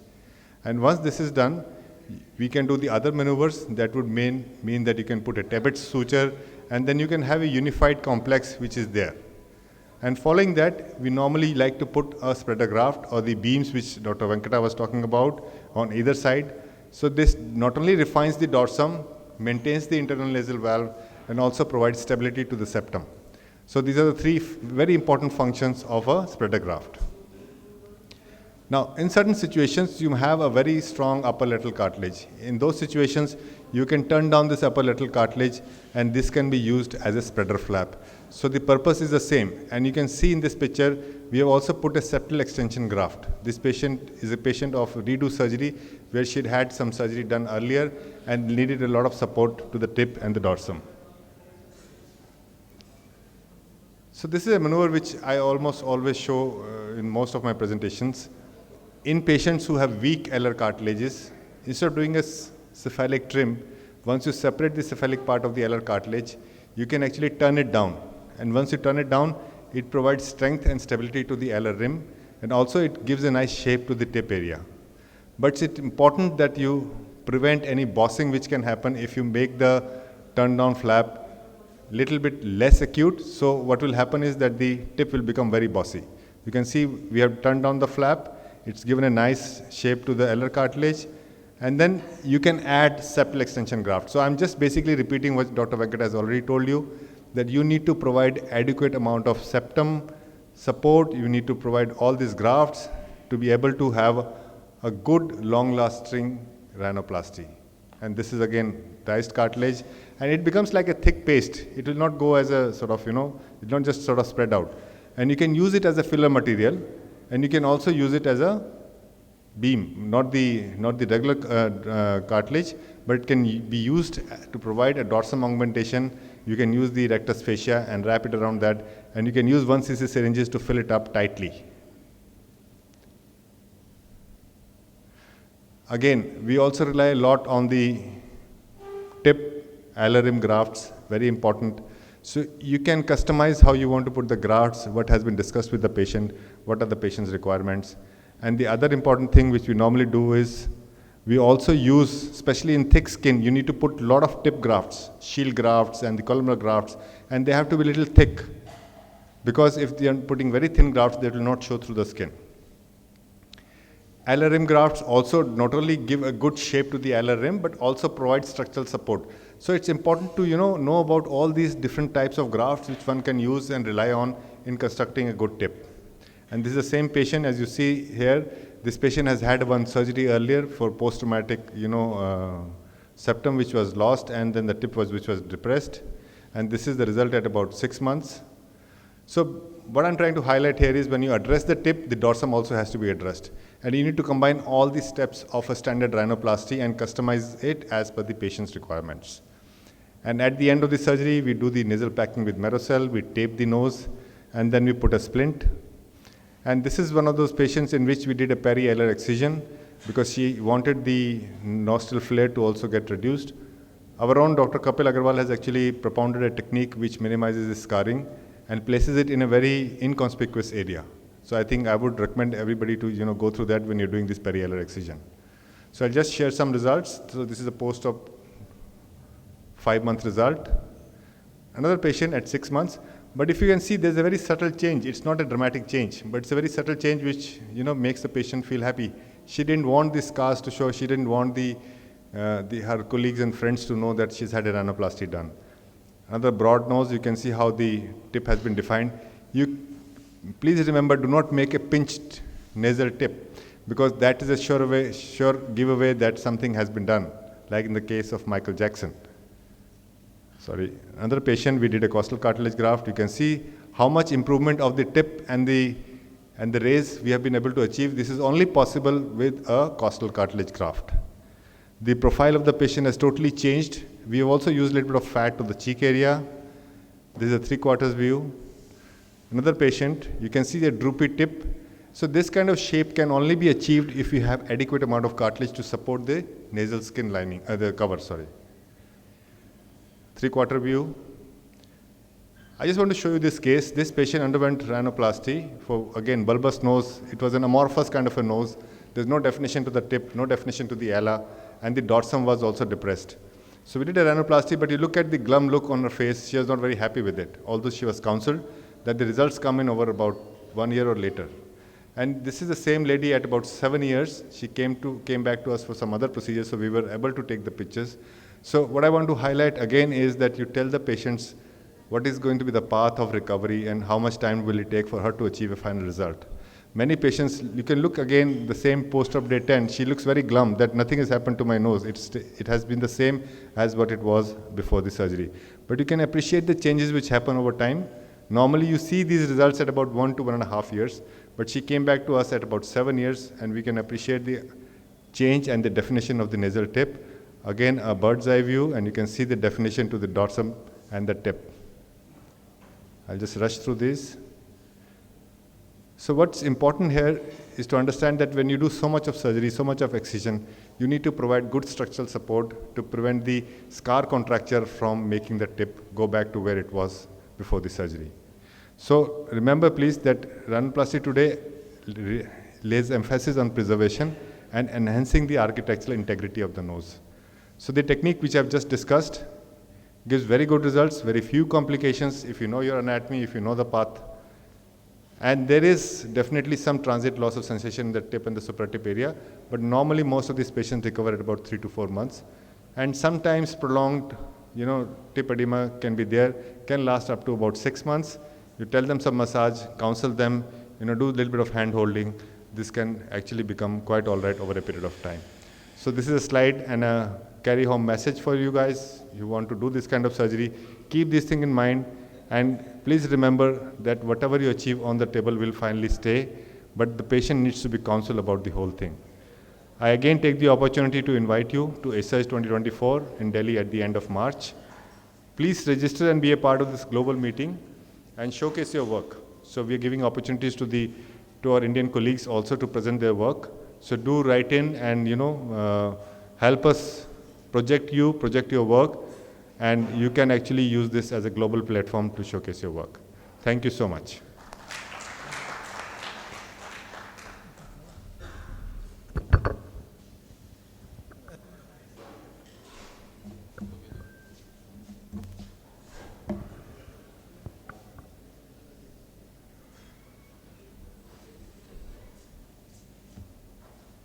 Please check the mic. Hello. Yeah. Sir, very nice presentation, sir, with very attractive results. So, sir, have you used any osteotomy in any of these cases? Yeah, I didn't put it here, but yes, most of these patients would actually require a medial and lateral osteotomy to narrow the dorsum and the nasal. Single? No, both medial and lateral. Yeah.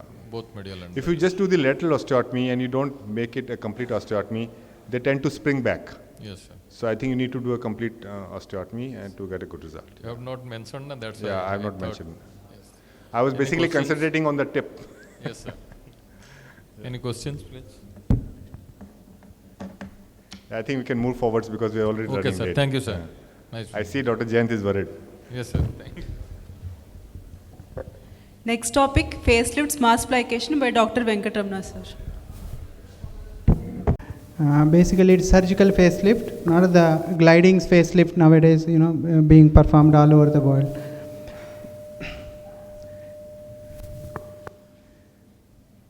This is operative video.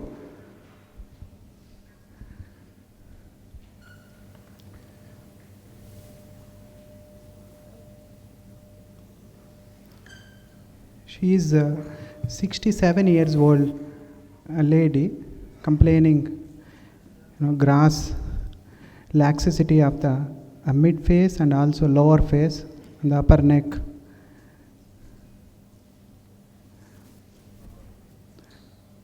I've done a surgical facelift, standard preauricular incision with postauricular modification. Under general anesthesia.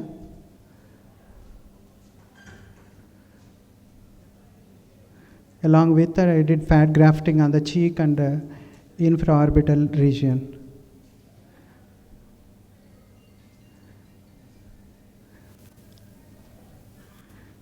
I do the dissection with cautery, with a Corlado tip.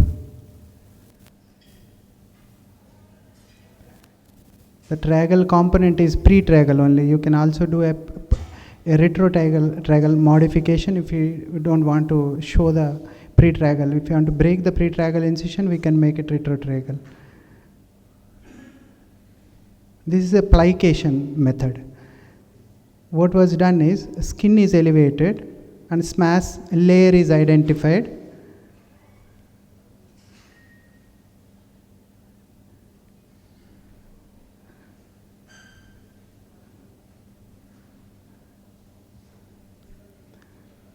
This is PDS.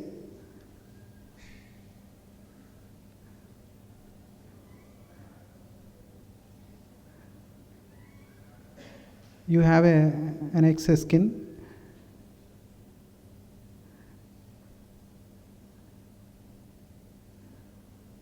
Excise and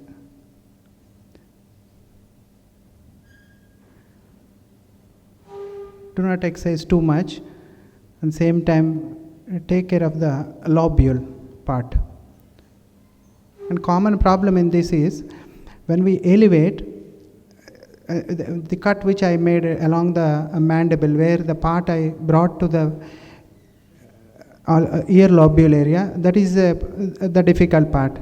How much we have to brought to the upper segment, how much is going to belong to the upper segment, how much is going to belong to the lower segment. That is the only tricky thing when we are excising it.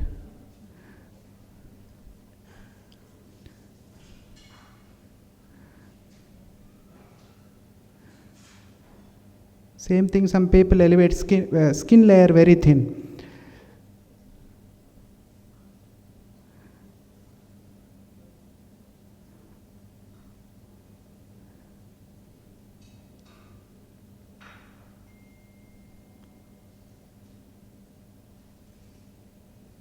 I rarely put drains. I don't put drain after this. We put a small corrugated rubber drain. I am elevating and bearing the smash layer.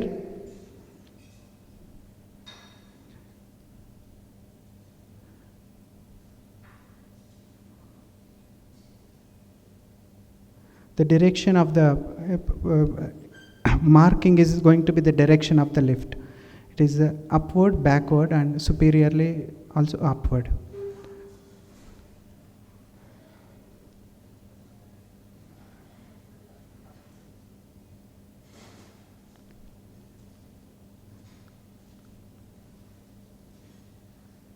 Posteriorly, the sternomastoid is visible, and we have to just preserve the great rollicular nerve, because in that area skin is directly adhered to this sternomastoid. That always the mastoid region, sternomastoid muscle is visible.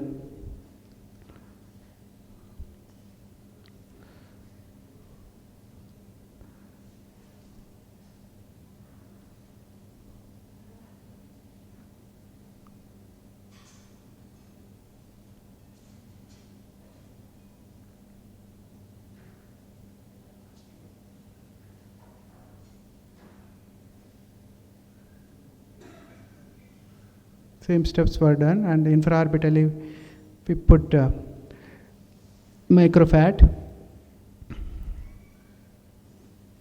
This is what we could see after few weeks.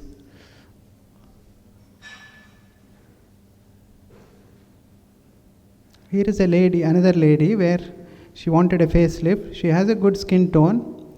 Also, we did submental lipectomy. She doesn't have excess skin in the submental area. First I did a submental lipectomy, then bilateral facelift, and then fat graft at the same time, fat grafting in the infraorbital area. Botox for forehead, and then crow's feet, then filler for the lip. And all these were done under local anesthesia. It is being done under local infiltration anesthesia with IV sedation and monitoring.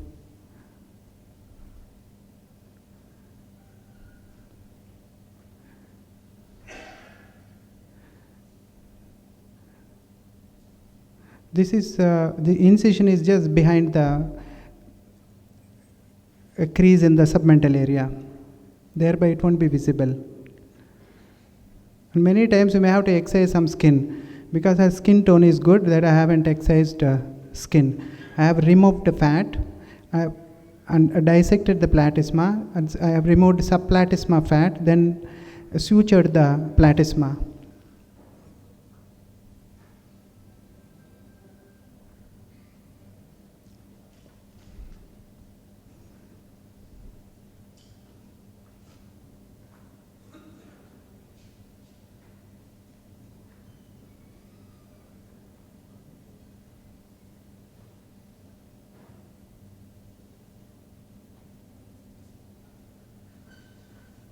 Go under skin and a fat plane means you are preserving smash.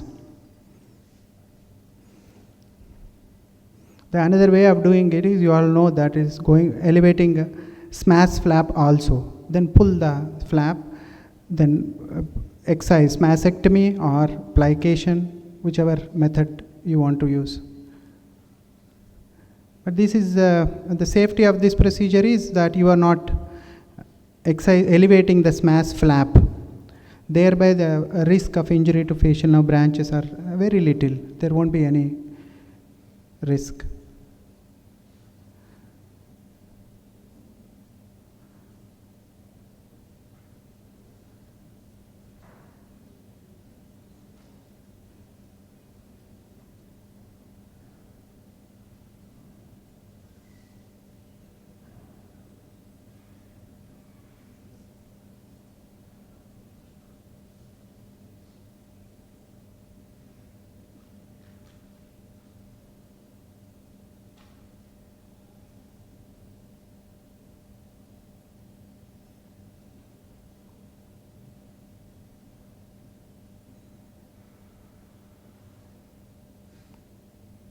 And before surgery, draw a line down the outer canthus. Thereby, you are you are limiting the level of bifurcation of the facial branches, which gets superficial from that level.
She is borderline diabetic.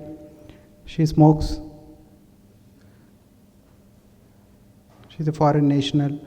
She wants to smoke immediately after surgery, after 5 minutes after surgery. So otherwise she is, or she needs a nicotine patch because she is carrying nicotine patch herself.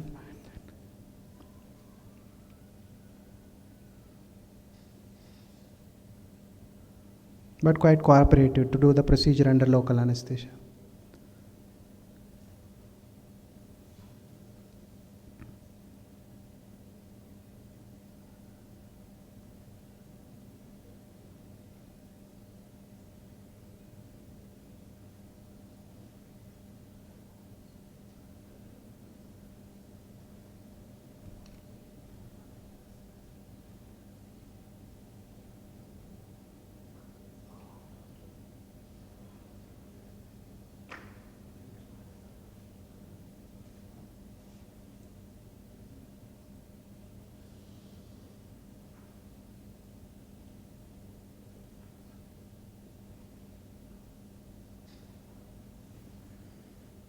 Take more time in adjusting these flaps. Can elevate skin flap very fast. It is not a time consuming thing.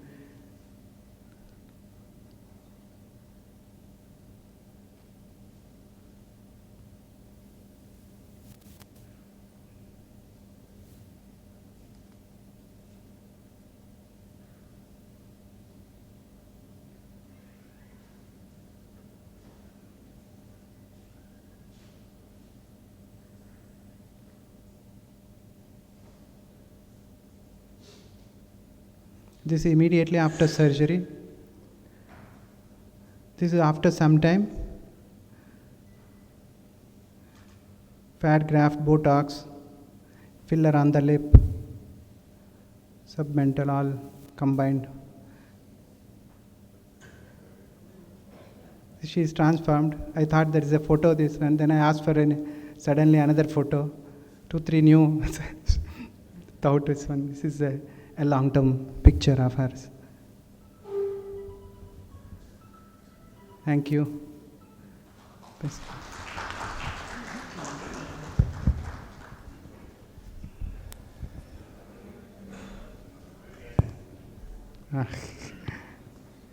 Nice presentation. Go ahead. Yeah, very good afternoon. Thanks the organizers once again. So I'll be talking regarding surgical body tightening using the radio frequency assisted liposuction. So body tight basically. So it's a radio frequency probe. So I'll just concentrate on the what the probe helps me and how I can keep the incisions to minimum for advanced cases like gynecomastia or any unmarried people, who don't want to take big incisions. And especially nowadays, I've seen a lot of cases of cryolipolysis who are coming to me. They come with a lot of crystallization which has occurred.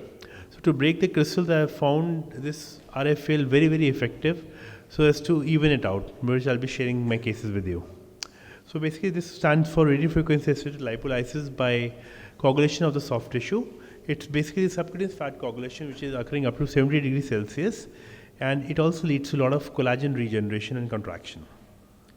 So it delivers surgical results with minimal scars, and you can have an entry port using just 11 mm blade or 18 gauge needle. So these are 3 different pros which are available. So first is the body tight, which is for the big areas of the body, can be thighs, your tummy, your back. Then you have the face tight, which takes care of your neck, softer areas on the jawline. And then you have the acutite, which takes care of your under eyes and easily will fold areas. So depth of penetration is different. Obviously body tight is a bigger probe, the penetration is much deeper as compared to acutite, which is for the thinner areas of the face. So I'll talk regarding body tight. So one of my cases in which I did liposuction with body tight and gland removal, advanced grade of gynecomastia. So I just want to show that so there are 2 different types of movement. Either you can just do while coming back, that's a retrograde movement, or you can do a continuous movement. Obviously it takes a bit of time and experience to get into that continuous movement.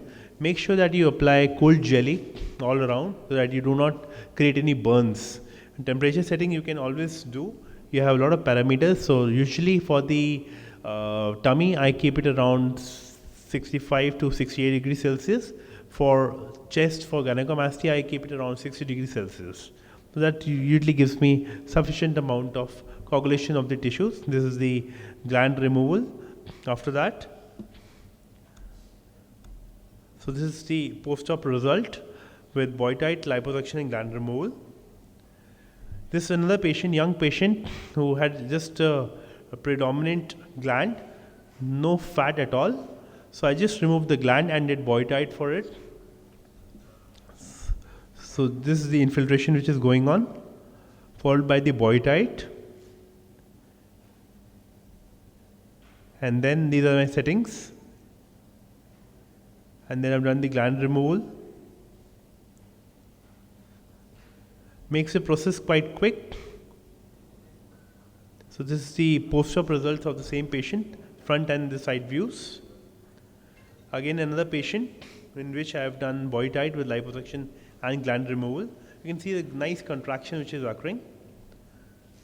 Another patient of gynecomastia. This patient, she had undergone cryolipolysis for the arms, had very hard crystallized nodules like feeling. She was very unhappy.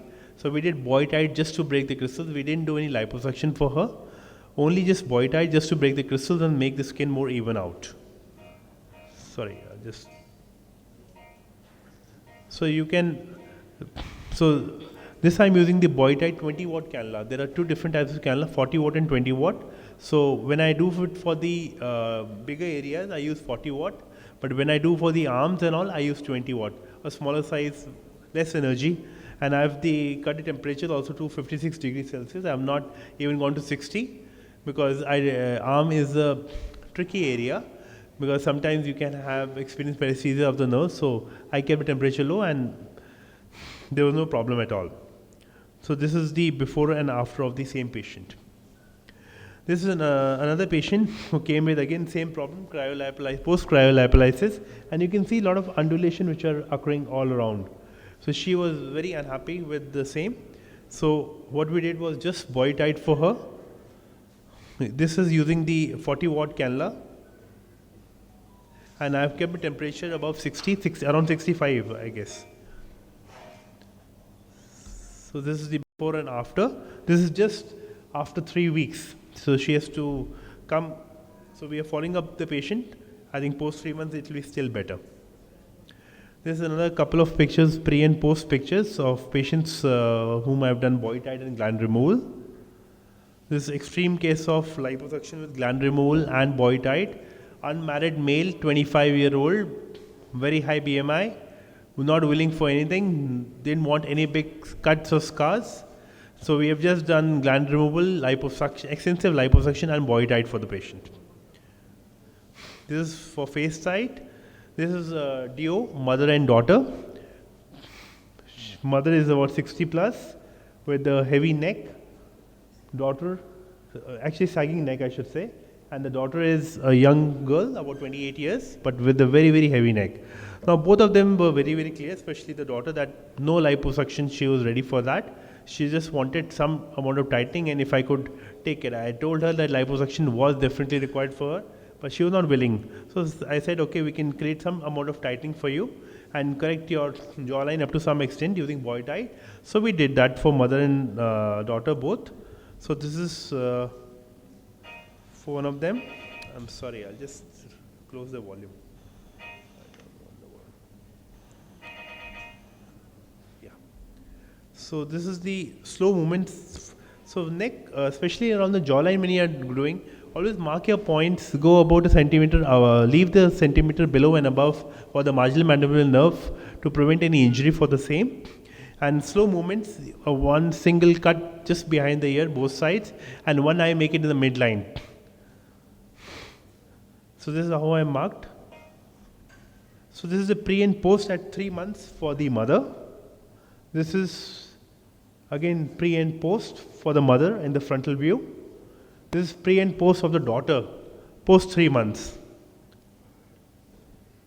Pre and post of the daughter, again at 3 months, only boy tight was done. I mean face tight I did using face tight probe, but there was no liposuction. Though I had told her specifically it will be better if we do liposuction, but she was reasonably happy with the result. Immediately post the procedure, you have to give a pressure garment, a chin neck pressure garment, to decrease the swelling and to get a better result. This is another patient. She was really concerned about her neck. We did only boy tight for her. You can see the smooth contouring of the neck which was achieved at 3 months. Accutite is for the below the eye under eyes. So just few cases I have done. I don't have much experience than that. But one thing I have seen that whenever you do accutite, tell the patient you will bruise for at least 3 weeks. The bruising lasts long. I don't know the reason, but the bruising for my clients, I have done about 4 clients for accutite at the moment. Not much experience for that, but all the patients had a lot of bruising. So tell your patient you will definitely have good tightening, but you will have a long bruising. So if the patient is willing for the same, it's okay. Yeah. So make sure that you don't keep the energy very high because the under eye area, and the probe is so small that you can just use prick with a 18 gauge needle and you can do the needful. So just to conclude, this delivers great surgical results with minimal scars. Access port can be made through 18 gauge needle or just an 11mm blade. It helps to contract the abdominal area, flanks, bra line. You can do any areas. Up to 47% contraction has been observed, and quick recovery with minimal swelling. Thank you. Sir, very nice results. Any questions? Sir, yes, sir. So, Sukhbir, I think it's an interesting, choice of machine and an interesting add-on to our armamentarium. But what do you think are the long-term results? Because I've had very, mixed views. Many of our colleagues are big fans of, this kind of body tight and accutite. But many say that, the results are not long-lasting or they are not even there at all. Is it the technique or is it temperature setting? What is it all about? I think technique and keeping the temperature, I think, is very important. If you keep very low temperature, you will not get a result. You have to keep a temperature 65. If you need a bigger area, you can go even up to 70. Small area, you can go up to 60. But if you, initially when I started, I used to keep a temperature only 50 degrees because I was very fearful, Now with face tight also when I do for the neck, I keep a temperature 60 degrees. I started with 50. I never used to go above that. So if I'm starting out in my practice and trying to use this new gadget, so what would be your message to me as an experienced user of the same machine? Because see, it's a double-edged sword. Because we have seen patients undergoing necrosis of the areas, and especially on the visible part of the face, it can be really troublesome. I have not seen any necrosis. Rajat also has a significant experience with face tight. I don't think we have seen any necrosis. But yes, paresthesias can occur of the facial nerve, especially muscular nerve. They can last up to 3 weeks, and maximum 6 to 8 weeks they recover. I had about 3 patients who were there, and I discussed Rajat also. He also has experience with that, but all the patients recovered. They there was no paralysis of the nerve, permanent paralysis. So regarding the marginal mandibular nerve, when you're doing a neck liposuction or even using this kind of a modality, the nerves are normally deeper than that, unless you're going very deep. No, when we are doing the jawline reshaping with face side, I'm saying.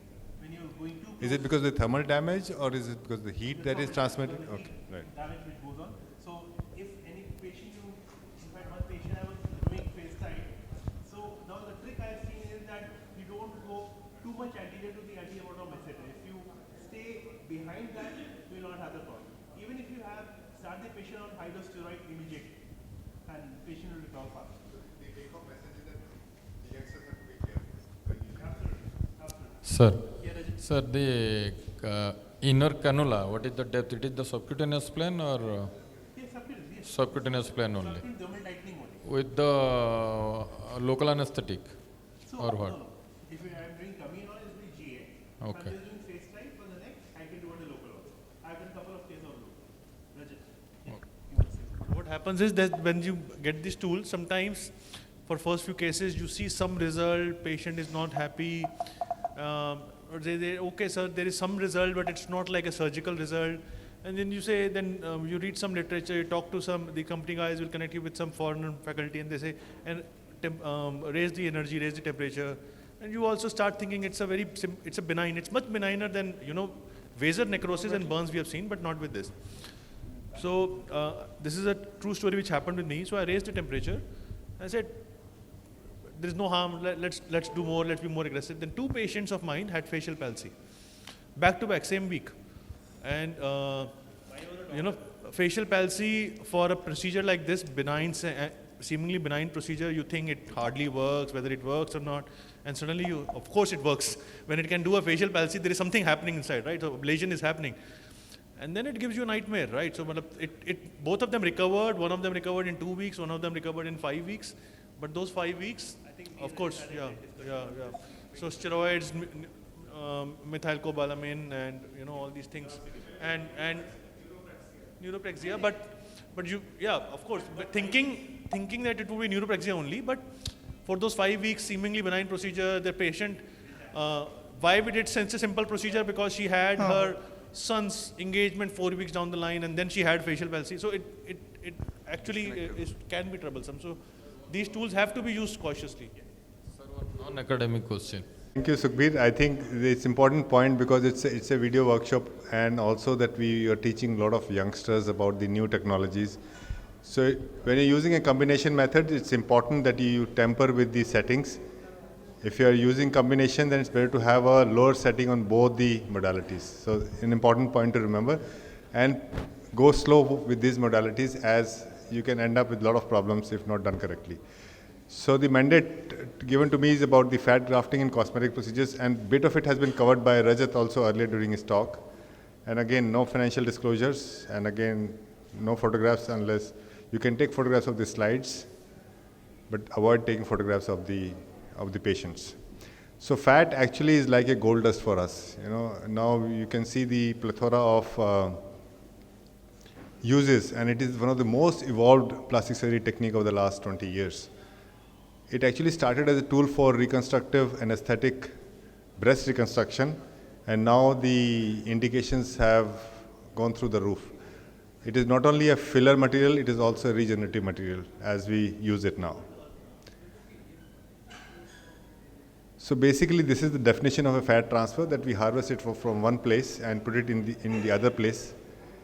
And do remember, a little bit of history is very important, because unless and until you read history, you're going to commit and do the same mistakes.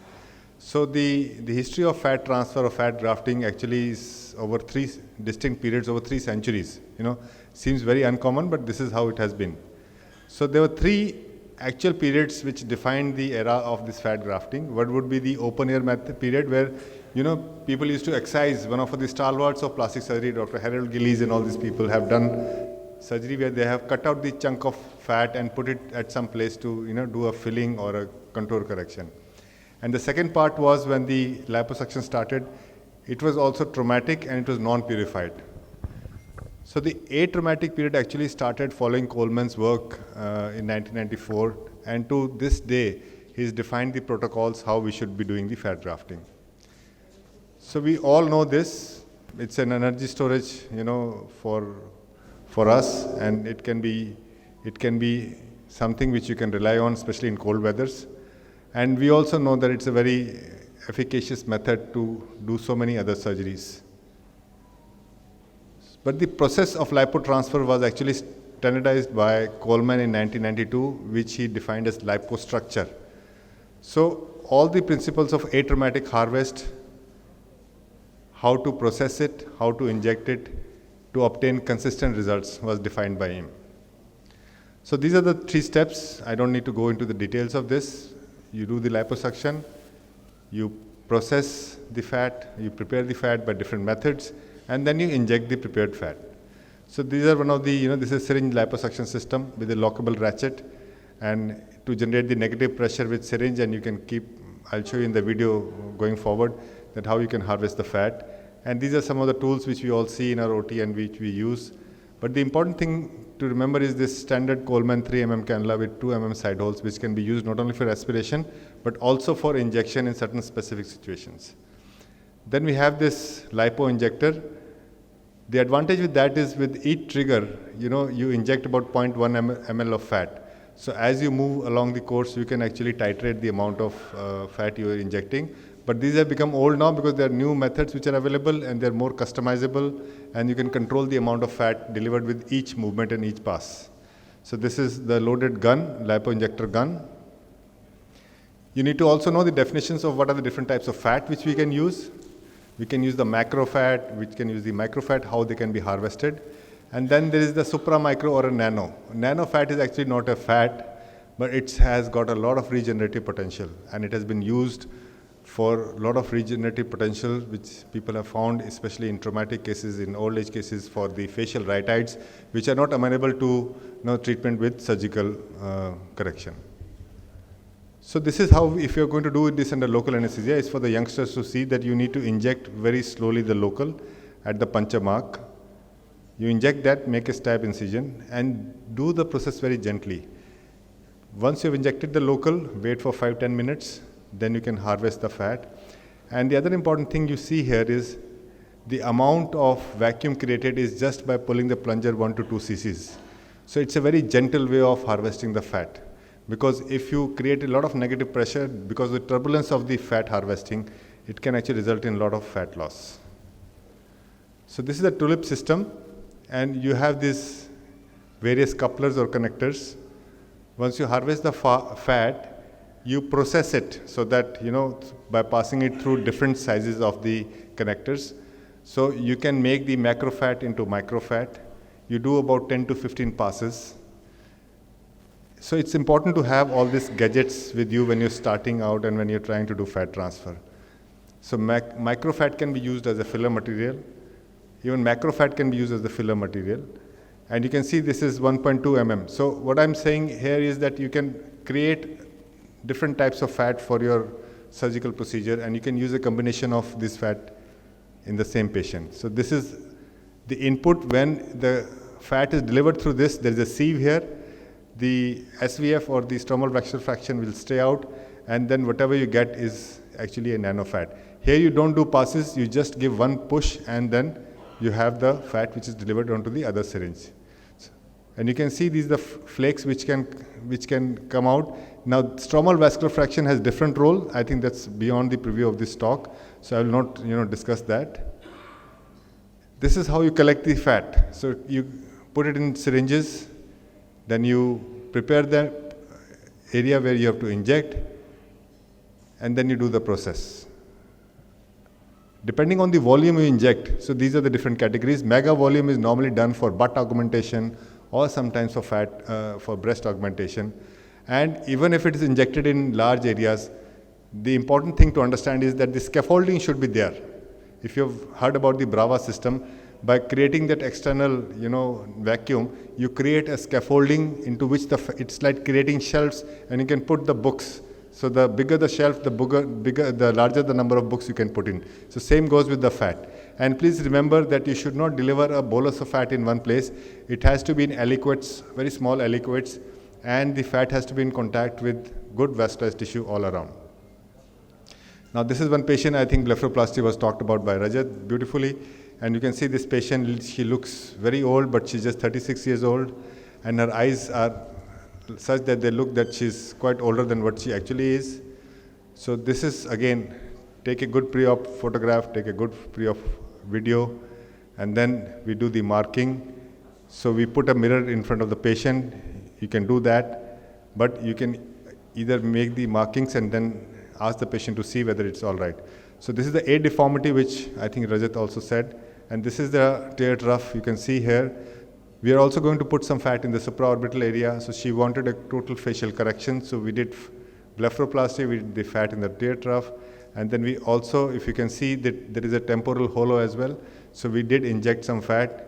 And since she was undergoing the procedure, she said, why don't you put something to wherever you think it's all right. So we put some on the lips and in the nasolabial fold, and we also corrected the temporal hollow. So you can see that the versatility of the procedure is such that you can use it and put it in different areas and give the patient a good result. So this is how she looks like. So this is just to show, you have to use very small size cannula. So this is micro fat. So for lip augmentation, and if you see carefully, I am withdrawing my syringe slowly and injecting the fat.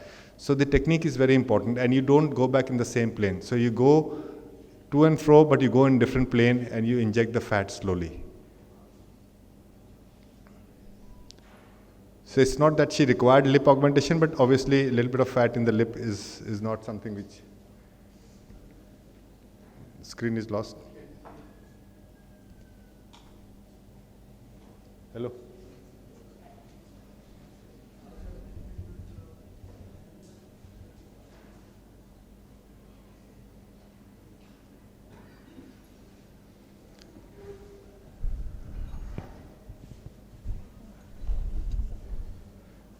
So if you actually see, the fat has been used, especially nowadays, we use it for the face. We use it after blepharoplasty, and you can see this is the intraoperative result.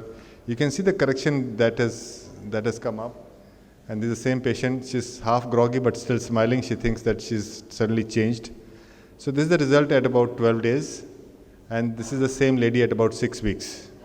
So she didn't come back following that because she was from some outside country. But what I'm wanting to point out here is that you can see the amount of change that can be brought about by not only combining the blepharoplasty with fat injection.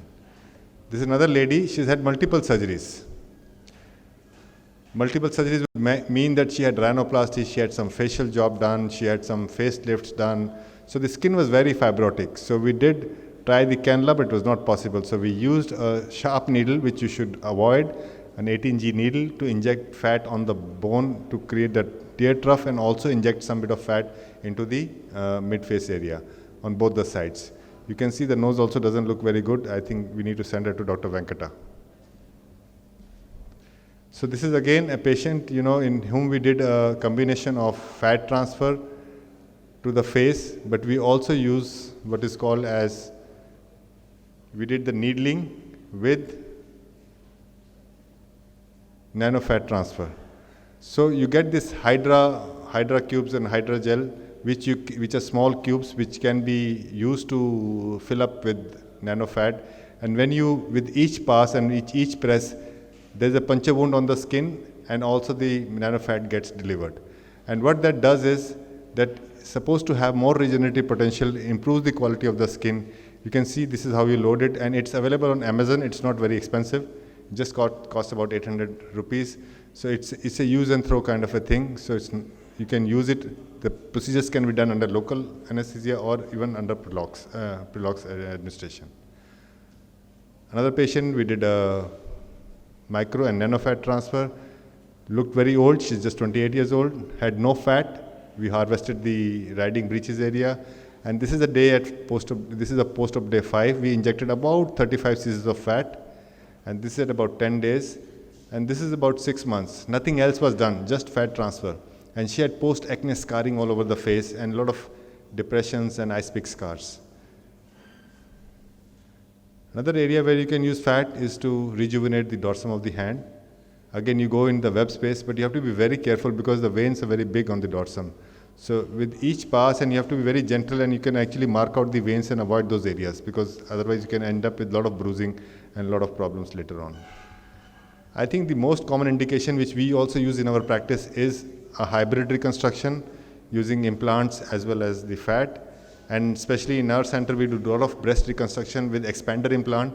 So during the exchange of the implant with the expander with the implant, we almost always combine it with the fat transfer. So that actually gives a very consistent, smooth outcome, and the breast looks as soft as it could be like a normal breast. So here again we are preparing this fat. This is a patient who you will see in the abdominoplasty also. She requested a breast, something to be done to the breast.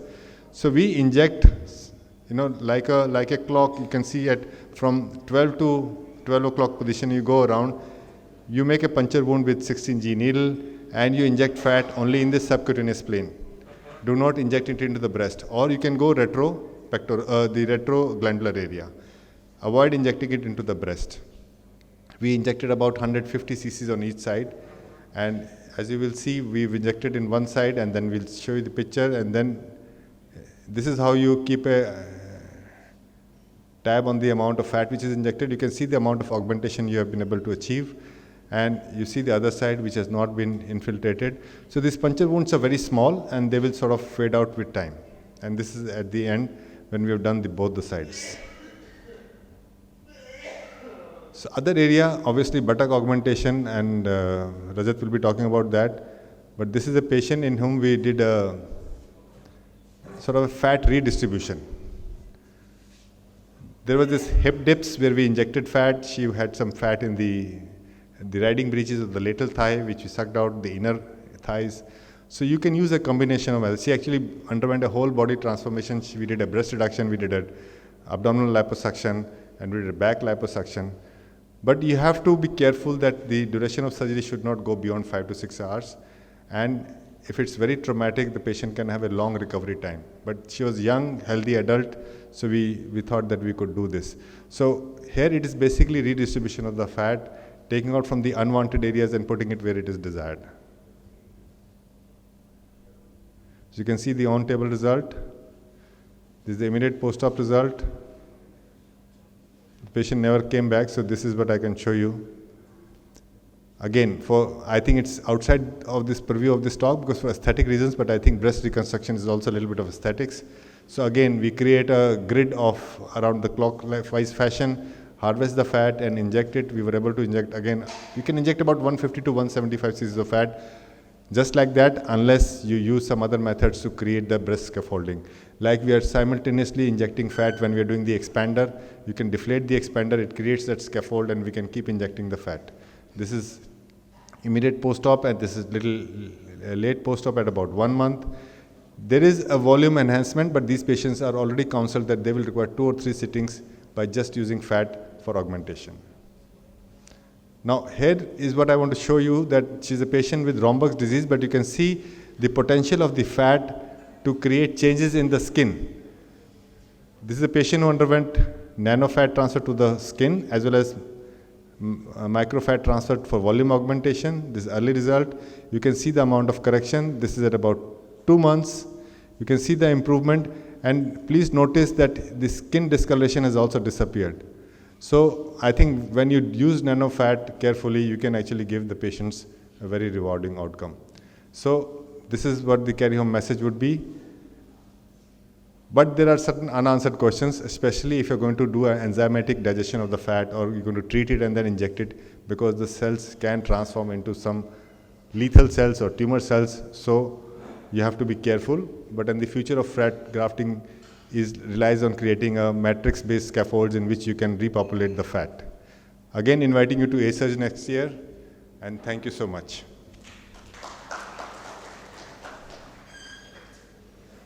Sir, for nice clinical presentation by presentation on fat grafting, and next it is open for questions, sir.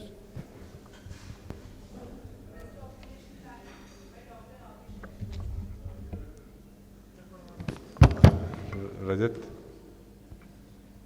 Sorry, next presentation is by Dr. Rajat Gupta, breast implant surgery.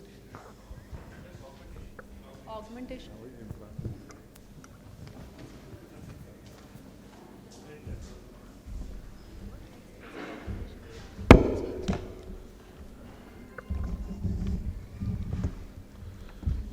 there's slight change. In this talk, I will also cover some portion of the planning of breast implant surgery. So we'll cover breast implant planning and surgical video together.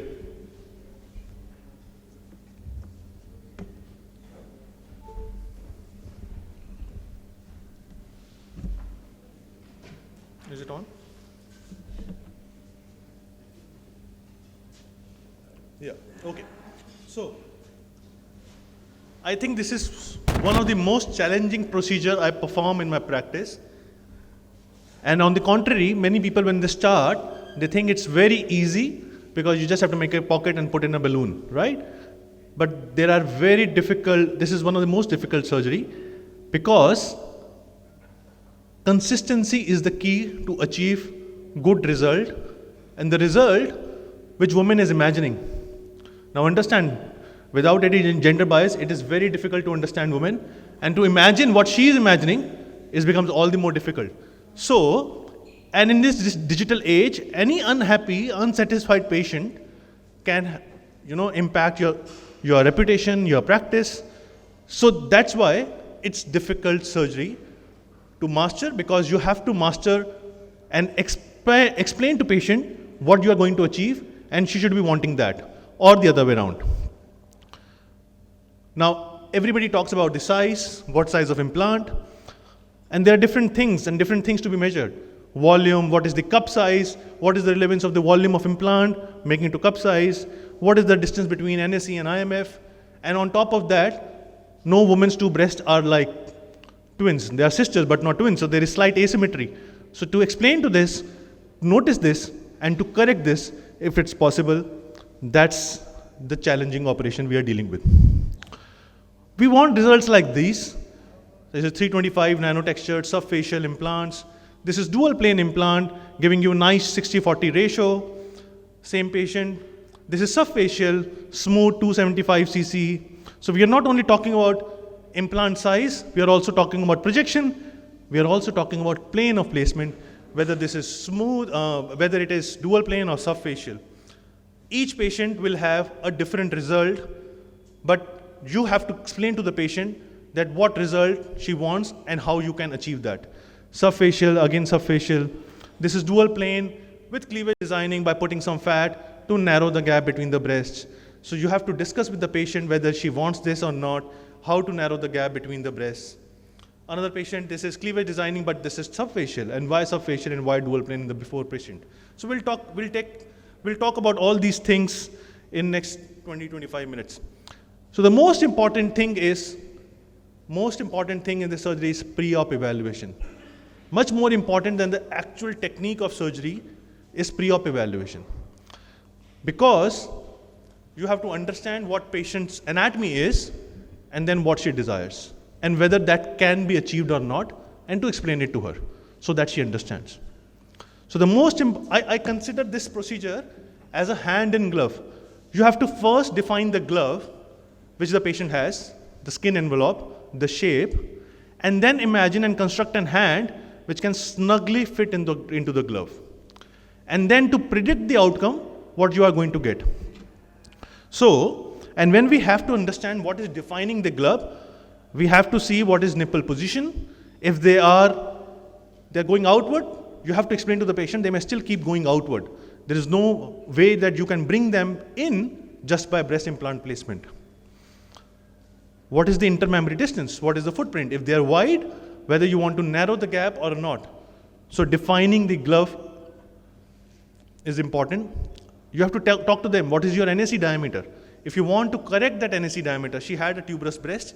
We corrected this tuberous breast, gave her a nice shape, gave her a cleavage design, but she was very clear that she does not want to have any scar around the NSE. So the NSE diameter, which was big to begin with, was bigger now. So this all has to be planned and discussed pre-operatively so that she understands what she's going to get.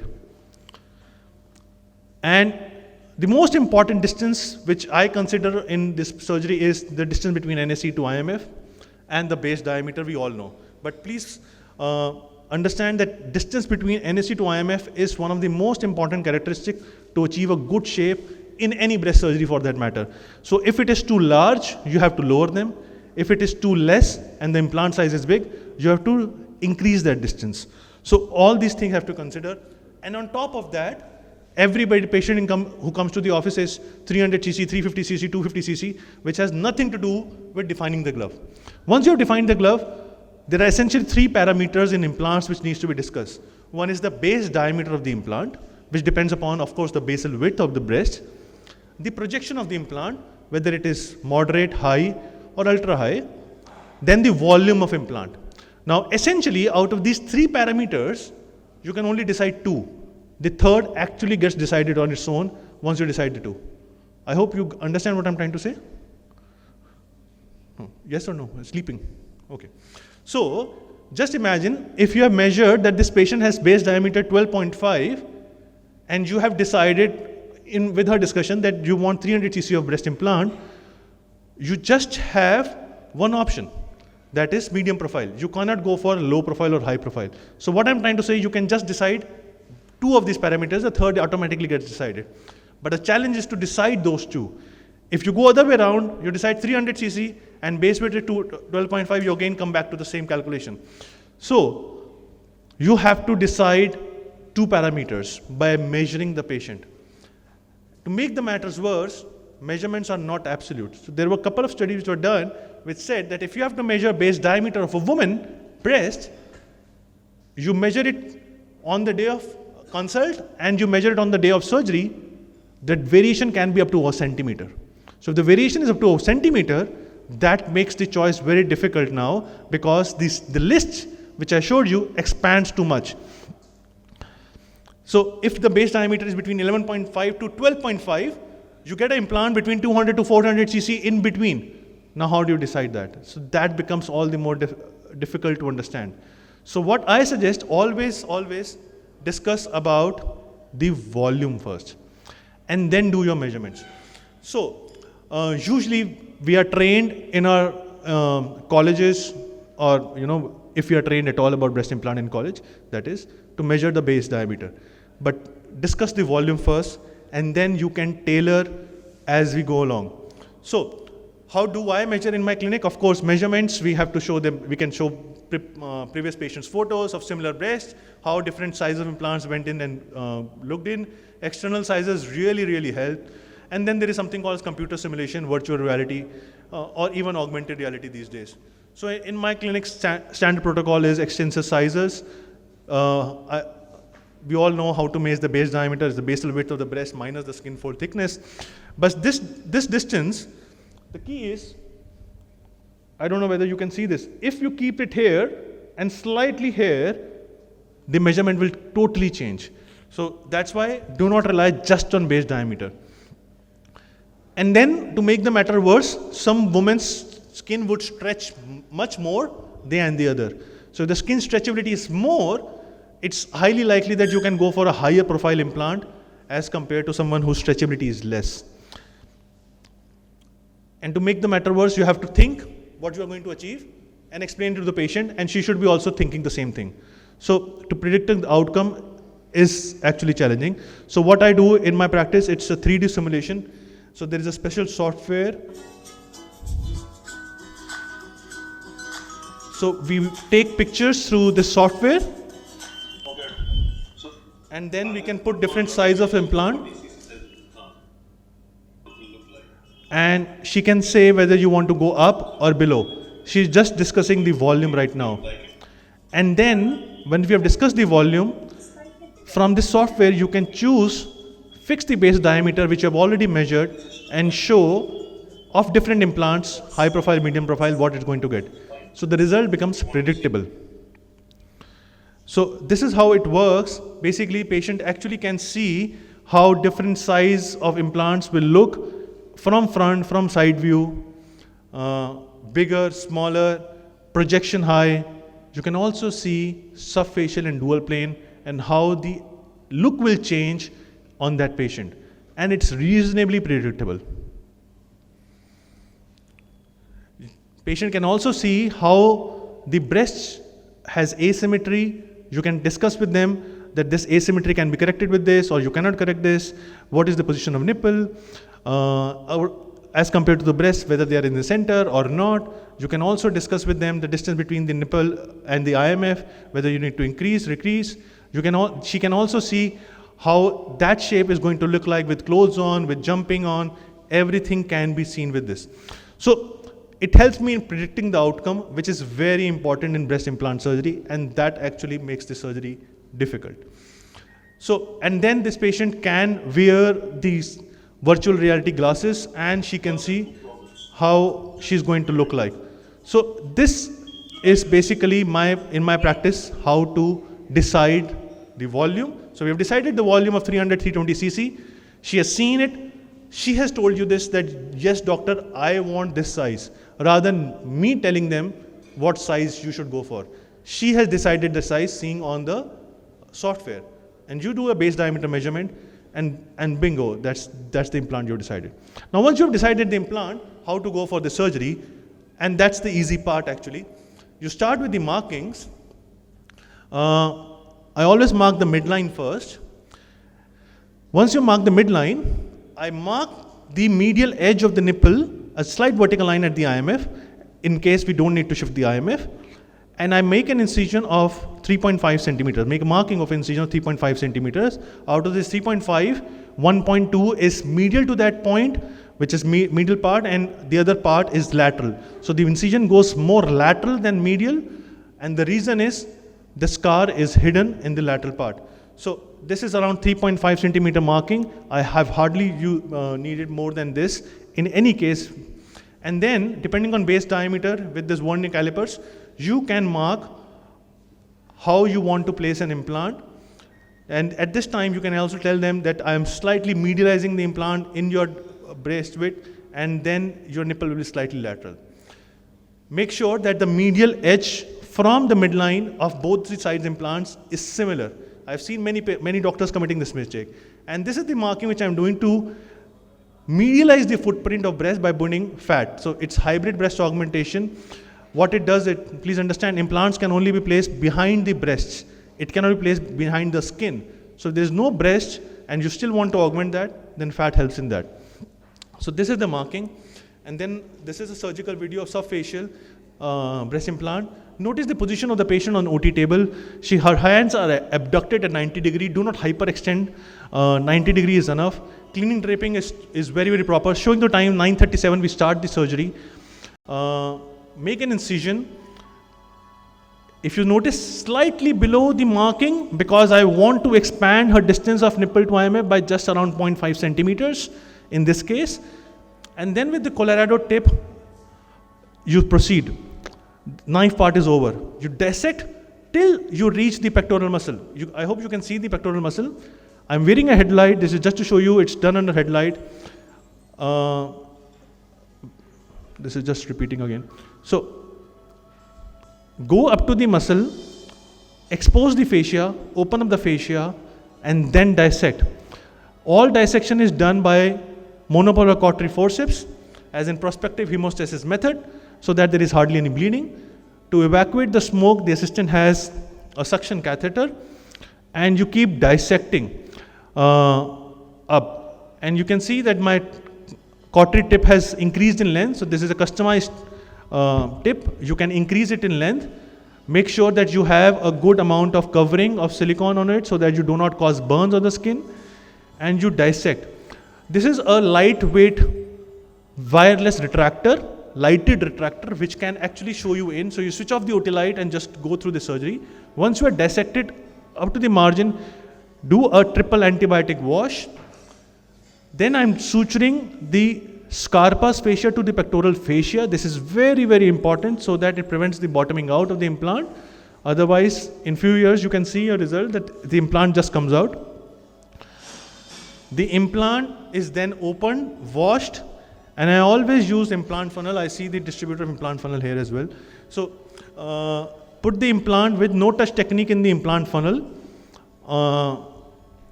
This triple antibiotic wash is along with.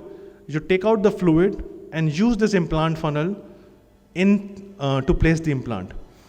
Now, there are different commandments to prevent capsular contracture. One of them is implant funnel.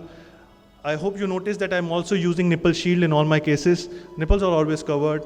Powder-free gloves. We change the gloves at this time, even though we are not using the hands to touch the implant, but still, you can see that nipple shield in place. And then, this takes around 10 seconds, 10 to 15 seconds, and the implant goes in. It all depends upon how well the pocket is made, and the implant goes in. The other thing is, if you compare, I used to put it with manual, as everybody does, the edges of scar used to get injured, you have to dilate them, it is traumatic, and that's one reason why some people do not scar well. So with implant funnel, not only the incision is smaller, the scar, the quality is also slightly better because the incision is not stretched that much. And then I close it in 3 layers with monocrystal absorbable stitch. So remember, this is subfacial. Make the pocket opposite side, and this is just to re-emphasize that triple antibiotic wash is a must. One should always do it. You can use the same funnel in that patient for the opposite side, but this is disposable. It cannot be reused. I've tried to do that after doing ETO, but it does not work. Some lubricant goes away. So, and then you close it. Now, can you see my assistant has a spatula? Now this is very important because it's been seen that while closure, it's one of the most common time that you can actually prick the implant. So your assistant has to guide you with that spatula and also help you in closure with this maneuver which my assistant is doing, so that there is no injury to the implant and it easily closes it.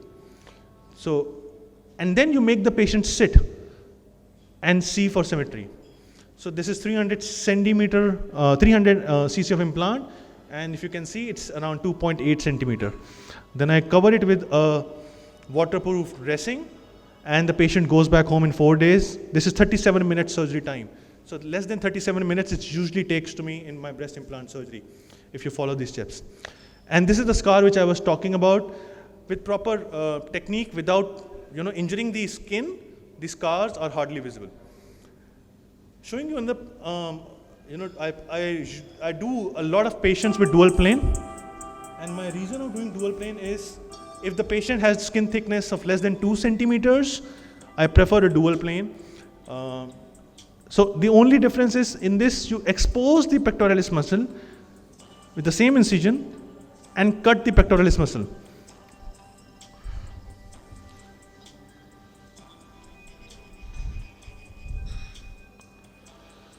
And all dissection is done beneath the muscle.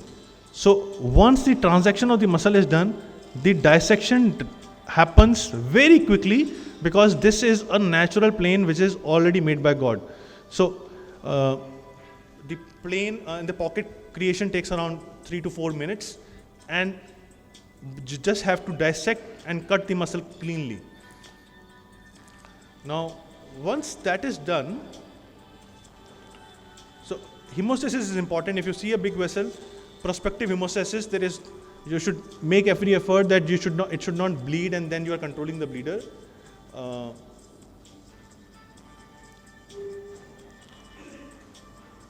So once you have made the pocket, hold the muscle with this Alice forceps and dissect above the muscle. Now dual plane are 3 types. How much dissection above the muscle you do between the muscle and the breast tissue, that decides the dual plane. 1 is till the infra-areolar margin, 2 is till the nipple, and 3 is till the supra-areolar margin. And it has its own advantages. I usually dissect till the infra-areolar margin. Going to the opposite side,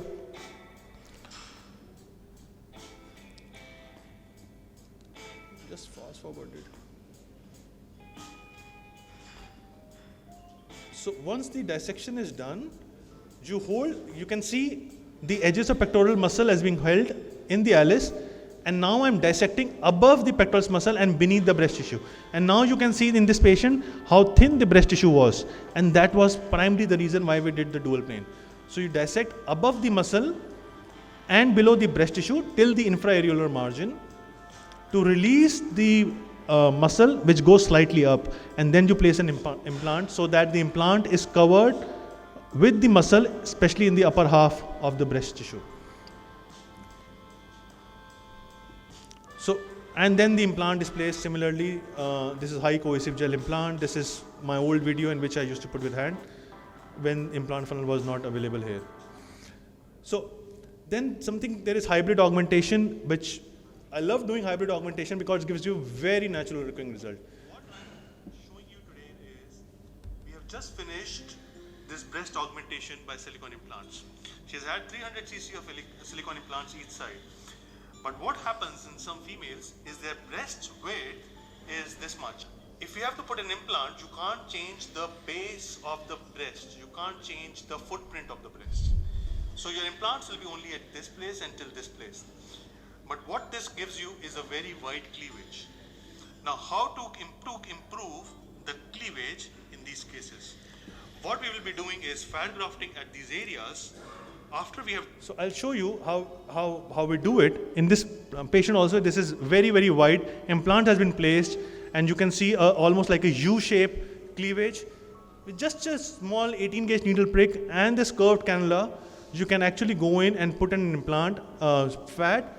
The fat is just placed beneath the skin in the subcutaneous tissue, so don't be afraid that you have an implant inside. And in the pre-op marked areas, you put the fat. Usually it's around 30 to 40 cc. Of course, it depends upon patient to patient. And what it gives it gives a very, very natural contour. Instead of giving a very steep lift of, you can see in this side, one side is done, and it started appearing V, and brows, the cleavage is becoming narrow on one side. And then I repeat on the opposite side as well.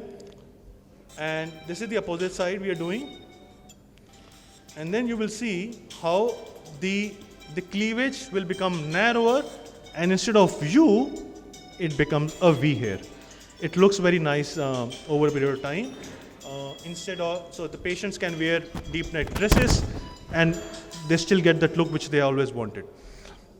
So just rounding off with some results, you can see breast implant with fat grafting for cleavage designing. Now, the aim of this surgery should be, in my eyes, that if you see the post-op picture, you should not be able to tell whether this patient has had an implant or not. That gives a very beautiful result, which patients will be happy even 5 years, 10 years down the line. So, same patient, other views. And this is what I was talking about, cleavage designing. Getting that curve is all what makes difference in your result with others' result once you start doing this hybrid breast augmentation. Another patient, you can see, so the implant is between the white portion and that's the fat, gives a natural looking result. Another patient, hybrid breast augmentation. So the take home message from this talk, which I want to emphasize again, is define the glove first. If you have defined the glove, it gives you very clear idea whether you want a subfacial implant, you want a dual plane implant, you want a hybrid breast augmentation, what is the basal width, what is the nipple to IMF distance. So defining the glove is important. Can I make this an interactive session and ask you a question? This patient comes to me, she's had a breast implant done somewhere, but she says, I want a bigger implant because that surgeon put in a smaller implant of just 300 cc and I'm not happy with my upper pole fullness and neither do I have a cleavage. What should have been done or what you can now do? She says, I want 375 cc implant because I want a bigger upper pole fullness. Okay, so defining the glove. The distance between the nipple to IMF is too much in this case. You have to raise the IMF. I actually downsized her from 300, I brought her down to 280, did some fat grafting to cleavage, and this is what she got. So she came to me for increasing the size so that she gets a much more upper pole fullness and much more cleavage. I downsized her because I could define the glove, and one important factor I said, distance between nipple to IMF, and you can see her from side view, it becomes very, very clear that she had bottomed out and her IMF had gone down. So, take home message, always define the glove and predict the result. Thank you.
Thank you, Rajat, for an excellent presentation on breast augmentation.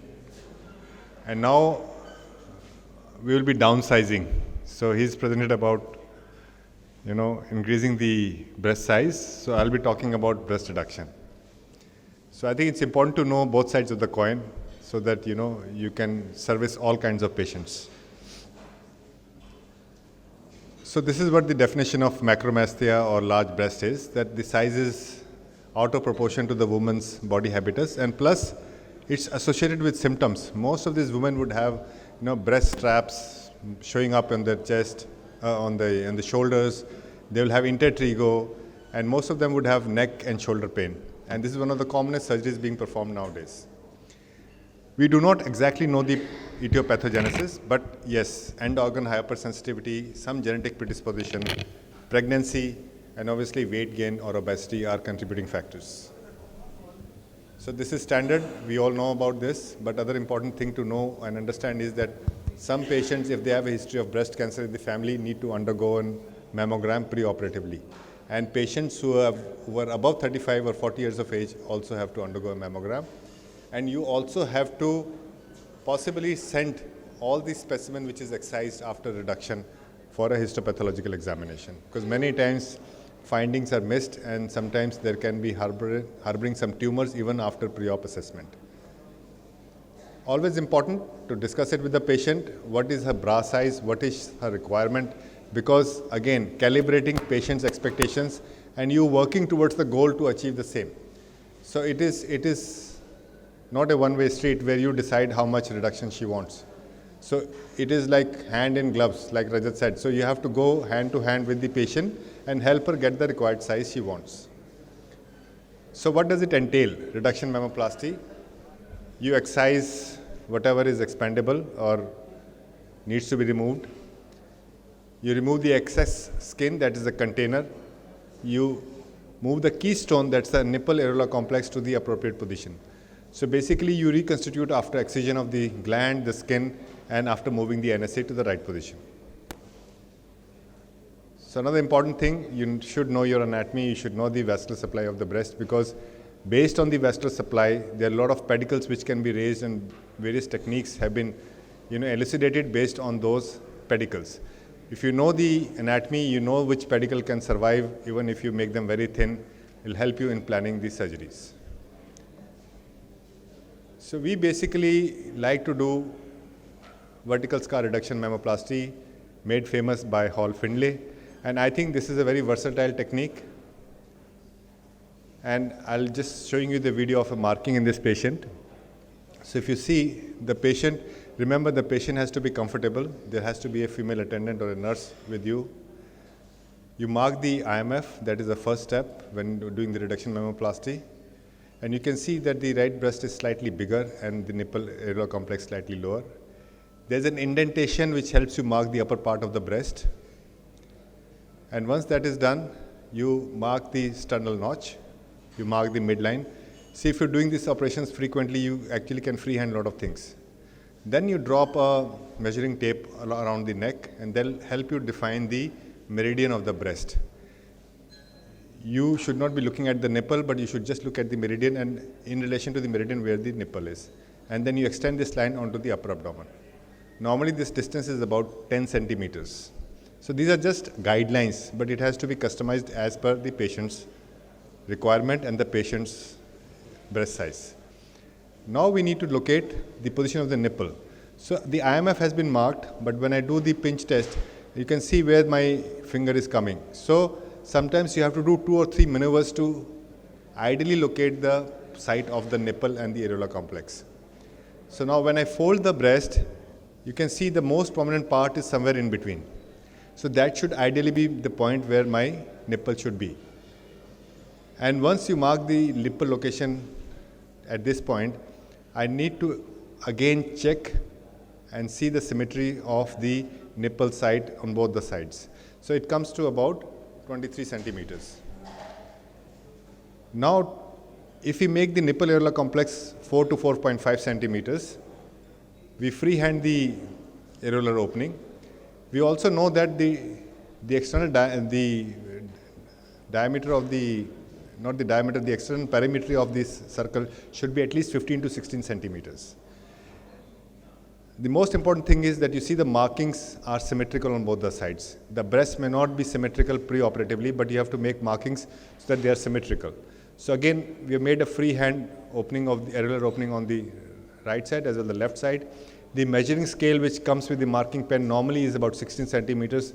So that's adequate length for you to house a diameter of 4 to 4.5 centimeters of the NSE. So it's important that you cross-check and measure that the markings are correct, and then we freehand the amount of skin excision that is going to be excised. Please remember, this is not a skin reduction or a skin removal operation. You're basically going to remove the breast tissue and you're going to re-drape the skin. So please try and minimize the excision of the skin, because too much of skin removal can result in inadequate closure and wound dehiscence. Then we mark the superior medial pedicle. It moves from half of the areolar opening and goes around the nipple areolar complex and goes into the opening on the inferior edge. Normally the pedicle length is 6 to 8 centimeters, and you can see the symmetry of the markings on both the sides. We also add liposuction of the auxiliary roll of fat to refine the results, because there is a roll of fat which is almost always there, and if you don't liposuct that area, it may not give you the desired result. So now you can see that the nipple position has been marked. It is cross-checked by turning the patient laterally, and it has to be at the most prominent point. And also you have to measure and see that it is symmetrical on both the sides. Recently, Hall Findlay has propounded a new method of marking the nipple position. That is, once you mark the upper border of the breast, you take a measurements of 8 to 10 centimeters from there. As per her, this is a better way of, marking the side of the nipple. So it keeps changing, but you have to move on and you have to do what is comfortable with you, and also learn and master the operation in a way that you can put it across to all different sizes and all different kinds of breast. As you can see in this, the nipple where it has been marked is the most prominent part of the breast mount. So normally the diameter of the NSE is about 4.5 to 5 centimeters. We will obviously be cross-checking and doing it again in the operation theatre. So now I'm going to show you the steps, the surgical steps. The patient has been marked pre-operatively 1 day prior to the day of surgery. Normally I like to do that because the patient is also comfortable. On the day of surgery you don't have that time. So we use a cookie cutter or a cap of a culture bottle, Jogard technique, to have the areolar size which you want. You score the areola. It's important to score all the incisions you have marked, because they will get smudged or they will get removed once wiping is done, suction is done. So we mark out all the areas which have been marked, including the pedicle as well as the amount of skin resection. And once that has been done, we move ahead. The pedicle also has been marked here. So it's just scoring and etching the skin up to deep dermal level. And then we deepithelize this is a superior medial pedicle. If you see, the blood supply to this pedicle is going to come from the 3rd to the 5th intercostal vessels. The next step is to make an incision in the superior border. Avoid too much of distraction or assistance. You can use your own fingers, as you can see in this video, because too much of retraction can result in beveling of the flaps, which you don't want. And we go right up to the pectoral fascia. And now you can see that the superior medial pedicle has been raised and it is nicely mobile. And now if you see, this is the amount of breast tissue which needs to be removed, but we need to keep a small ledge at the top of the breast, and also keep a little bit of lateral pillar, so that once the middle and the lateral pillar are joined, it creates a nice shape to the breast. You can see the ledge has been kept. This prevents the nipple from getting sunk in, so it's a platform for the nipple to rest. Other important thing is that the inframammary fold in this case is normally raised about 2 to 3 centimeters, so that once the size gets reduced, the IMF is also going to get raised. So the IMF is totally emptied of all the fat, as you can see here. Most of the breast excision is done from the lateral side, but it's important to keep a 3 to 4 centimeter size thickness of the lateral flap, depending on the amount of reduction you want. and prevent beveling of the lateral flap. Because if you bevel it, then the chances are that the skin necrosis can happen. So you can see this is how the breast parenchyma and the amount of skin that has been resected. Say I put it back where we have taken it out from, you can see the amount of resection. This is normally how we resect. And the IMF is totally emptied of all the fibrofatty and the glandular tissue. Now this is once the breast parenchyma has been removed. This is the pedicle, you can see here. We keep a little bit of fat on the pectoral fascia. Why? Because it prevents seroma formation and also prevents teething of the flap and causes, unwanted results. And the lower end of the incision actually closes 1 or 2 centimeters above the IMF. So this is how it's going to get closed. The medial pedicle is going to move superiorly, and the inferior border of the pedicle will form the medial pillar. And this is the lateral pillar. We will be liposucking the axillary roll of fat. That actually contributes to a nice aesthetic result. It's important to give a good wash because there's a lot of fat which can be deposited and which can be lying loose, and that can be a source of infection down the line. And then the liposuction can either be done beforehand or just before the closure, because everything is open. And once you do this, you get a nice shape to the axillary roll of fat also. It totally goes away. And once you do that, the first stage is to close the areolar opening. So this is a 3-0 monocryl. And then the pedicle has been delivered into the areolar opening. And then we do stitches at 12, 3, 6, and 9 o'clock position. And then subsequently 3-0 monocryl is used to create a nice snug fit of the NSE into the areolar opening. This is followed by approximating the medial and the lateral pillar. You can use 2-0 vicryl. These just require 2 or 3 stitches because the way the flap movement happens, your pedicle has already moved superiorly, so you just need to keep the flaps in place. The rest of the things get taken care of, because if you put strangulating stitches, that leads to a lot of fat necrosis and post-op pain and painful nodules which the patient can complain of. So these are the medial and the lateral pillars being approximated. We just staple the wound just to sort of align the skin edges.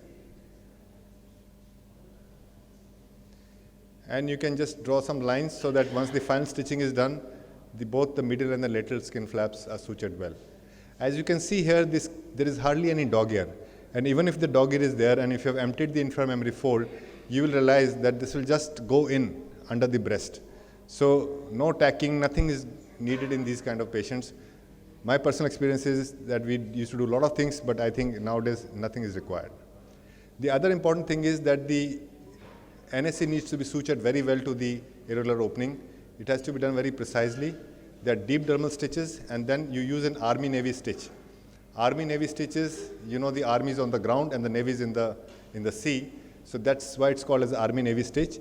So you take a subcutaneous bite on the skin side and you use a mattress suture on the areolar side. You can see here. So this gives, and you can actually balance out the additional areolar opening of the skin on the outside. So once this is done, the vertical incision is closed. And this is ideally done by the senior surgeon because this is very important. And if you tighten it too much, one areola can look smaller than the other. So it's important to measure the diameter on both the sides and ensure that it is the same. So this is the amount of fat. So there's a differential amount of fat removal, 900 grams on the right side and 750 on the left. And this is the post-op result. We normally do not put the drains, but the drains are put if the amount of fat excision is more than 500 grams. And then the wound is taped and covered. Light compressive dressing is what is required, and the nipple areolar complex is always left exposed for examination in the post-op period, because sometimes hematoma or vascularization can result in nipple necrosis. And the first step to do in such situation is to release the stitches, because that's the first step you can do. So the residents and the nurses are also told, and the consultant needs to come in and open up the stitches. We have never had the chance to do this, but this is something which is very important, because otherwise you may end up losing the nipple. So I'll be showing you some results. Now this is about 37 years old lady. We took out about 450 to 500 grams on each side. I just want to skip through some examples to show you the versatility of the procedure. And this is the worm's eye view. This is the lateral view. These are early results. And you can see the way the nipple areolar complex is located. Now in patients like this who have droopy breast, again we did the exit roll of fat liposuction along with breast reduction surgery. You can see the amount of improvement which is there. And this procedure lends itself to a lot of versatility because you can customize and tailor make it as per your need. So this is a patient who came to us at 64 years of age, unable to do yoga because her breast would come in between when she was bending forwards.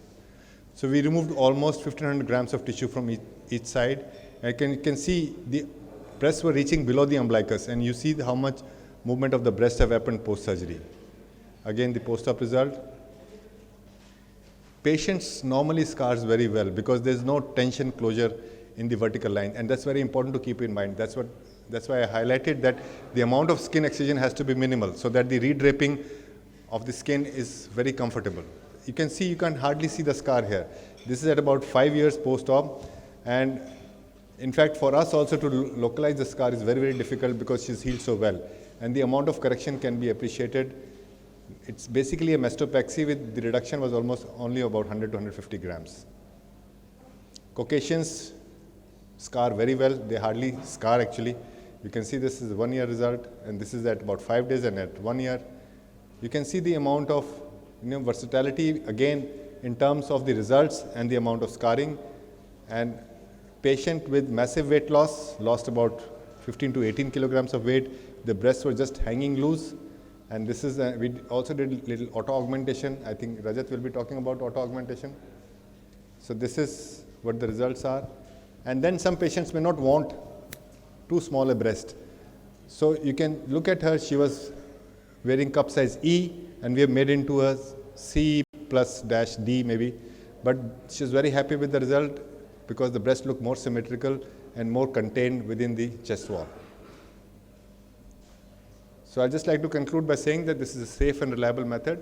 The only thing is that you have to understand the method and how it can be customized and how you can vary the various pedicles and how you can, define the amount of excision. And the most important thing is it preserves the ability to lactate and also preserves the sensation to the NSC. Again, inviting you to ASAS 2024. Hope to see you all there next year. Thank you so much.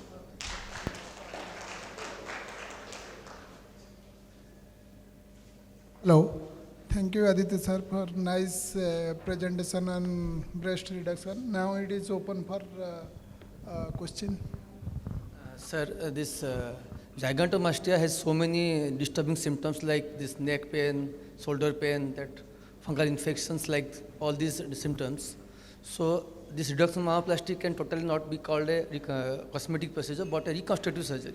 So, but these patients are not getting the help of insurance, from the insurance coverage. And these companies are telling them this is a cosmetic procedure, so we will not provide you insurance. So I'll just come to that. So we have actually got 3 patients who have got the insurance cover. There are few criteria which have been laid down. In the US, you have to document that because of the breast enlargement, there is intertrigo, there are breast strap marks, and it is hampering in their day-to-day existence. They have to take pictures, they have to get an orthopedic opinion about the neck pain, about the back pain, which is because of the large breasts.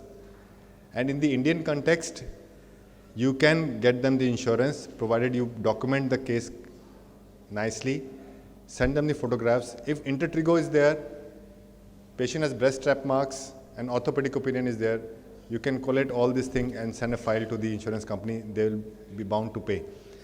But the benchmark is 500 grams as far as the US is concerned. So I think most of our patients who undergo reduction require more than 500 grams of breast reduction. So I think they will get insurance. You need to push it though. Sir, I have operated over the daughter of one of my schoolmate. She was having the vaginal hypertrophy of breast. She was only 2 years old. But initially they have approved. But he was having that, he was a bank employee. He was having this cashless insurance coverage for his whole entire family. Initially they approved for cashless, but later on they denied, and just they kept We'll pending discuss it this. outside this, because it's a long story, and I'll tell you how to, you have to give a nice application, no? So I have done everything, but they are not giving it. Yeah. No. I've done maybe more than 30, 40 breast reductions. Everybody in last 3-4 years who have got insurance cover. But I tell them I'll not do cashless, because they all were rejected later on. it needs a total fight. It takes around 8-9 months to come. I tell to patients, you fight, I will do the surgery, I'll support you, but it will not be cashless. See, listen, you have to have a documented evidence, right? That's what I'm saying. You document, you click a picture of the breast, you clip a picture of the strap marks, you get an orthopedic opinion. You know, he will have to write that it is hampering her in day-to-day activities. She's suffering from neck pain, from upper back pain. And if there's intertrigo, you take a picture of that. A lot of the patients are having, you know, hygiene issues, right? So you have to document that and then send it across as a complete file. Okay.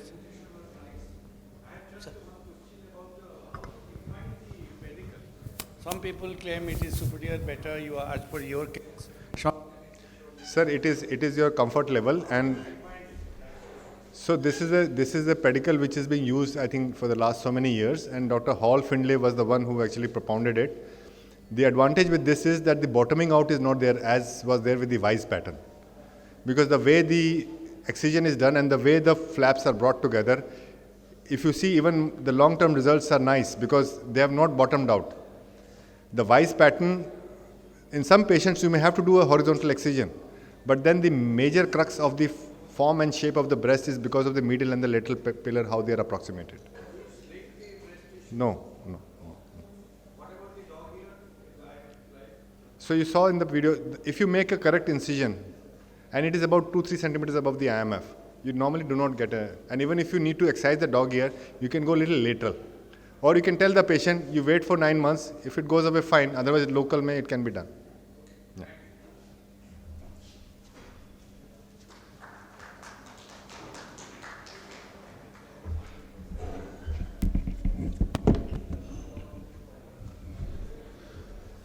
Okay, while the time this is being set up, how many of you are IAAPS members?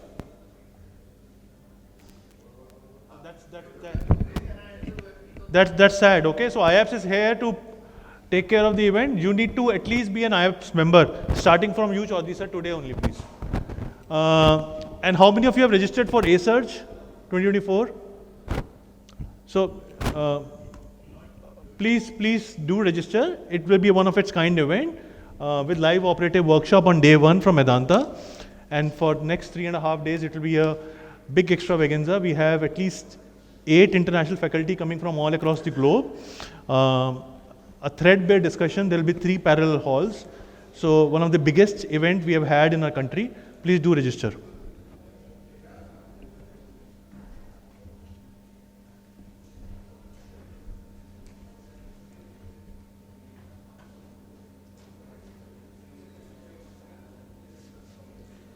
So my talk today.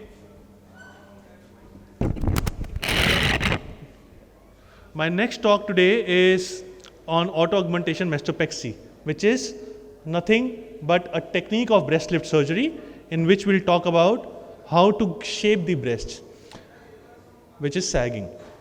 Now, the aim of the surgery is lifting up the sagging breast, lift up the nipple areolar complex, ensure that the patient has got a good upper pole fullness which stays there.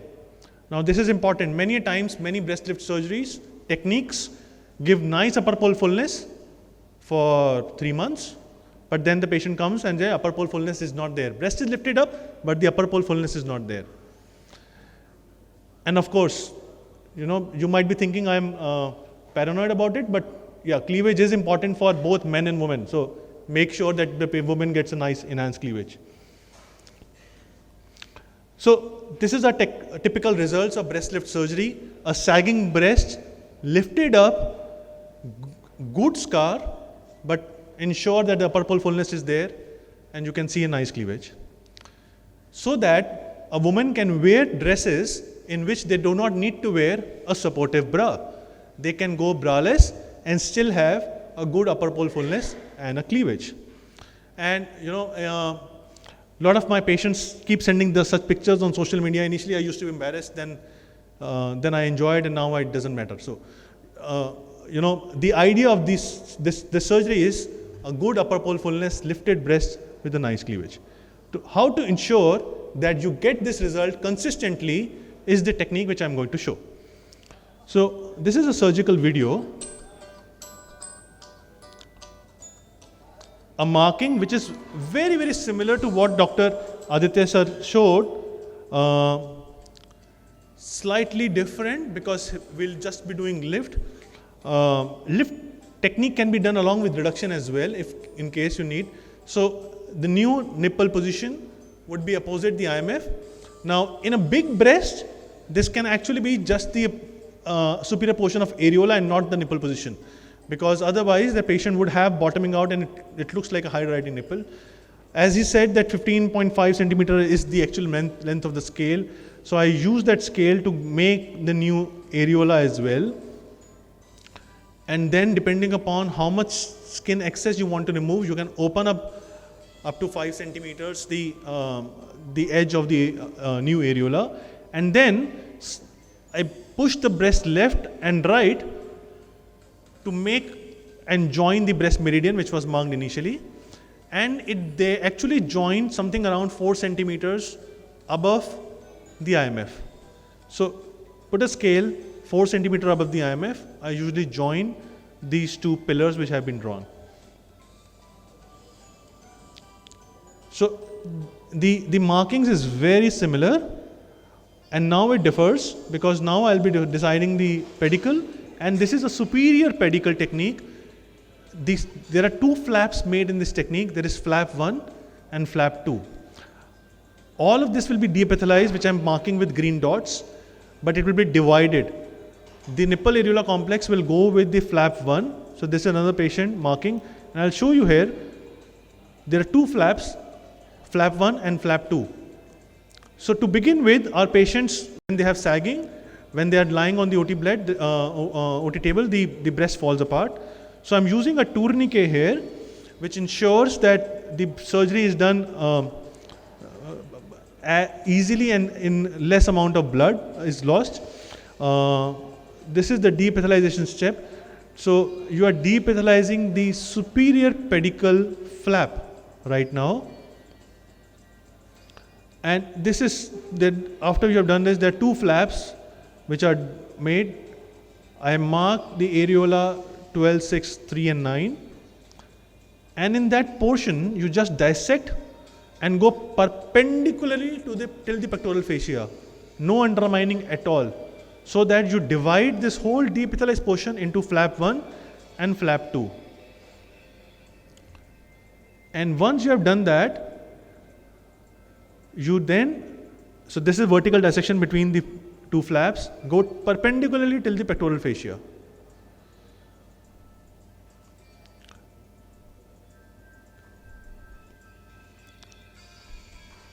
So you can see the assistant has a bipolar cautery, and we keep cauterizing the vessel.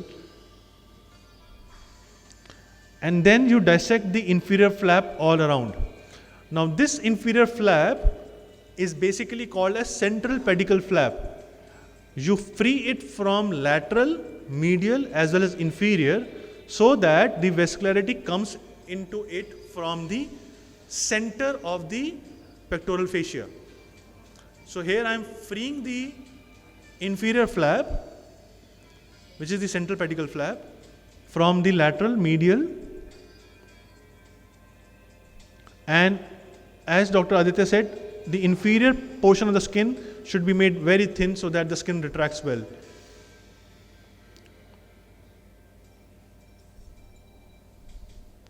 I want to forward it.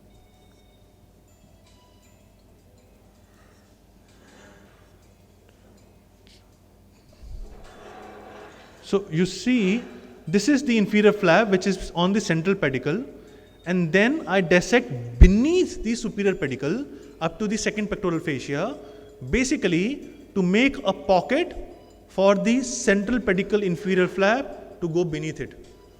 So you are dissecting above the pectoral fascia till the second intercostal space, and this inferior central pedicle flap goes beneath the superior flap, and this ensures that the patient gets consistent upper pole fullness.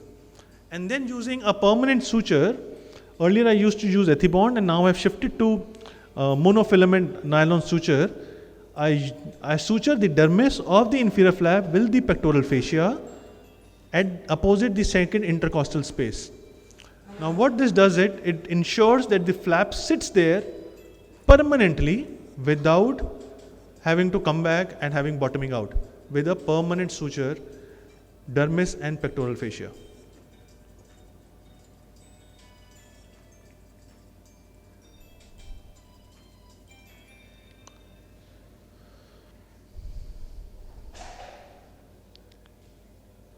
So 3 to 4 stitches ensures that this flap sits really nicely in the upper pole. And then you close it. Okay, so I want to show one step. And then you close it as you would do in any. Earlier, I also used to do pectoral sling method, in which this was described by Dr. Ruth Graf. You make a sling of the pectoral muscle and take this inferior flap beneath that sling, making sure it does not come bottoms out. But it has been shown if you suture it well, there is no need of sling these days. In fact, there may be some problem in the sling later on, which if anyone wants to, I can tell. So this is the sling. I just showed a video of it. And then you close it as you would close in any breast reduction surgery. I'll just quickly take it forward. So I do the closure in 2 layers. The deep one is PDS and then it's monocryl. Make sure you suture the areola well. It should look circular and not like a Google map design. You know, Google map design is slightly oval, pointy nose at the 6 o'clock. Spend that extra time so that it looks nice. So this is how we began. And this is how we end on the OT table. So showing you some of our results with this technique, auto-augmentation mastopexy. You augment the look of the breast with their own tissue without any outside tissue, fat or implant. So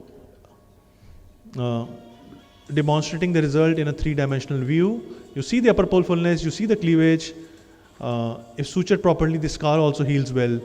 Of course, it depends on patient to patient.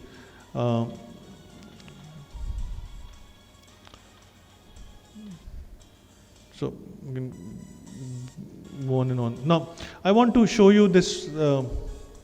So I'll just pause. So this patient has had a breast lift surgery done somewhere by a plastic surgeon, and this is the scar. But is the problem with the scar? The problem is that whole breast has bottomed out. There's not bottoming out of flap. Really, whole breast has bottomed out, leaving the nipple areola complex above. So this patient was referred to me by a plastic surgeon, saying that iska kuch kar sakte hai. Oh shit. And I had a very long discussion about this case with Dr. Kalra, sir. I hope you remember, sir. And I did the same technique for her, and I'll show you. So, as I explained in my previous talk, the most important thing is distance between nipple to IMF. 6 centimeters is a desirable distance between nipple and IMF. I'll be excising this amount of tissue so that the IMF gets raised. This is the first step of this. So, if you see in such a case, this is the skin which we have removed. This is the inferior pedicle, and I have created a pocket, and I'll be stitching this pedicle to the second intercostal space with a permanent suture so that this tissue doesn't bottom out. So now, once this tissue is fixed up, if you can see, we have created an upper fullness of the upper pole. Now we need to raise the IMF. So this goes here, and this is sutured. So I'll be creating an IMF now, so that everything comes into a much more better proportion. If you can compare this breast with the opposite side. Yes. So what we have done for her is raise her IMF. Raise the IMF, took the inferior portion of the breast tissue up. This was done around 6 months after her previous surgery. It was just 6 months. So we did not bring the NAC down, we took the whole breast up and raised the IMF. So this is how she looked like the next day of surgery. much better proportions. After 4 months, I went in again and did some fat grafting. And this is how she looks. One of my most rewarding surgery I did. With fat grafting, of course, it also helped the scars. And she now has nice upper pole fullness, nice cleavage, a breast which looks like a breast. Thank you.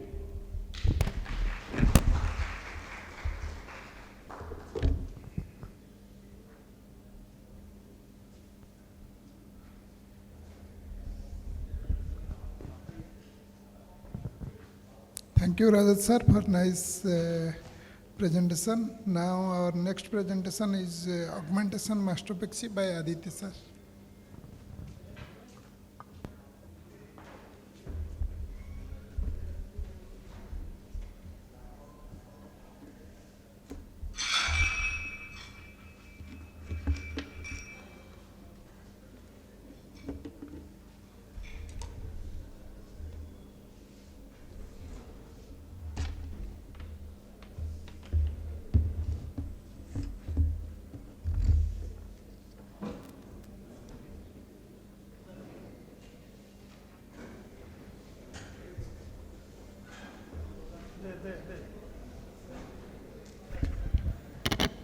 So again, I think good results, Rajat, and we have been doing this now more frequently, the breast auto augmentation, and does add to the finesse of the results.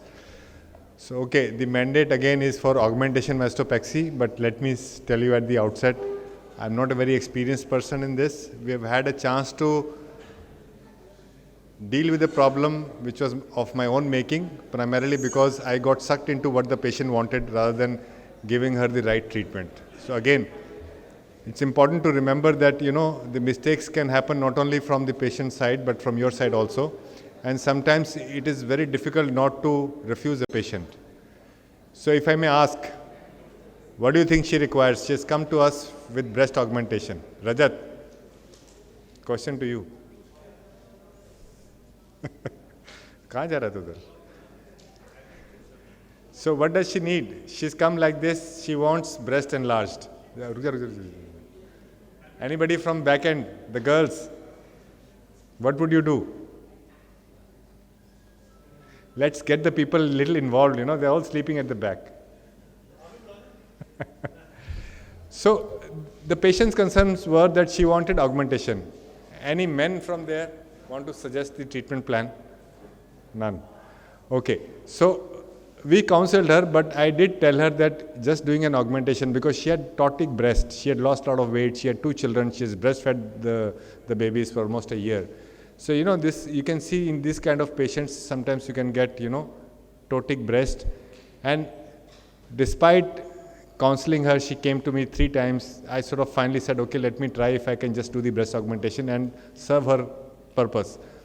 But remember that, you know, she didn't want any scars on the chest. And I said, okay, fine, then let me do something. Now we took the pre-op pictures as usual. This is on the table result. I was very happy. Look, I think maybe we helped her. I did an augmentation which was subpectoral because she had hardly any fat in the upper pole. But see, this is how she came back to us at about 4 weeks. You can see it's a classical waterfall deformity. Now the only saving point for me was that I did counsel her, and I actually put it on record that she would actually require a mastopexy, otherwise the results will not be appropriate. So even if you get a bad result, it's important to keep the channels of communication open and listen to the patient. Because if you are a patient listener, let me tell you that most of the patients will come back to you with the problem and they'll ask you to sort it out whatever way you can. But you as a doctor need to do the best for the patient. That is what my take would be on this. So she came back, she said, doctor, I don't want any scars. I said, without any scars, even if I put subglandular, you know, implants, they will your breast will hang more because there is no tone in the skin. So now, looking at this, why I'm showing this result of mine to you is to understand that sometimes you may just end up doing a wrong treatment for a patient. But if you have communicated to the patient, got it documented, got her to sign, then it will save your skin. Because this is not what you advocated, but you finally ended up doing it. Maybe part of the onus is yours as well. So again, coming back to the same slide, So this is an important slide. If you keep it in your mind, you will always remember that, the surgical technique has to be tailored with appropriate patient selection. And you just cannot, shoot everybody with the same gun. So now, going ahead, this patient came to us from Dubai. She had this lot of deformity of the breast, beautiful young lady, about 37 years old. But the breasts were very unattractive, flattened. She had augmentation mastopexy. She had an augmentation mastopexy, and immediately 4 months after that, she got operated again by the same surgeon within 4 months because of severe pain. She healed well, but then the pain went away, but she was never happy with the shape of the breast. So when we examined her, we could make out that she had a periareolar subpectoral breast implants with a benign mastopexy. Now, if you look at the breast, this is not an attractive looking breast, She has a waterfall deformity, and the superior breast implant malposition is there. There was also a capsular contracture. And there is a deficiency of soft tissue in the central lower pole of the breast. And if you look at the right nipple, it has got lateralized. So please remember that breast surgery can be very simple. It can also become very complicated based on how you do it, how do you do a pre-op assessment. So we basically examined her, took her pre-op pictures, then we marked her. So again, see, learning from your mistakes is one more thing that you need to take in as your experience, because we all do mistakes, but if you don't learn from that, then it's not something which is very good for you. So again, I will just fast forward this because this is like a regular, reduction mammoplasty. Since she had her periareolar mastopexy, we don't know what kind of pedicle was destroyed and what kind of blood supply was disrupted to the NSC.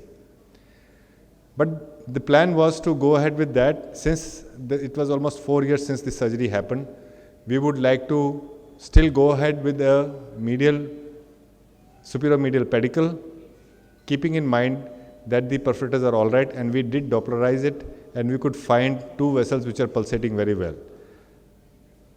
So again, I'll just go through this. You need to symmetralize the markings, and see, this is where the nipple is going to be now, post our surgery. The nipples have to be moved up, the right NSC has to be medialized, and the procedure is the same. So that is why I harbored on the point that reduction mammoplasty using this technique is very versatile. You just need to tweak 1 or 2 points here and there, and you realize that you can get a consistently good result. So I think we have done the marking. Now this is what the patient is. So what was the plan? What do we need to do to address the patient's concerns? We need to remove the subpectoral silicone gel implants. We'll do a partial capsulectomy. We'll put new silicone gel implants in the subglandular pocket, and we will do a bilateral vertical mastopexy. Why this is important to document and write it down, so that you can also run it in your mind that this is how I'm going to chart the patient's surgery. Because if you are the pilot, you need to navigate the different steps, and there may be a situation where by doing this surgery, you may still not be able to address the patient's concerns. So again, good pre-op pictures. Now to top it all, she also said, "Doc, if you're going to do this, please do a tummy tuck as well." So we said, fine. So, because if the patient is comfortable with you, she or he may request more surgeries from you. So that's another important thing. So talking to the patient, calibrating the expectations, and being gentle with them is very important part of you being a plastic surgeon. So this is a small surgical video which we did. So we raised the superior medial pedicle. At least I was very skeptical, and we went very slow. We raised the pedicle. We de-epithelize the superior medial pedicle. This is how it is now. I have not reached the implant as of now. So then, I was just thinking, what do I need to do? I just move it up there and take out the implant. What do I do? So we opened the implants. So there was some capsular contracture. And she had said that, "Doc, it's just 4-year-old implant. If you find that implant is okay, I would just want to retain the implant." So, respecting patients' wishes, because nobody wants to spend extra bucks. So we just put it in a betadine solution at that time. We did a capsulectomy, limited capsulectomy. And what we have done here is, we have raised a subglandular pocket now. it was very gentle, and we also made sure that you can see the perforator going in. So we made sure that we are not transecting or going too medially. And then the subpectoral pocket, once the capsulectomy was done, limited capsulectomy, we closed it. It's important that you close it well, otherwise the implant can actually slide back in. Then we checked the dimension of the pocket, and we found that it was a good fit for the already existing implants. So again, same regular mastopexy, and then we just put in the implant. It went in nicely because the opening was very big. We don't need a funnel for this, Rajat. So what I'm going to say is that, and then we sort of made sure that the nipple are the same position, and then we obviously drained the breast on both the sides. And this is the immediate post-op result. You can see a nice tummy tuck as well. Although to me it looked a very big size breast because she already had a big size implant. I think it was 450. She hardly had any breast tissue of her own. And this is what she sent back after, she went back to Dubai. One important thing you will see here is that as the time passes, the NSC can widen. So you need to counsel them. We have not used a non-observable suture in this patient, but that may be a thing which can be done in these situations where you can put a purse string of a Prolene suture. But then if it's an undyed Prolene, it will show through the skin. So we do not get undyed Prolene so frequently here, but you can see she was very happy with the results. This is a picture taken by her and sent it across. And this is at day 35.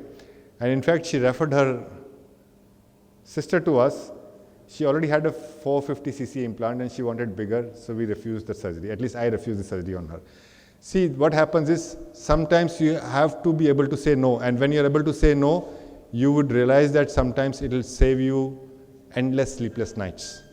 Because having a bad result still affects me today. It would affect most of you who are concerned about the patient. So I think if you do the right thing, you will have no sleepless nights, and sometimes it is better to refuse a surgery for short-term gains. And if the patient understands what you're thinking, you have the best interest of the patient, they will not mind, and they'll say, okay, doc, I'll choose some other surgeon or maybe come back to you later. So this is what was, given by Tibbets long time back. Again, the 4 points, which are basically cohesive and interrelated, and this is what you should always follow in your surgical practice, no matter what you do. And this is, again an invitation to attend ASurg 24. And we have two of our stalwarts. Rajat is here, and he can take the checks from you, or he can share the details and you can transfer the money. And even our treasurer is here, Dr. Sukhbir. Thank you so much.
All right.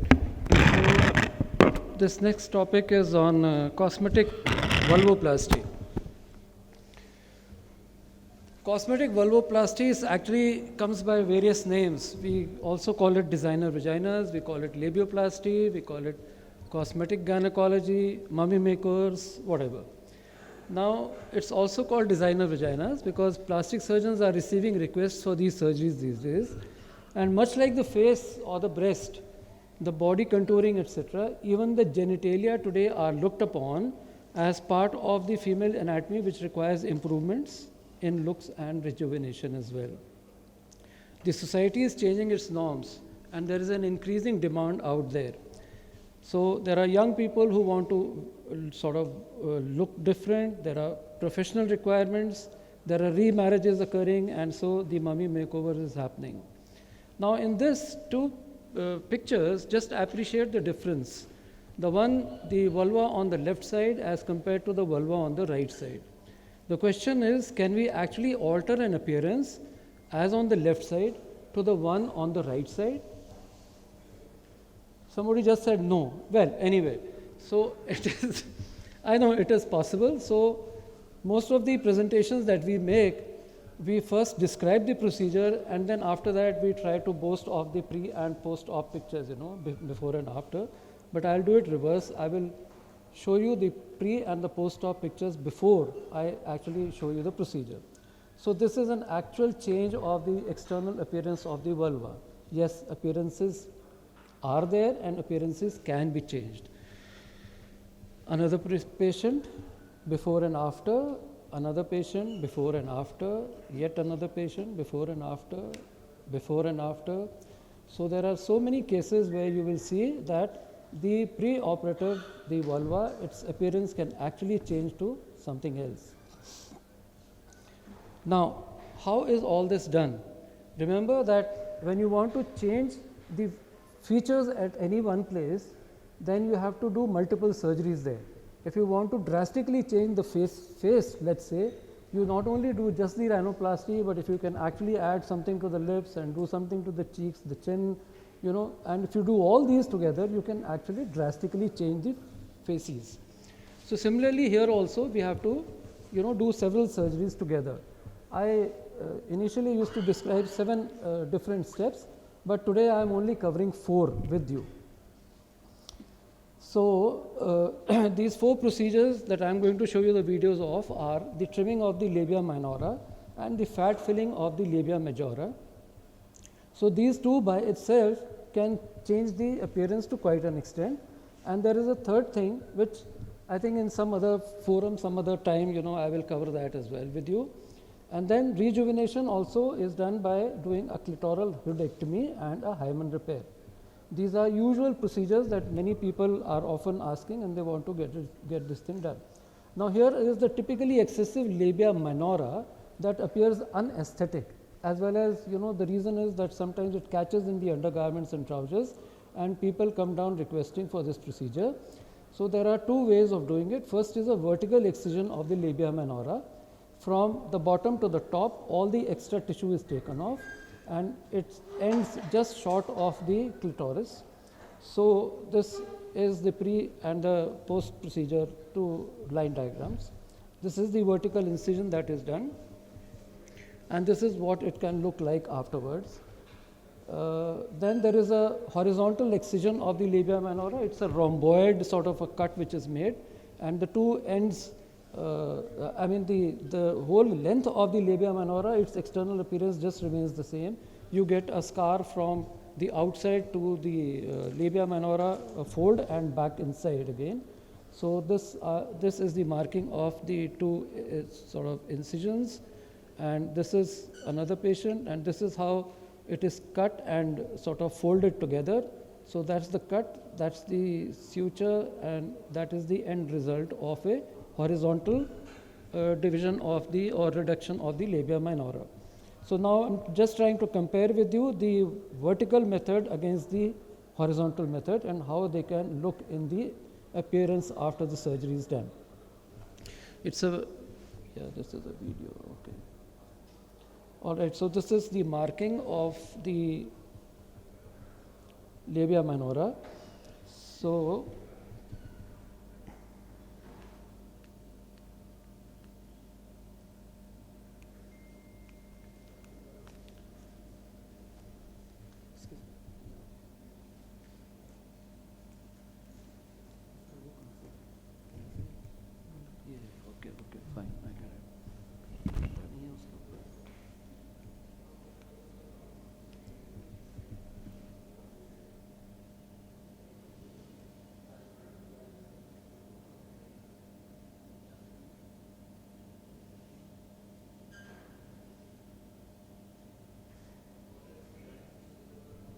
So even if this particular patient was under general anesthesia for another surgery, I am still giving a little local anesthetic more for the adrenaline there.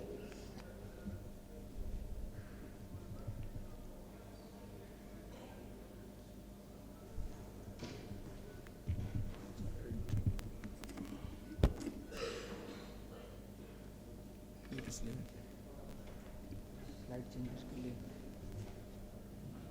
Disturb मत करो, ठीक ठाक चल रहा है। Slide change के लिए हो गया चेंज। अच्छा नीचे निकलना।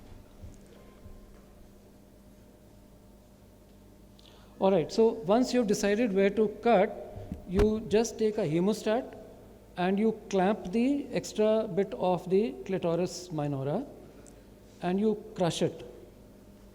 The artery forceps are actually pressed a couple of times, crush it, and then the moment you crush it, then you cut on it. As you do that, there is hardly any bleeding. Just because you've crushed it, it doesn't cause any bleeding there. So this bit of the edited video on the left side is a little better, so that's what I'm trying to show you. That the and then not necessary that the whole length is cut, you just cut about half of it, hold the other, and now you are suturing the inner leaf with the outer leaf. I use either a 3040 or a 50 chromic catgut. Unconventional again, these days it's not used, but I still continue to use a chromic catgut because you just leave it and you don't have to call the patient back for removal. And when the suture is done, the first length I leave it long. And this is purposeful, and I leave it long forever. Just send the patient with a long length of the thread, which is at one end. And then after that, there are continuous sutures, so as to make sure that there is no bleeding at all, and there are no interrupted sutures. Remember that if you put interrupted sutures, then every suture has got two cut ends, and these two cut ends will actually really poke the patient from the stitches on the left side will poke on the right side, the stitches on the right side will poke on the left side, and the patient becomes very uncomfortable post-op. But if you do this sort of a technique, the continuous sutures, so there is no protruding ends, so it doesn't cause any hurt to the patient. And the first stitch and the last stitch obviously has to be cut, one cut end. So if you leave that first thread long and the last thread also very long, it's almost 1.5 inches long, then it is actually protruding outside and it doesn't touch the patient anywhere on the vulva, so it doesn't cause any pain at all. And she is painless throughout the post-op period. So the remaining half of the labia minora at the bottom is again crushed, cut and sutured.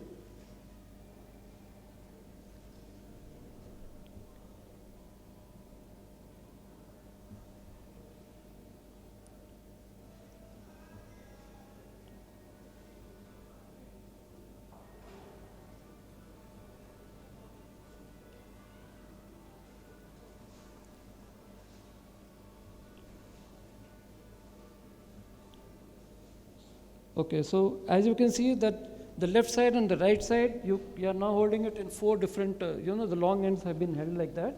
And so this is the end of the procedure of the labia minora trimming.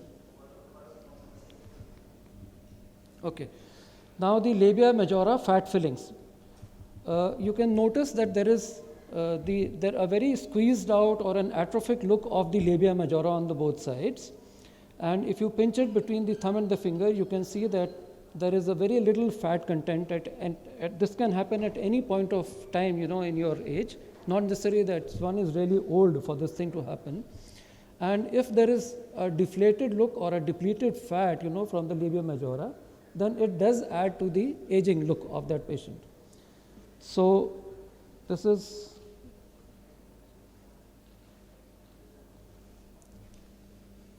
so when you're doing the surgery, just basically starting off with a fat filling, so you can actually, from a single port, you can take out the fat from the medial thigh, and you can use that same port later on to inject the fat also into the labia majora. So this procedure is very, very similar to what has been earlier shown by Dr. Aditya, the fat grafting. I'm sorry, I will have to, go there. Okay.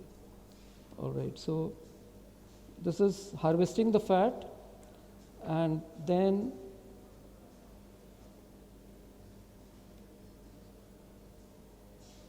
so that's the 2 tip syringe, 60 ml with a flange, which the fat is being taken out.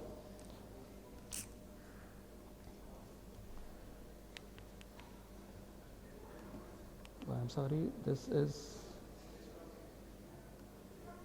okay. So fat taken out, fat is decanted.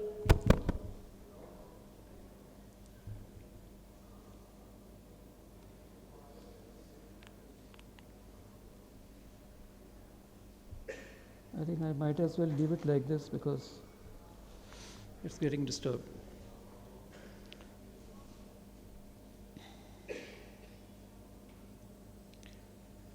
So after decantation, there is this excess amount of the tumescent fluid in the syringes which is thrown off, and I don't really centrifuge the fat and just leave it as such.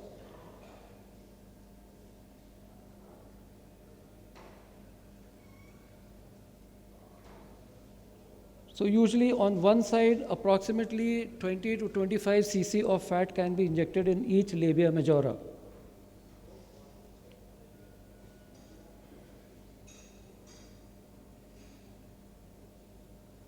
So this one side is done. You simply massage it a bit so as to take away any lumpy feeling that you may have.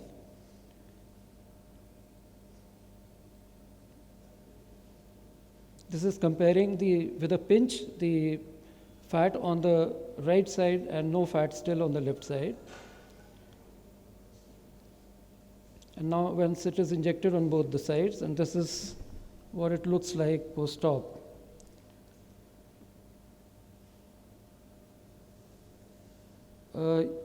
This is another patient. While we finished with the tummy tuck procedure, the fat has now being injected from the top to the bottom. So I don't really have this patient in a lithotomy position, but even from the top, you can make a small port and you can inject the fat on both the sides. A longer cannula can also be used right from the tummy tuck incision, and through that also the fat can be injected. And a little fat is being injected in the suprapubic area as well, which the patient had requested for. So some fat is being injected there for a little cushioning effect.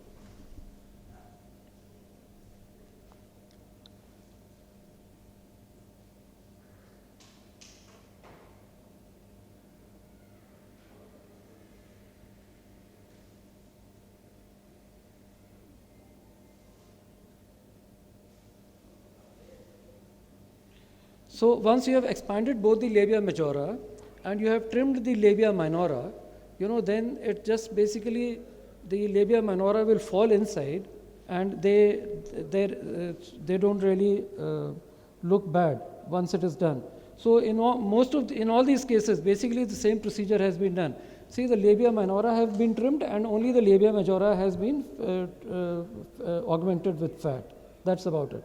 So this is a comparative pinch test you'd see before and after the surgery, and that's how the procedure is done.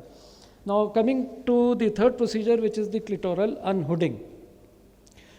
So you see, this is a clitoris, and over that there is a hood, hood of skin, which is usually in some of these patients it is not retractile. You cannot pull it back, and so it is considered that if you cannot really pull it back, the woman doesn't have sufficient orgasm during intercourse, and to enhance this, opening up of the clitoral hood is also done, is one of the procedures that is possible.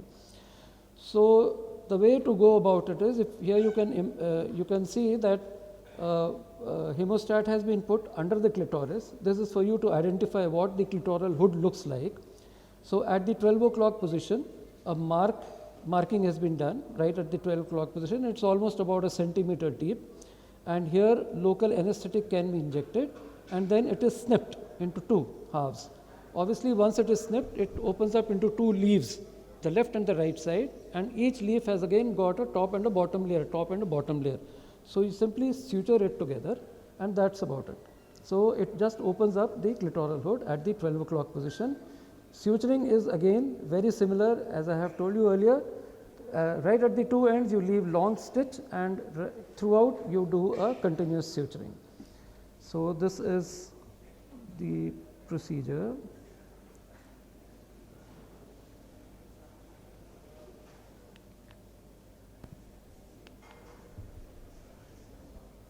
Yes.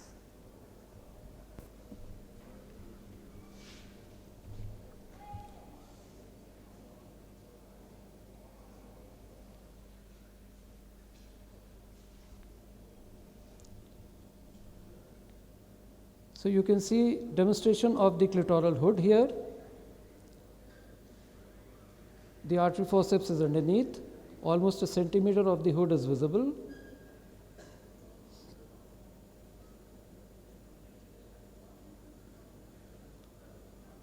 You mark the midline.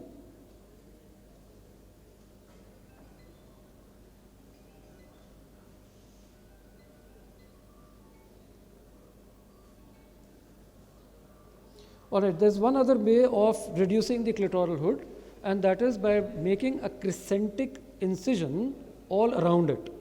So then you have the upper and the lower. If the distance between them is about half a centimeter or 1 centimeter, the moment you close that gap, the hood lifts up.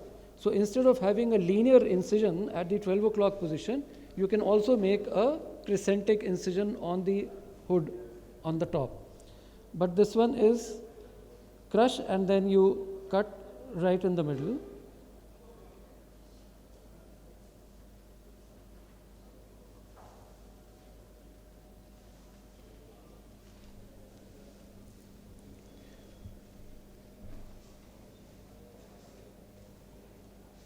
It's a repeat. I had those still pictures, but then this was supposed to be a video workshop. I thought making a video out of it gives a little better impression on the mind. You see what is going on. So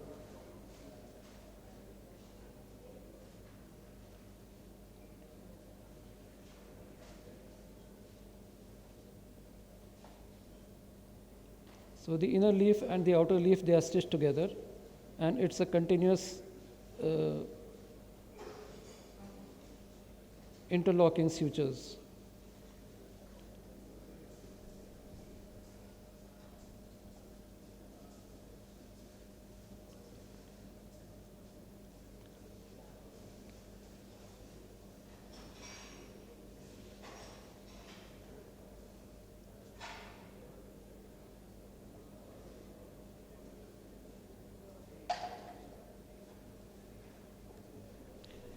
All right, so let me move on to the next step, which is the hymen repair. Now, hymen repair is something that is requested for by women in some communities, in some areas of the world, but here too it happens, and it is supposed to be a social necessity where men want to marry only virgins. Does it really make the person virgin? Well, that's a big query, but at least for the girl, it gives a little sense of confidence, and she overcomes the sense of guilt because she feels that she has come back to her original self after the hymen repair is done. And there are times you see when even the parents will fetch in a girl saying that this girl has had forced sex or whatever, so therefore she needs to be corrected. So this is the appearance of the hymen in a virgin, and this is the appearance which is at times like, because of you see a lot of open shreds of the hymen. So you are trying to recognize where the hymen is. Now the hymen repair can be done in a variety of ways. If you have a picture on the top, and one way of doing it is 1A and 1B, which is given on the left side, and another way of doing it is 2A and 2B, which is given on those two pictures on the right side. Now on the left side you will see that there are several shreds of the hymen, and each is individually opened up into an anterior and a posterior leaf, and these adjoining shreds are then stitched to each other.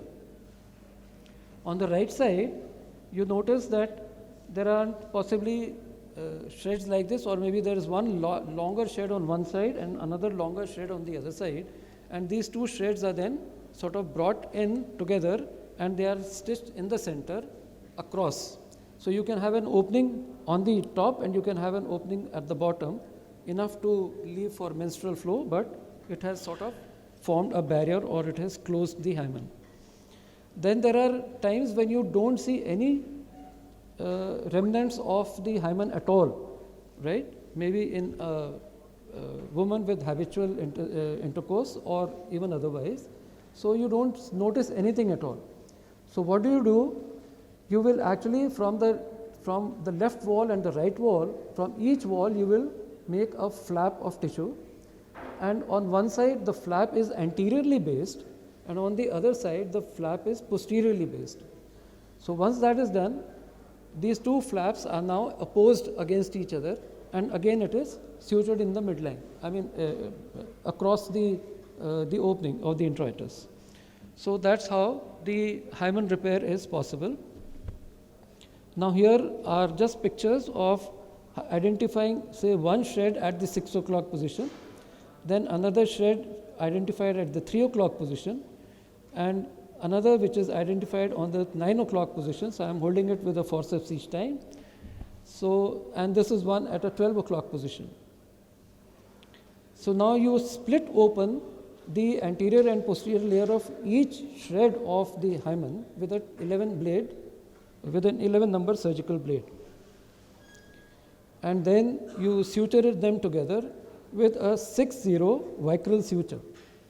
There is a suture available, a 6-0 suture on an ophthalmic needle, which is good enough to suture these very minute remnants of the hymen. So this is the split open hymen or a mucosal tag, and the other side, and then it is sutured together. So now after the suturing, this is what it looks like, sutures top and bottom, and then there is an instrument that I have purposely poked in to show you that there is enough of an opening for the menstrual flow, but otherwise it is forming a total ring on the outside. This is another way of doing it, where we have closed the two sides, the two mucosal flaps across each other, and so there is an opening above and an opening below as well. And all right, so this is a video, and in the beginning I am trying to show you in this video and answer a question that most women will ask. They want to know that after the surgery is done, what are the precautions to be taken? And the myth is that, or maybe our instructions usually are, not to spread your legs too much apart, all right? Not to sit behind somebody on a scooter with one leg on one side and one leg on the other side. If she has to do a pillion riding, then both her legs should be together on one side of the scooter.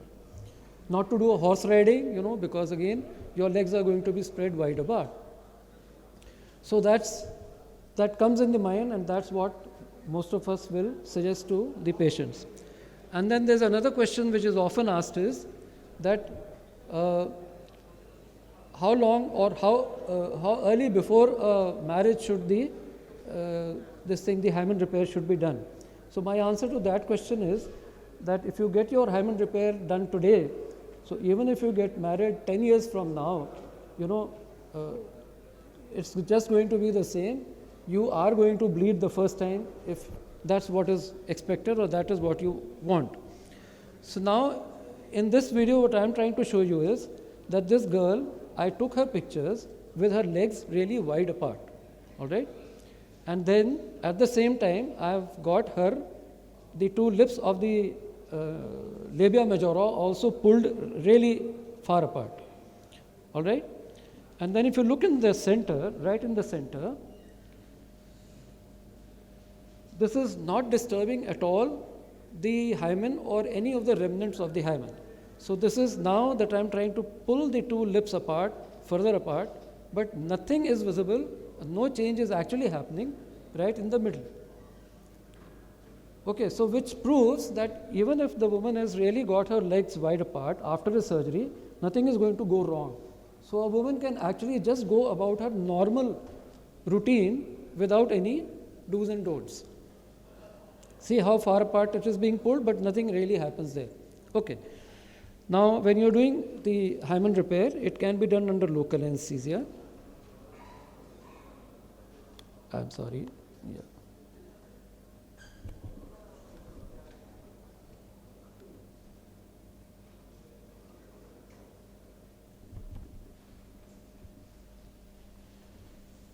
Local anesthesia.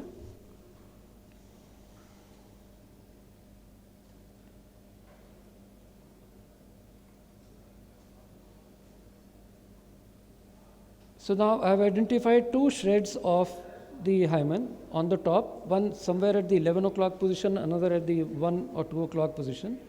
And with a 11 number blade, the mucosa is actually being split apart.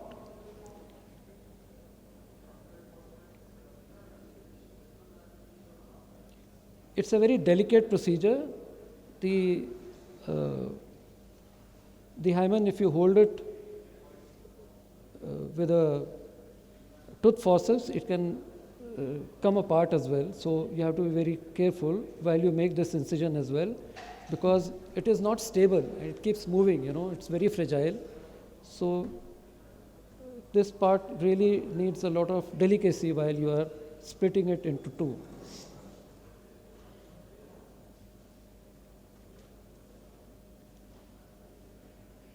All right, so once that is done, then the inner leaf on the one side is stitched to the inner leaf on the other side. And then you take the sutures continuously to the top, and from the top you return to the bottom back again, just suturing the outer leaves this time. So first the inner leaf, leaving the knot of the first knot on the outside. And then when you return from the top, again the knot is on the outside.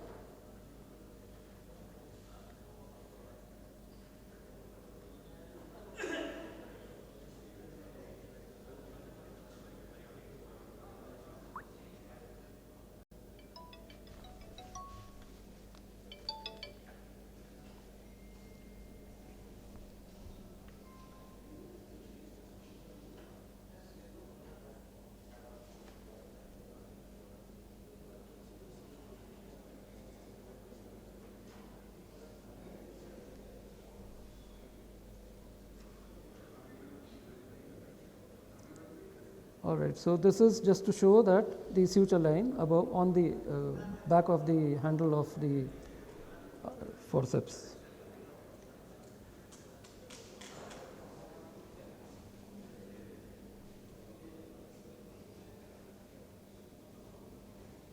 Then the same procedure is being done here, where I can identify two more shreds, one at the 7 o'clock and the other on the 4 o'clock position. So anywhere that you notice adjacent shreds, you sort of stitch them together.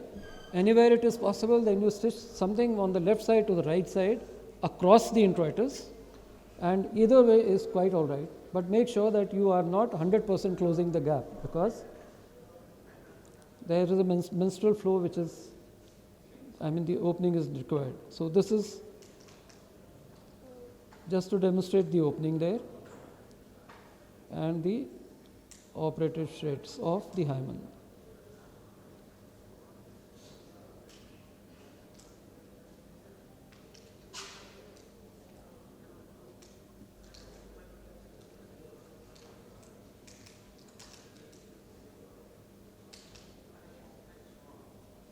That's the suture line and that's the suture line. Fine. So now this is the view of the same patient about a month from the surgery, where you can see these, you can still see the thread, it is loose. So suture is still visible after about a month. It has not really dissolved away. And it might take another month or so for the sutures to totally dissolve away. Now the summary of this presentation is that there is an increasing awareness of vaginal appearances, and that each structure of the vaginal anatomy can be modified to provide a younger, rejuvenated look, and it is definitely better to do multiple procedures together. Thank you very much.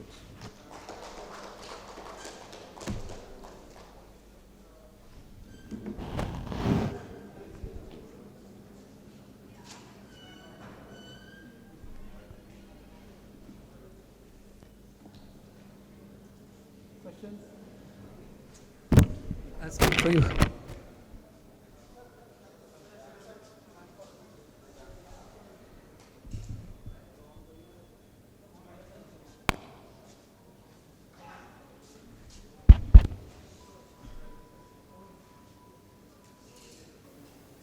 Hello, hello.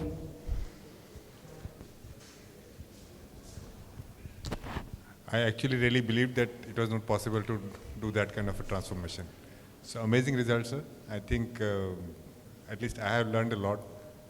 And the way you have put it across, I think a lot of things can be done if done carefully and judiciously. But with the hymenoplasty, is it not, the tags are so flimsy. How do you sort of make sure that, you're not transacting it? And just in case bad luck, you transact the, the whole flimsy vaginal tag, what do you do in those cases? Right, so there was one technique where I showed you that. Right, so I showed you one method where if you don't have any remaining shreds at all, there you can actually create two flaps from the left and the right mucosa and sort of stitch them together across, right? So if you feel that sort of suturing together very flimsy tags is not going to make any difference. If you feel that the first penetration is not going to make the patient bleed also, to get injured or bleed. I mean, that's the basic purpose. They are all wanting that, right? So as a surgeon, you make a judgment there, and only then, either stitch or not stitch. Then you can stitch by taking two flaps from both the sides and doing it. And any timeline that after how many days she can engage in coitus, or because sometimes it's told that it's to be done 14 to 20 days before the actual marriage date. All or right, whatever. so listen, the idea is that this procedure should be done about 20 days before the marriage time. Is that right? I'm showing you a picture exactly 30 days after the procedure where that stitch is visible. So I hope the groom doesn't peep into, to look for sutures. That's the first thing. Which means that even by 1 month, some sutures will be visible. All right? At least mine, vicryl was visible. So I don't know if anything else can be used there for suturing. Secondly, imagine that the patient gets married 10 years after the hymenoplasty has been done. All right? What do you think? Is it going to create such a barrier that the poor fellow will not be able to penetrate it? It's not going to be like that. So you don't really have to have a minimum timeline. It can be any number of days afterwards. Maybe beyond 2 months, maybe beyond 3 months, but not within a month. Why? I hope I'm clear to you. You're clear, yeah. You're right. I was using 6-0 vicryl, so yes. Sir, Actually, my plain catgut बहुत पतला आता नहीं है. 5-0 is what you can possibly use, and 5-0 catgut is on a traumatic needle, so. Sir, vaginoplasty or this hymenoplasty is okay, but how often do you get patients like this labioplasty or this deglobing of clitoris? They come as individual case, or you do it in addition to some procedure like vaginoplasty or tummy tuck, what you mentioned in one case? How do you get your patients? So yes. Is that like the question? Labioplasty, that this fat grafting over the labia majora and this deglobing of the clitoris, this type of cases. All right, so historically speaking, long time back, I got my first patient from outside, right? So she requested for this. At that point of time, I was totally uneducated myself. I didn't even know that the vulva has an external appearance, right? We were never taught like that in our through our MCH program as well. There were no journals, nothing was available. So I couldn't really understand what she was talking about.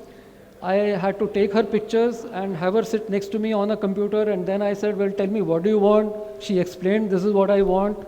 So I said, all right, I could do this, I could do that, a couple of things I told her, but then I also said, I don't think anybody does that, so I'm afraid of doing it.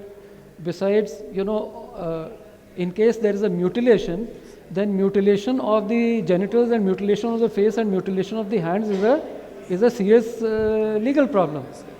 So she actually wrote me a disclaimer right there and then that, doctor, I give you full consent for anything that happens. And she wrote it down that I know this surgery has never been done before. I know that if anything goes wrong, I will be totally responsible, blah, blah. Anyway, so when I went ahead and did that. So once I did that, I had actually put up the picture on my website. It was not an advertisement, but I don't know whether I call it an advertisement or not, but a website is a website. And so my pictures first went in there, right? So seeing those, few more patients, they started coming in first from outside, but now from India. And now sometimes what I do is when a patient is asking for too many surgeries from top to bottom, that is the time when I educate them with these pictures of mine. By now I have a few pictures collected, right? So that is how it has basically developed. More and more patients would be coming in. So then by now I have a series of pictures. I often educate them about their face, about their breast, about their contour, body contour, and then genitals also. And that's where some more patients will walk in. Thank you, sir, for sharing your experience. Nowadays, gynecology department has opened up few courses on cosmetic gynecology, and they are concentrating on labia majora and minora. And another answer to your question, doctor, you should have a very good referral from other lady doctors, let's say. Incidentally, my wife is a gynecologist. I hope that explains a lot as well. Sir. Dr. Kalra, thank you presenting this type of cases. Welcome, and how you counsel them, because these girls or women are mentally disturbed patients and their future marital life, how often they get dyspareunia, how you counsel them, how they cope up with their life. Sir, did you say they are mentally disturbed? Did you say that, sir?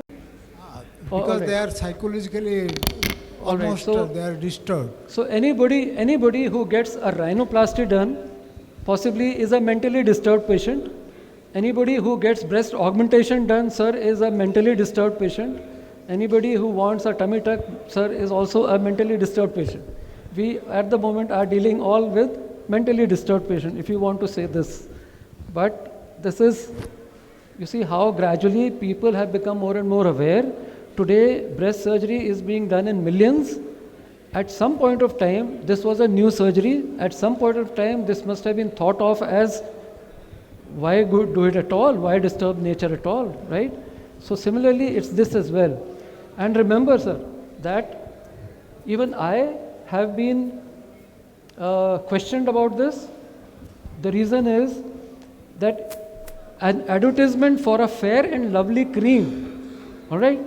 An advertisement for a fair and lovely cream has now been banned because they want to say that fairness should not be, illuminated so much. Hey, will you please be silent? So similarly, when we say, please maintain some decorum. Women don't need to be pointed out that this look of a genital is normal and this look of a genital is abnormal. So please let us not make the women feel small or inferior just by showing them these pictures. I totally agree on that. But this is also happening all the time with patients getting to see pictures of small breasts and therefore they asking for bigger breasts. For patients with crooked noses being shown these pictures and then they being encouraged to get straighter noses. So it's the same thing which is now going on to the genitalia as well. Well, Dr. Kalra, it was a nice presentation in the sense it's innovative. It's a new innovative thing for not only aesthetic surgery, for almost many of the faculties in other gynec department may not be knowing such things. But my question is, does it have any community bias? Any particular community wants it, or now it is universal? It's universal now, sir. Now it is universal. Yes, sir. Okay. Thank you. Thank you, sir. Now we shall start the last session, session E. Chairpersons for this session are Professor Dr. Raju Das, Professor Dr. Vibhuti Bhushan Naik and Dr. Rashmi. Our first topic is Buttock augmentation by Dr. Rajat Gupta.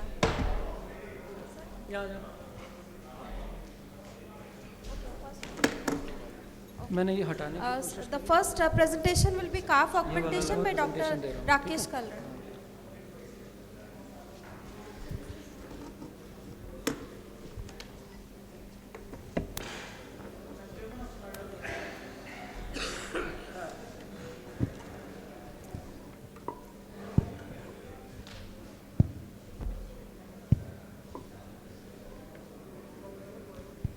वो कहाँ रख दिया मैंने?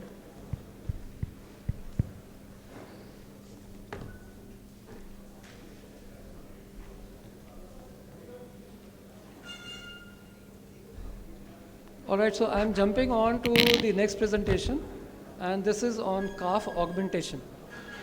So,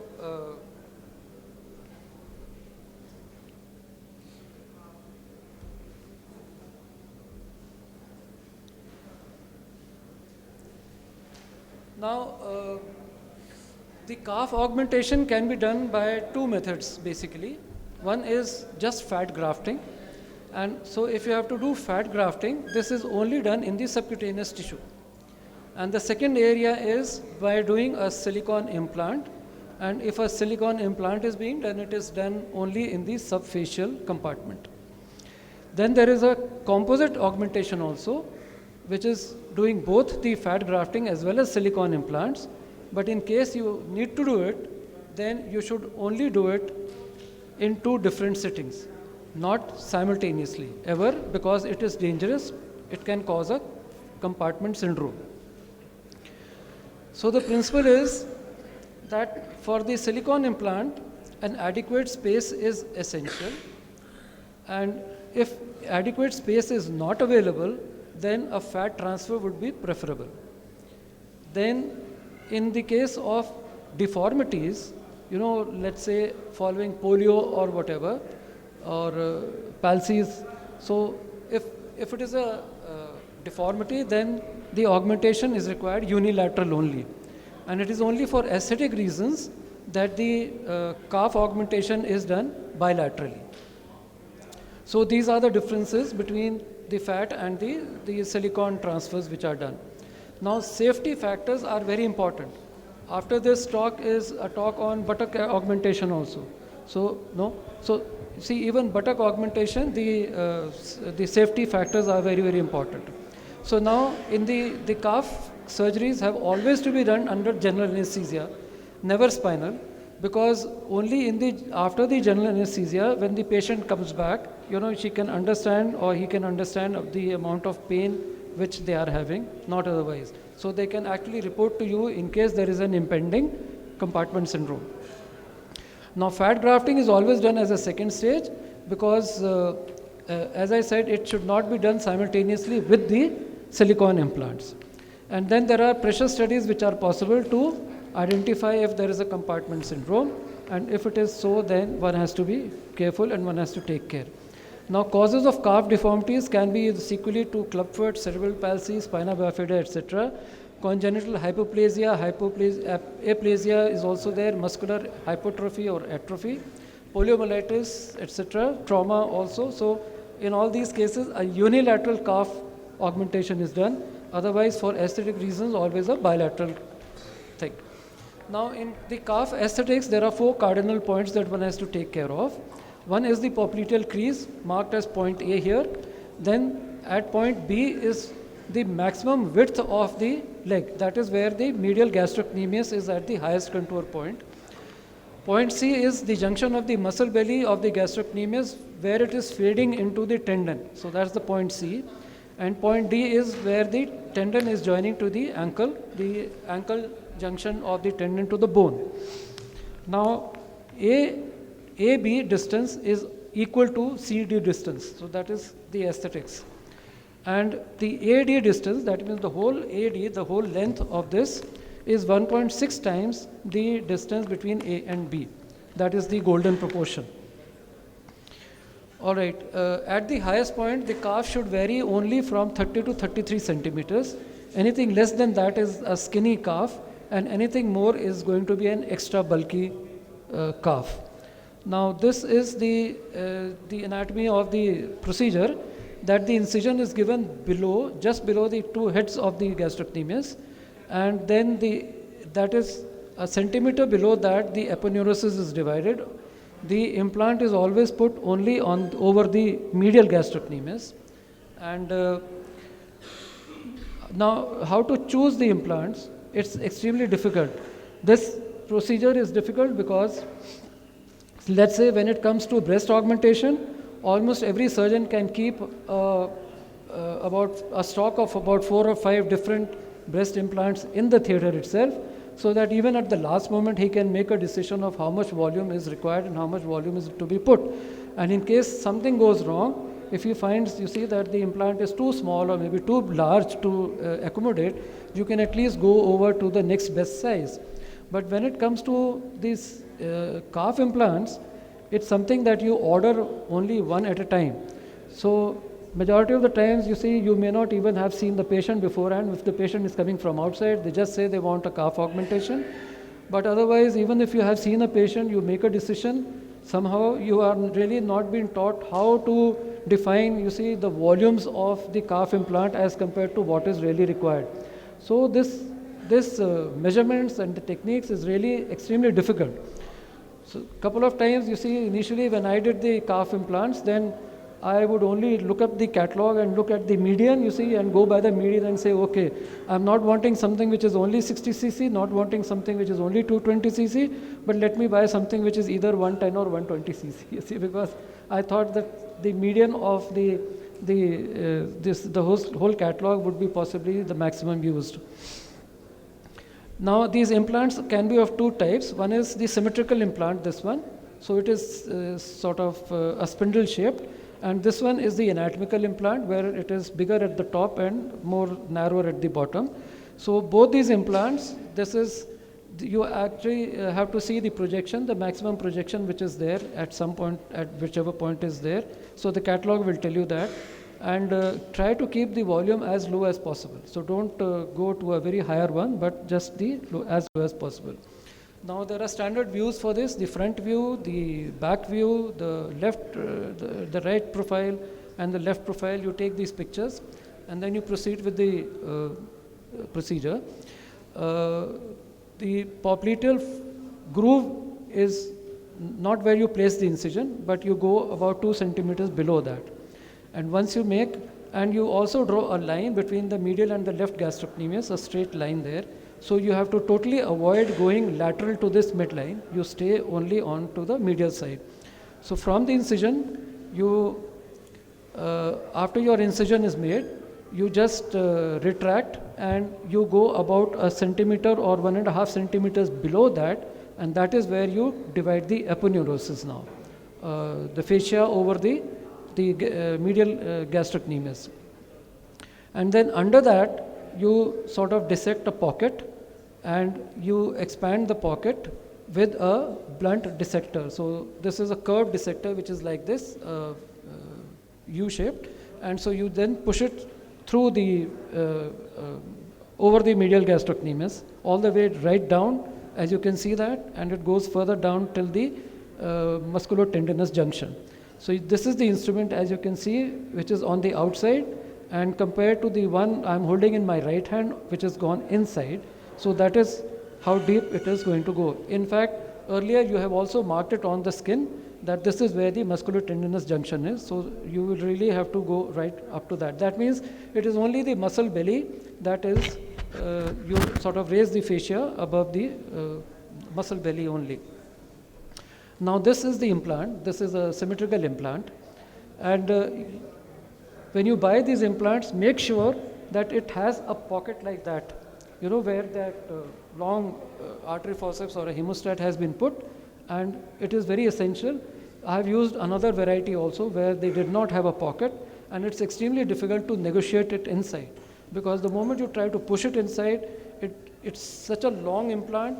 You are trying to push it, somewhere it gets entangled, it turns back, and you can't really push it inside. So this pocket is very useful. You can actually put an instrument right there, and it easily guides the implant inside. So you can see that there is, I'm actually using a cervical dilator, right, which is a plastic one, long one. So it's got a long instrument with a blunt tip, so it doesn't puncture through that pocket also of the silicone. And then this is being negotiated inside, and it goes all the way inside, and that's it. And then you suture it, so you can see the augmented look, which is after the suturing. That's before and after. That's before and after. Obviously, before and after, before and after. So nothing very special there. It's a very simple technique, but just take care of a few things.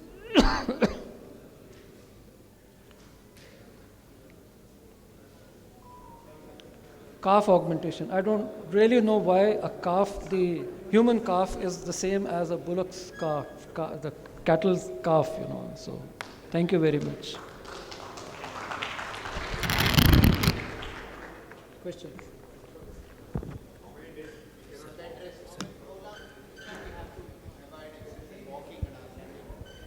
There is no reason to avoid any walking, you know. So it's done under general anesthesia. By the evening, you can ask the patient to get up and start walking to the loo at least.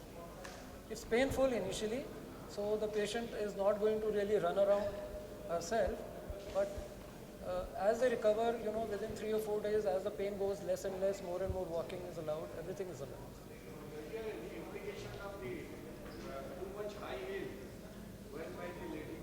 Too much high? High heels? You mean to say post-operatively? I think I'll have to scratch my head. I don't really know the answer, sir. Sorry. Sir, since you are putting it soft facial in that region, have you encountered compartment syndrome at any point of time? No, not really. No. I think I was afraid of putting too big an implant, but truly speaking, you see, whatever implant I chose, and it was just a hit and trial, all right? I have never really understood the science behind how much volume is to be put inside. In breasts, yes, you know, you have so many calculations and everything is there. All sorts of plannings are there, and you see every plastic surgery session has got some planning session on breast augmentation, so some feedback on breast this thing. But calf is such a rare thing, you know, that one really doesn't know how much to put and what not to put. So by the hit and trial, whatever I've put, you know, it has augmented, so the patient is happy. Once the patient is happy, we are happy. The patient could have been possibly happier if the implant was bigger, but then I'm not sure. Possibly the patient would have been even happy even in case a smaller implant was put. There's no way of saying. How common is it in your practice, sir? 30 years, about 3 cases, sir. Yes, 6 legs. You double my numbers. Thank you.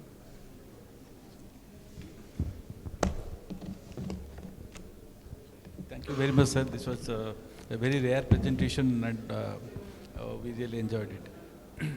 Thank you, sir.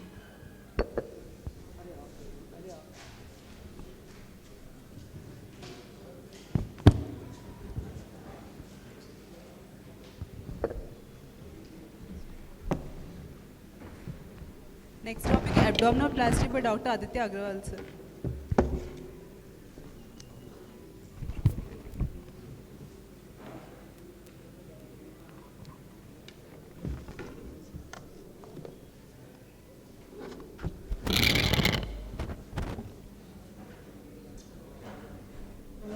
So I think we've had very interesting talks today, and the last one on calf augmentation was something which I have also heard for the first time.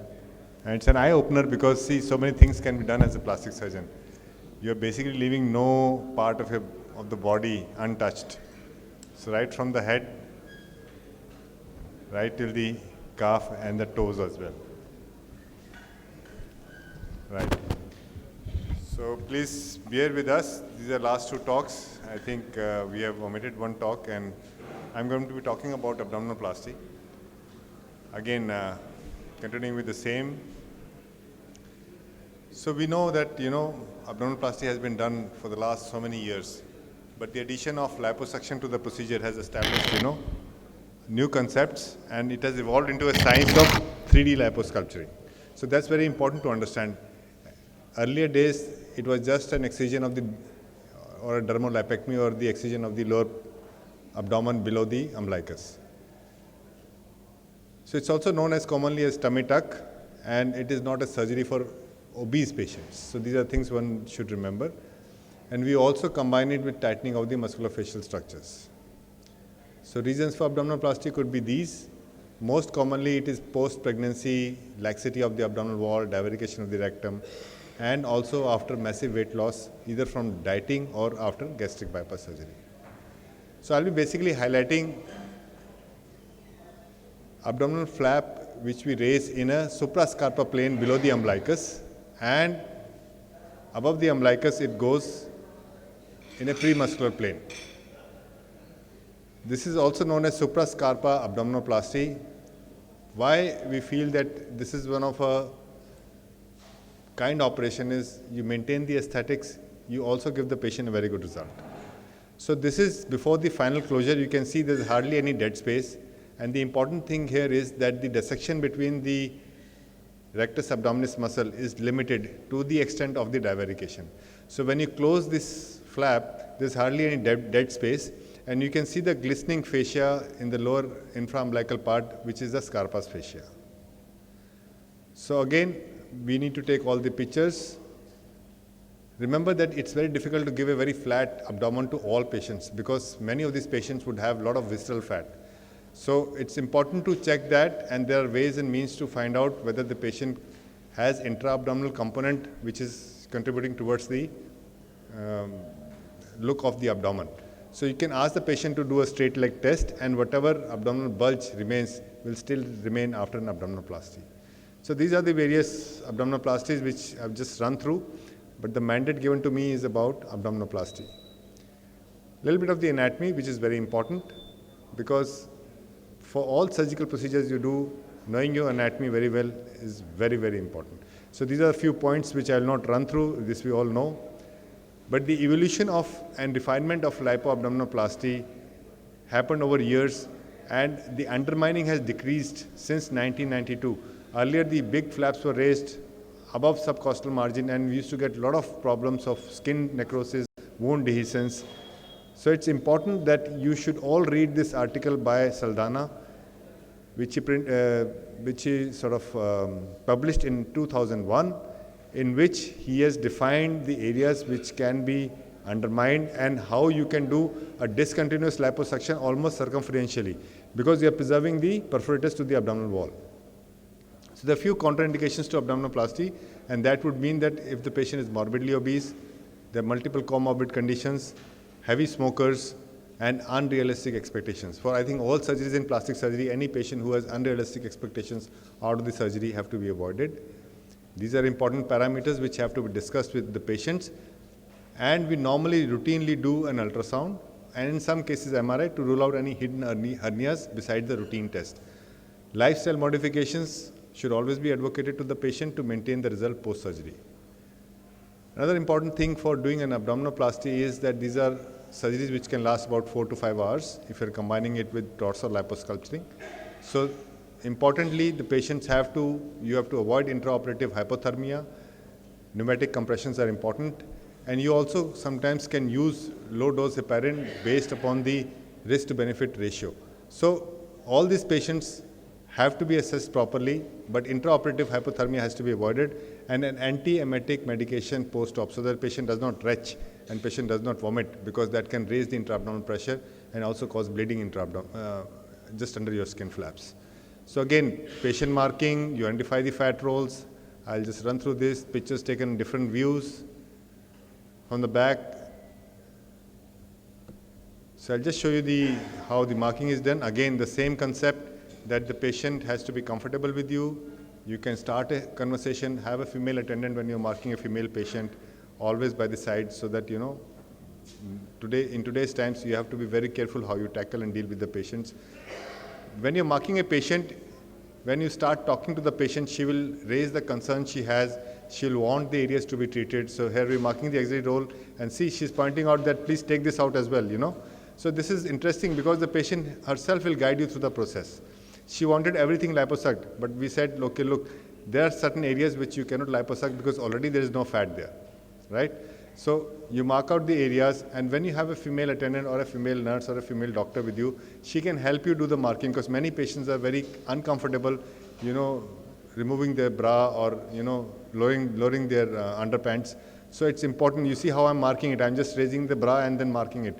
But then these areas have to be marked so that we can assess, and this is a pre-operative marking done 1 day prior to the actual date of surgery. I always like to prefer to do the markings a day prior. Even if the patient has a bath, you know that the markings would still stay. We reinforce them in the morning, and then again the patient is immediately taken into the operation theatre. Other important thing which you need to understand is that do take the measurements of the abdomen at 3 places. One is above the umbilicus, one at the level of the umbilicus, and one between the umbilicus and the mons pubis. So these 3 areas, once you take the measurements, the patient will also realize the post-op changes which finally happen. So the marking would normally take about 15 to 20 minutes, sometimes half an hour, and this I'm showing her the tape and taking the measurements, and the patient feels comfortable that doctor is taking each and every effort to make sure that I get good results, because the measurements would define what are the changes we can actually achieve at the end of the day. So again, the markings are reconfirmed in the operating table. So I think I will just skip through this, but you can all see that, the final markings are almost always done in the operation theatre. The intraoperative markings are the ones which help you define the lower incision line, where the anterior iliac spine is, how much of dermal lipectomy can be done. We have already assessed the patient for the amount of, tissues which would be removed. But here it sort of just gives you an idea that once we have done this marking, the first step is to turn the patient prone. I'll just move ahead.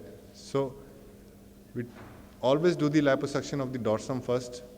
You make small stab incisions, you infiltrate, we do a liposuction, and the mark in the middle of the back in the upper part is the area where the bra strap is. So you basically, it will be hidden under the bra strap. So there's no visible area where you can have, marks which will be seen. So you infiltrate thoroughly and do a good liposuction. And most of the liposuction is a suction-assisted liposuction. I don't use any machines till date, and I find that I can get equally good results. That's fine. It requires a little bit more effort, but we have so many residents and so many other doctors who can also, get a feel of that. So once you do the liposuction, you can see that the contour has to be assessed. And after the liposuction is done, one area we normally like to infiltrate a little bit of local is the lower back, because that's a very painful area. So you can inject some sensor cane, and once you do that, the patient is practically pain-free in the post-op period. So this is at the end of the liposuction. After that, the patient is turned supine. And again, you can see the amount of paniculus here. And I'll show you how even a suprascarpa abdominoplasty in these kind of patients, you'll get a very nice result and a tremendous loss of inches all around the waist as well as the torso. We like to do super wet tumescence and then wait for about 10-15 minutes. You can see it is nicely perfused. So that makes the process of liposuction very simple. And then the other important area where we always like to do the liposuction is, you can see, although she's fat in the abdomen, but her legs were very thin, her arms were very thin, but there's enough amount of auxiliary roll of fat. And again, we inject tumescent solution and you do a liposuction. What I have encountered during my last 26, 27 years of practice is that I get a better feel when I do the suction-assisted liposuction. I have tried the Vaser, I have tried the water jet liposuction, but I'm still comfortable doing a manual liposuction in this group of patients. So now the abdominal liposuction is done. We have already made a cut circumferentially around the umbilicus so that we can use that as an access port as well. And plus, you don't inadvertently injure the stump when you're doing so much of liposuction. The other important thing one needs to understand is that it's a very thorough liposuction. And you can see there's hardly any bleeding because we're using cautery and we have done a bit of liposuction as well. Once you're sure about the extent of dermal lipectomy, you can actually divide the flap into 2. That'll make your work easier because once you do that, it can be pulled down easily and you can actually do the excision much easier. Now if you see, there is a honeycomb appearance of the process of liposuction, and the scarpus fascia and the fat underneath is still there. Another important thing is that you have to be careful and identify all the big bleeders and ligate them. So here you can see these are the perforators on which we actually raise the DAP flaps. So, but these are the perforators which we need to identify, secure, liga clip or cauterize. So this is very important part of the surgery. And now you can see the scarpus fascia. Can I have a pointer, please? The scarpus fascia can be seen below the umbilicus, and above the umbilicus you can see the glistening rectus sheath.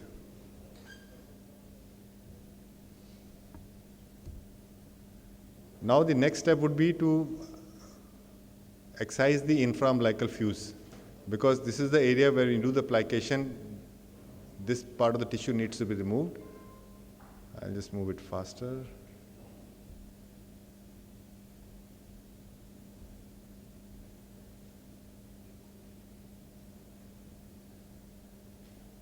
The next step would be to just do the supraumbilical dissection, and as you can see here, it's a very limited dissection going right up to the xiphoid, and we use the #1 loop nylon, and the plication process starts right near the xiphoid, and you keep on coming down and keep locking in the sutures. We normally like to put a single layer of 1/0 loop nylon. Important consideration here is that when you go around the umbilicus, it's important not to strangulate it. So you lock the suture just above the umbilicus and keep a length of the thread when you go below the umbilicus, and you lock it again. So then you have a length of the thread which is just there, but you have locked the suture above and below it. Or the other way could be that you tie the suture above the umbilicus and take a fresh start from below the umbilicus. So you can choose either way, whatever is comfortable. And it is important that you do not strangulate the umbilicus.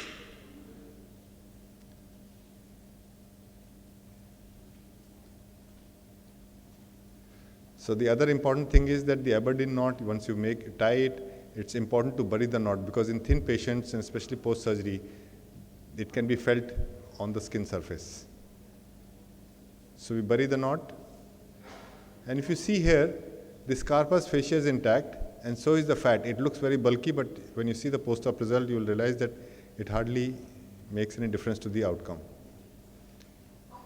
So what we are doing now is tightening up the defattening the umbilicus stalk. We tether the umbilicus at 12 and 6 o'clock position to the rectus sheath using 3/0 monocryl. In case the stalk is very long, you can actually amputate the umbilical stalk to make it smaller. Do preserve a little bit of fat all around it so that the vascularity is not compromised.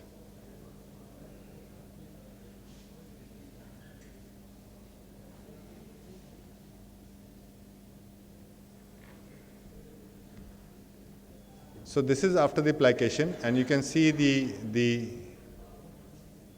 abdominal skin flap which have been raised, and the suprascarpa fascia and the fat below that is intact.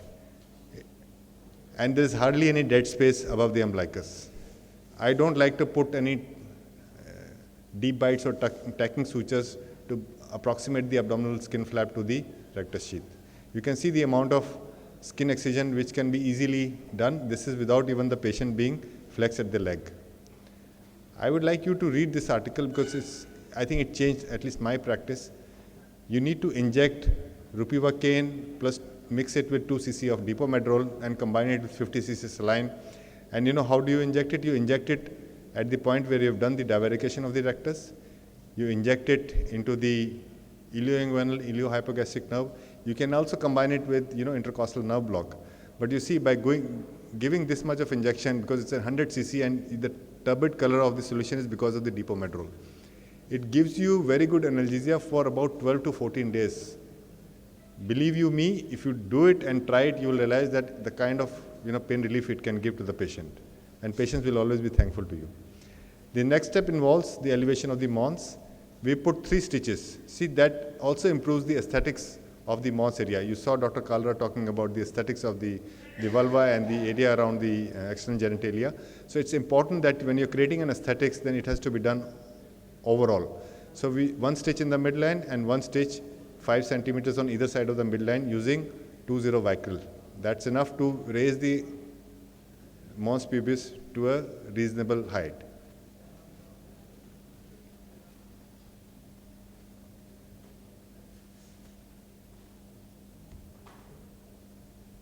See, next what we do is, the advantage of this carpus fascia is that you can actually, once you pull on this carpus fascia, it actually also decreases your waistline, because the carpus fascia is a tough structure, and you can see we are double breasting and tightening this carpus fascia, and it's a very mobile structure, and as we are pulling, you can see the pull, and it's sort of creating kind of a waist in pant kind of a thing, kind of a hammock.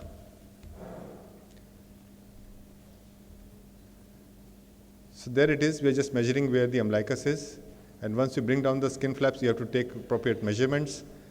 Let me also tell you one thing, the kind of umbilicus you create may be your trademark umbilicoplasty. So we definitely like to create a good umbilicus, place special emphasis on the point that you need to spend time on creating a good umbilicus. So an adequate size opening is made into the anterior-abdominal wall. We also defatten it by raising the abdominal flap. You defatten it around the umbilical opening which you have created, so that you create a periumbilical hollow.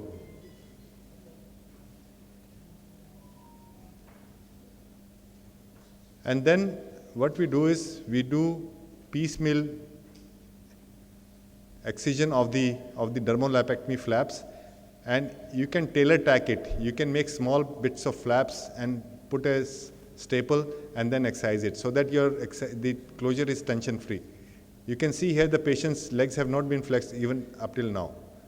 And once you do this, you can see there is a nice suture line which can be seen after the excision of the lower abdominal flaps. So I'd just like to show you this. This is a patient in which how we create an umbilicus, a good looking umbilicus. You make an opening, you do a periumbilical defattening, as you can see here.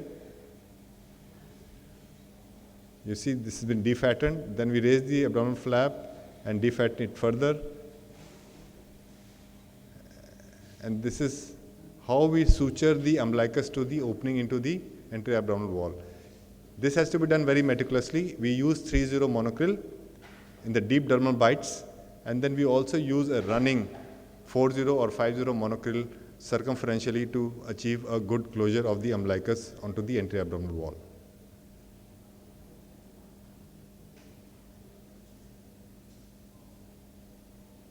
See, you have to take good bites so that it does not also fall off into the abdomen line.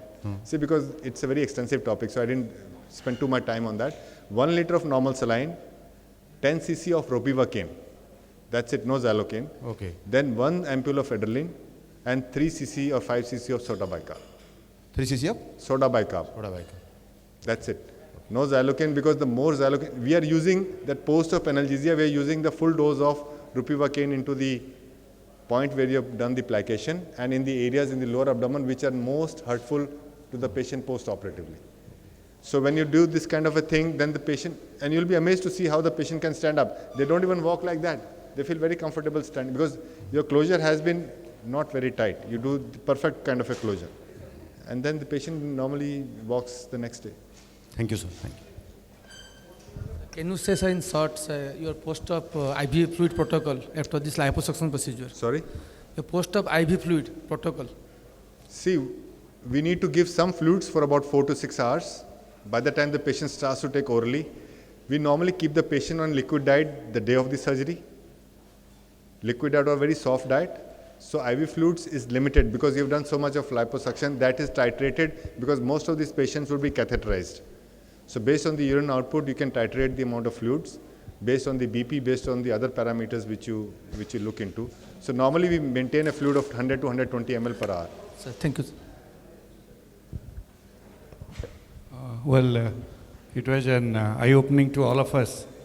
My question is, what about the superior flap and your experience with the necrosis, the critical point mostly in the center point, and how do you modify your operative procedure in the next case? So I think in the last 12 to 15 years, we've not had a necrosis. I had one necrosis in a patient in which the patient was a smoker. The point is, if you see the anatomical basis of the elevation of the flaps, all the perforators coming to the anterior abdominal wall through the rectus abdominis are preserved. And the dissection above the umbilicus is very limited. And don't forget that the scarpa's fascia leading up to the abdominal wall skin is there. So a lot of perforators are going from there as well. So in fact, we pull the skin tight and excise as much skin as is possible. Because if you do a limited excision, then there are chances that the distal part of the skin might necrose. But the various premise of this technique is that the perforators are preserved, and when you can raise half of the abdomen for a DF flap, so you have perforators which are intact everywhere. But anyway, you are tampering with the lateral components with lot of liposuctions. Yes. So that's a discontinuous liposuction. So that's what I showed you in the video. You can see the honeycomb appearance. So you have not perforated or injured the neurovascular structures. Okay. You have just sucked out the fat in between. It's like plucking the fat out of the strands of neurovascular structures. Thank you.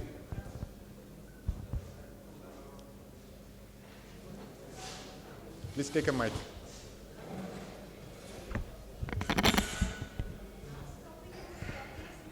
Just a minute, ma'am. There's one more question. Yeah. Small silly question, sir. No question is silly. What do you write in the diagnosis on the medical records for these patients? Sorry? Diagnosis, what do you write for the tummy tuck patients on the medical records? On the medical records, we write that flabby abdomen or patient is concerned about large abdomen, large paniculus, wants an abdominoplasty. This is a surgery which we in our hospital do, and an 18% GST is charged to the patient on the total on the bill. So we do not. I may also tell you that please do not alter the records. Before coming here, I just saw a patient done by one of our younger colleagues.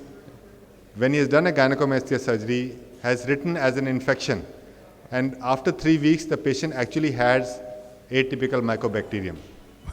So what I'm saying is that it's very easy to, do these kind of things. But once you get caught up in this, then it's very difficult to get out of it. So I think you should be true to yourself, true to your patients.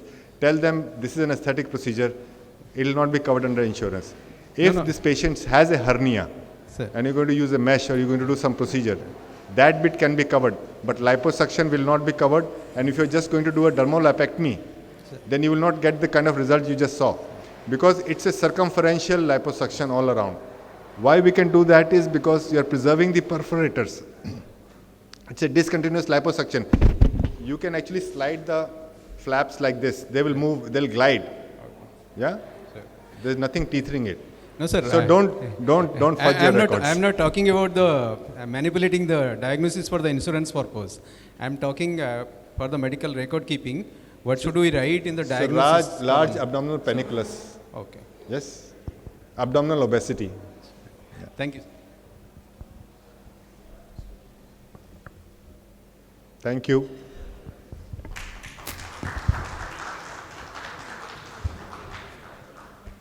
Today's last topic is face lifting with threads by Dr. Sukhbir Singh.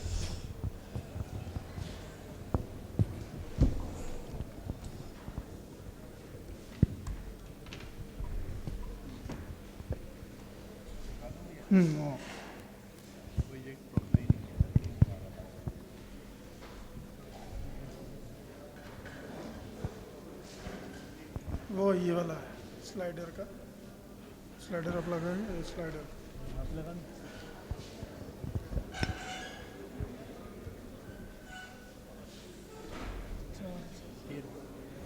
क्या ये on नहीं होता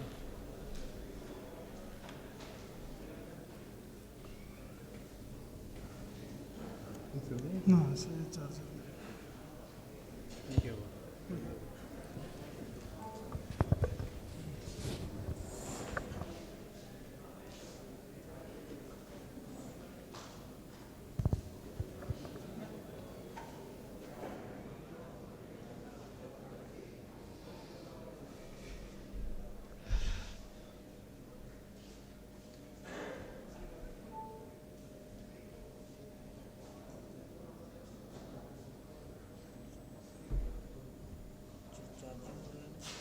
चाय हटा दो चाय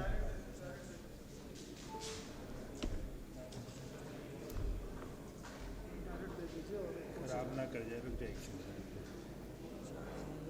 ठीक है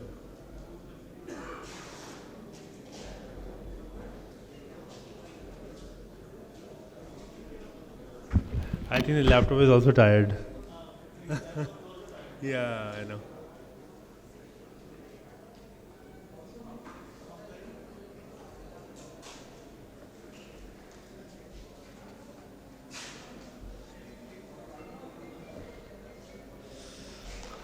Okay, great. Right. So final talk for a day. So I'll try to be very concise so that I don't bore everyone. So, okay. So there are a lot of various type of threads which are available. So Aptos was the first thread, the bidirectional bars which actually had come into the market. After it, we had unidirectional cogs. Silhouette was the pioneer in that, and it was a double needle based. Then you have polypropylene threads which have gone into vogue now. Now we have even got PLLA threads which are the most in threads at the moment, or PCLA I should put, because that's a combination of PLLA with caprolactone. Anyway, I'll start with a short cadaveric anatomy, then go on quickly onto the assessment and the procedure. I actually wanted to show you the entire spectrum of threads from last 5 to 8 years of my experience on threads. But anyway, let's see how it goes.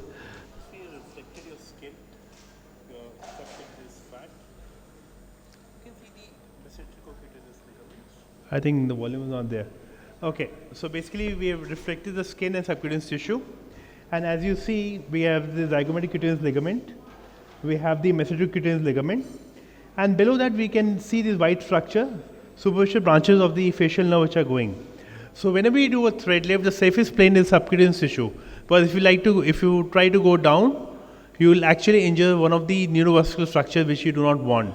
So thread, whichever thread you want to use cog, you want to use double needle thread or any other thread, the safest plane is subcutaneous tissue because there are no actual neurovascular structures and you can safely do it. Okay? So this is one of the other specimens which is dissected. You can see in the deep plane, you have the facial vessels which I had demonstrated earlier in the morning. We have the buccal branch of the facial nerve, the marginal mandibular nerve, and the lot of tortuous vessels which are present. So always be in a safe plane, that is the subcutaneous tissue, if you want to be safe. Okay, so I'll go into the patient assessment and ligament anatomy. Okay.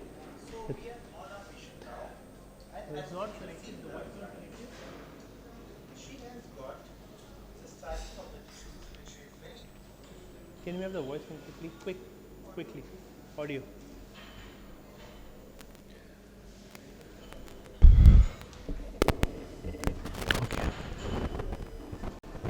Evident by the jowls, and we can see that how prominent the jowls have become. That means the inferior jowl fat which is present in this area, it has descended down, creating a very irregular jawline. That means there is no definition of the jawline. Also, if we see, she has got prominent nasolabial folds. She has got a good fat support in the deeper aspect. That means the deflation component is quite minimal for her, and the main problem she has is a ptosis of the tissues. So whenever ptosis of the tissues is much more, thread lift is the right technique to choose, which is done initially to lift the tissues in a more upwards and lateral position to give a very natural result. Also, when we reposition the fat pads, we get a jawline which is more upwards and more defined. Now, before we go on to the actual technique, I will tell you about the superficial fat pads and their location, and what all fat pads and ligaments we are going to take support of them to give a very natural result. If I talk about the superficial fat pads, we have the infraorbital fat pad, we have the nasolabials, we have the medial cheek, the middle cheek, and then we have the lateral cheek and temporal fat pad. Okay? Then we have the superior jaw and the inferior jaw fat pads. So when we are doing the jawline reshaping technique with our threads, main focus is on the inferior jaw fat pads, which we have to reposition more superiorly and laterally and place it upwards so that we can get a very defined jawline. Similarly, when we talk about a malar reshaping technique, we have to alter what is called the malar fat pad in a more upwards and lateral position. Okay, so I'll go on to the techniques now quickly because I don't want to waste more time on that. So this is the original PDO technique which we used to do. In this, if you see, I'm just trying to move the cannula thread and making sure that I'm in the subcutaneous plane. Okay.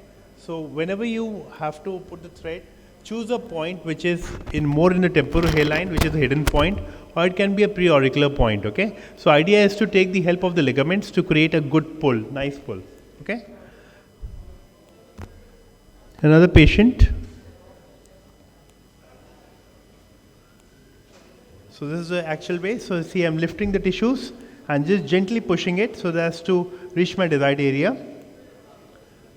So normally I put 2 threads per prick, and then I put a single knot. Earlier I used to put 2 double knots, but now I've started putting only a single knot because sometimes the knot can be palpable and very painful for the patient. Okay.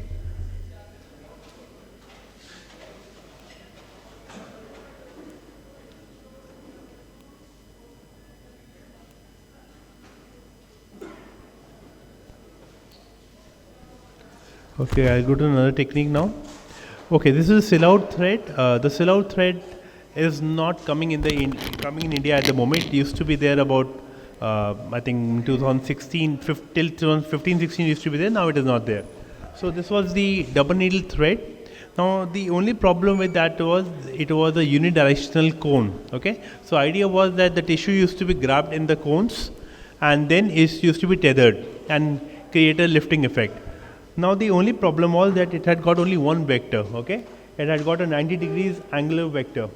So one point of insertion from the jawline angle up to the marionette line fold, just short of that, and the second thread was inserted from the same point of entry, the first point of entry, and it came out near the temporal hairline, which I'll show you subsequently. So this is one of my very old videos because sellout thread is no more coming in India now. Again, the plane of insertion is same, subcutaneous tissue only. Okay, so we have come out in the temporal hairline and then we'll just cut it short.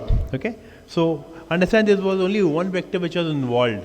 So nowadays we have seen that the ideal angulation which should be there for a thread lift should vary anywhere between 55 to 70 degrees, around 60 degrees if I take it, because that's the ideal angulation of the zygomaticus major muscle. Nowadays, if you see there was one of the recent articles in cadaver studies which was revealed that if you keep an angulation of about 60 degrees, you will get an ideal result. What happens as we age, the zygomaticus major muscle becomes more obtuse. So idea of doing a thread lift or even facelift when we do is to change the angulation from obtuse to acute. So whenever the angulation becomes more acute, you will get a more natural and a pleasing result. Okay. So this is, I'll go on to the jawline reshaping technique now, using the double needle thread. I'll just switch off the audio so that, yeah. So the first point is that we insert from the jawline angle. Okay. So we make a puncture with the 18 gauge needle. So it will be similar to what we saw in the sellout thread, that the needle will go from the jawline angle up to the marionette fold, just short of the fold. Then the second thread will go from again the first point up to the temporal hairline. But again, now the change is that from their point for exit, we'll make another entry point and come out like a J stitch, which I'll just show you shortly. Okay, so that's the point of entry. Okay, so I'm starting putting my thread now. Okay, so the first thread is actually going from the jawline angle. Just follow it, you'll understand very easily. just keep lifting the tissues and keep advancing it. That's the best. It's a very quick procedure, hardly takes about 3 to 5 minutes if you're in the right plane. See, I'm in the right plane, I'm trying to just move it to just show you that how easily you can smoothly move in a subcutaneous plane. Also, it actually helps to tell us that is there any tethering of tissue. That means are it too superficial? Because if you are in the dermis, it will cause tethering of the tissues. So neither you should be too superficial, neither you should be too deep. If you are superficial, you will cause tethering of the tissues. If you are too deep, you will cause neurovascular injury. So always stay in the subcutaneous plane, okay? So that's the first thread which has come out. Now I'll take the second thread, use the same entry point.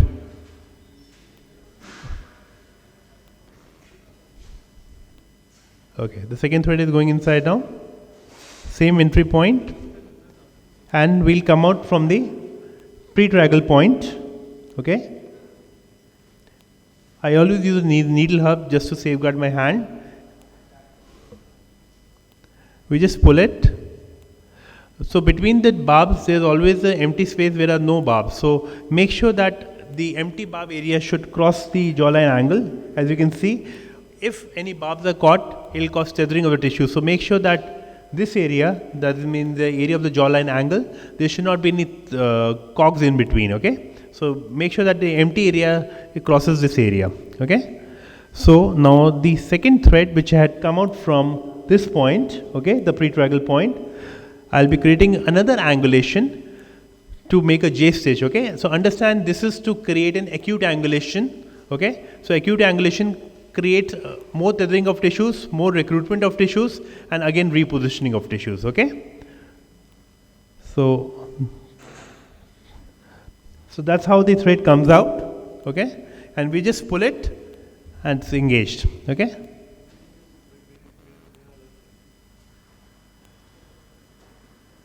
So that's the jawline angle reshaping technique using the middle thread. I'll go on to the malar reshaping. Okay, sorry. No, I'll close the. Okay, so basically we have the pretragal point. So if we have to do both the techniques in the same patient, I don't use the same point or the pretragal point. I always choose a point anterior to that, because I don't want all the threads to overlap each other, okay? You can use the same point, but I do not prefer personally. So that's the marking of the malar reshaping. So we have made the first entry point using the 18 gauge needle. The first thread is going now. It will follow this track, the upper track at the moment, okay? It will come out just above just short of the nasolabial fold. And the second one will go towards the commissure.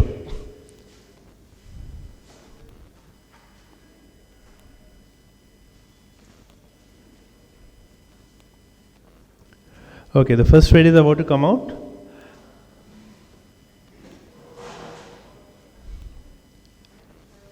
The second thread will enter from the same point or the pretragal point.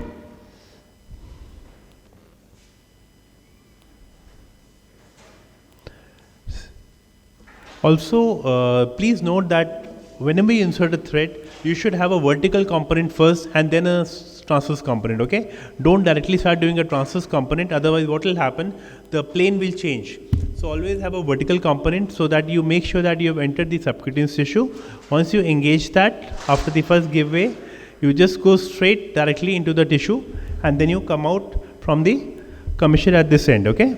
So that completes your malar reshaping. When you are doing the malar reshaping, you are taking help of all the zygomatic kidneys ligament, the pretragal fascia, okay? So create that pull, that means the lateral and upwards pull, okay? I'll share results post this. Okay, eyebrow lift, I'll just show you a small video of eyebrow lift also. Quickly I'll go, don't worry. So okay, we are making neck in the temporal hairline.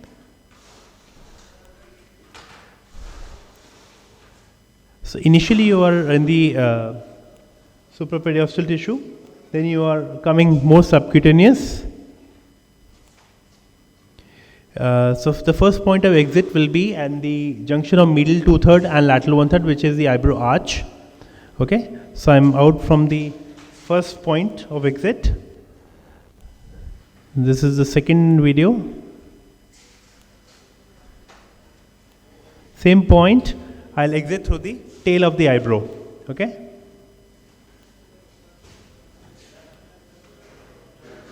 Right.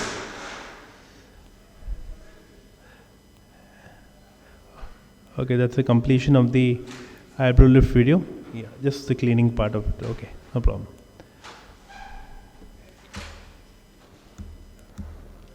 Okay, double chin correction also we can do using double needle threads. I'll just try to show you whatever maximum I can do. So again, the point of insertion will be from the post-auricular area, just behind the ear.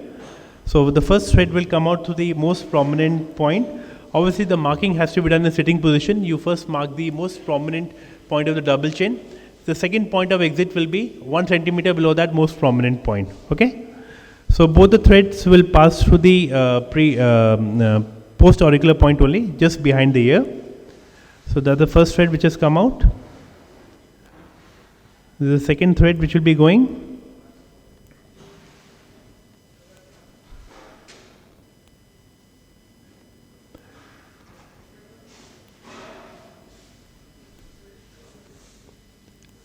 The second thread is also out now. Okay, so you can just pull the threads, and similarly you will do the same thing on the opposite side, so that once they overlap, they'll create that pulling effect and improvement of the double chin. Okay, some results quick. 1 week post, 3 week post, pre and post. So tell the patient that the thread lift takes at least about 3 weeks to give the final result. Don't expect the result immediately, because slowly the tightening effect takes place. Okay, you can appreciate the slimming, appreciate the jawline which has become more sharper as compared to this side. Eyebrow elevation, jawline contouring and malar reshaping, 3 things in the same patient. You can do that. Couple of more pricks. Thank you so much.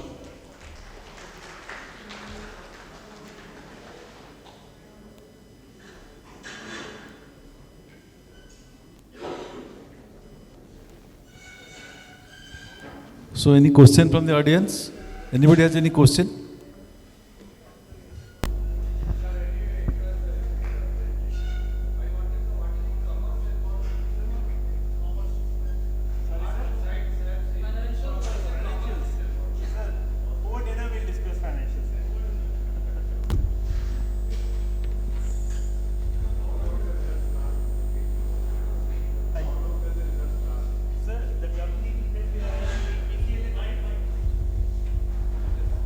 The conventional PDO thread used to last for about 6 to 9 months, because the absorption of PDO is maximum about 4 to 6 months. So you just add 3 months to it. So the lasting of any thread will be 3 months plus your longevity of the thread. So PCLA threads, when we talk about, earlier only PLLA thread used to come, which was the sell-out thread. So that used to last for about 1 year. The PCLA thread, because of the addition of caprolactone, the shelf life has increased to 15 months. So you add 3 months to it, the maximum result will be till 18 months only. But we tell the patient that you might require a touch-up procedure after 1 year. I always say 1 year, I never quote 18 months to the patient.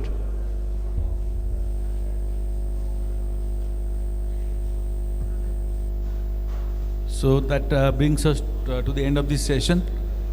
Thank you very much, Dr. Sukhbir. Thank you.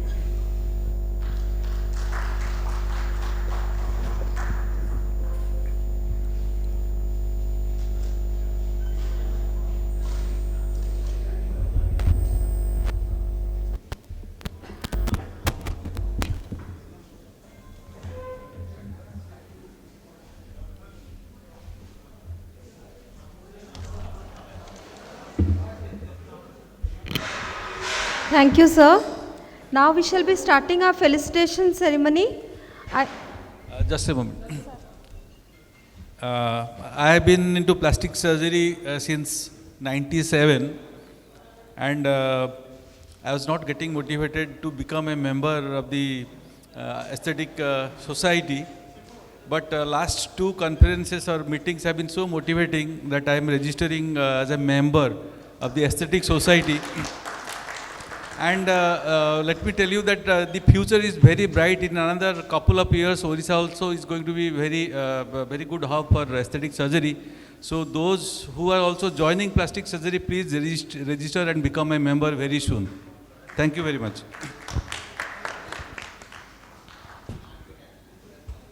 Register for A surge also, sir. You know what, I want to tell the youngsters here especially, see that for a lifetime of your membership in the IAAPS, it's only 10,000 rupees plus GST, all right? Just 10,000 rupees. Now each conference that is organized, an AirSurge let's say, the members against the non-members pay 4,000 rupees lesser. You know, a member will pay 4,000 rupees less as compared to a member. So, you know, within a year or two, your actual money gets reimbursed to you. That's the first thing. And remember that, you know, there are international conferences, there's everything, but the value for money that you get in an Indian AirSurge conference is mind-blowing. You must simply attend. Next time you attend, even without being a member, you have to pay more, doesn't matter, but attend and see. Just come to the AirSurge one after the other and you'll really start loving them. They've always happened in exotic places, right? Till now, they've all happened in exotic places. And you'll continue to get them in nice places always. It has happened in the cruise, it has happened in Goa, I mean like Kanyakumari, Port Blair, Guwahati, Agra, Khajuraho, you know, so Udaipur, such beautiful places always. And the other thing is that, you know, you just feel part of it. Aesthetic surgery is a part of plastic surgery, you just cannot deny it. And anybody who starts young with just microsurgery, whatever, all the plastic surgeons, as they grow old, they all land into only aesthetic surgery. I don't know if anybody has to say. One more point I would like to make is because most of the MCH centers don't do aesthetic surgery or very few aesthetic surgery, the candidates also don't naturally become interested.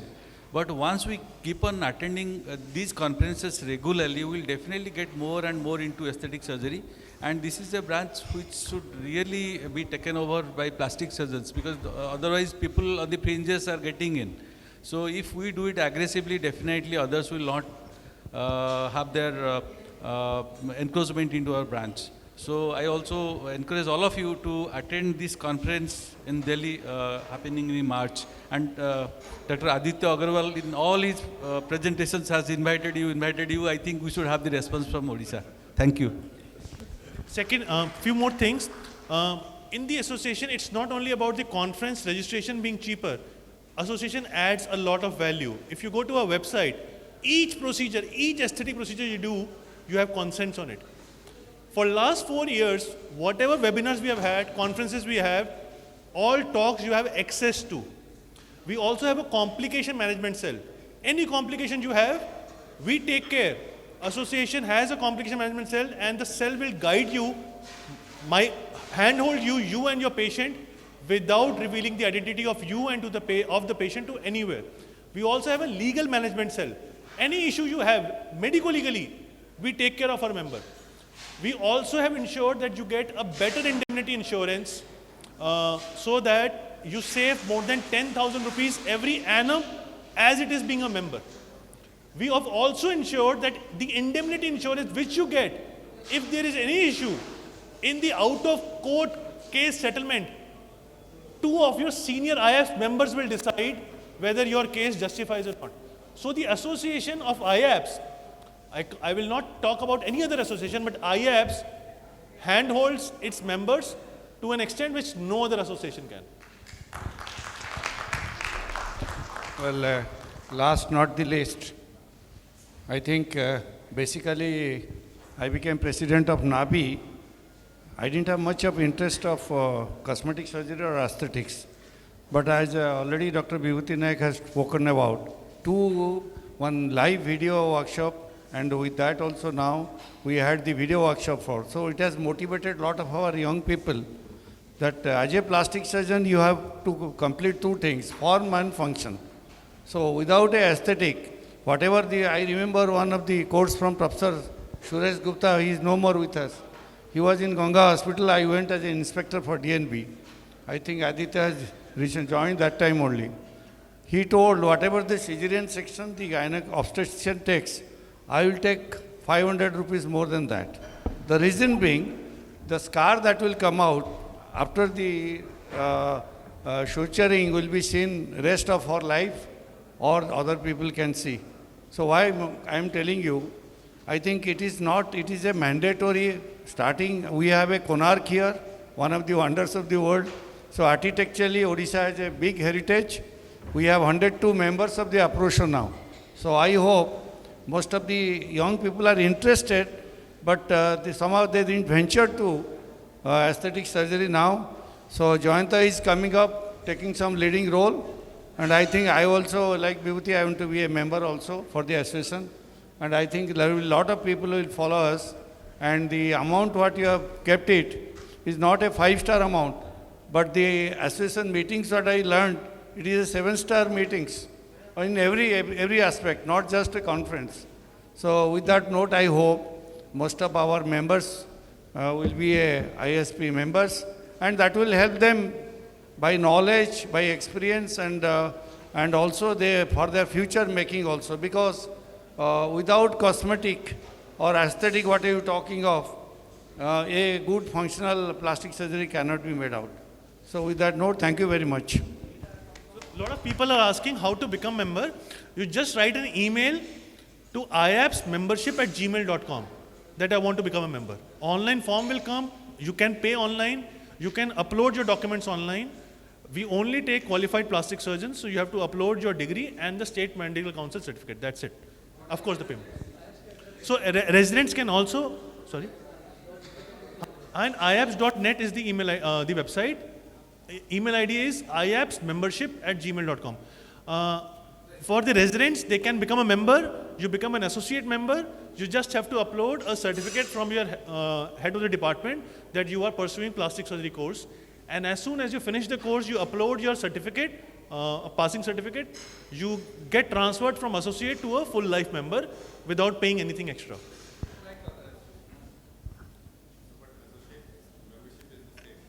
Membership is the same. Associate membership is the same. All access is there. Only thing is they don't have voting rights. That's it.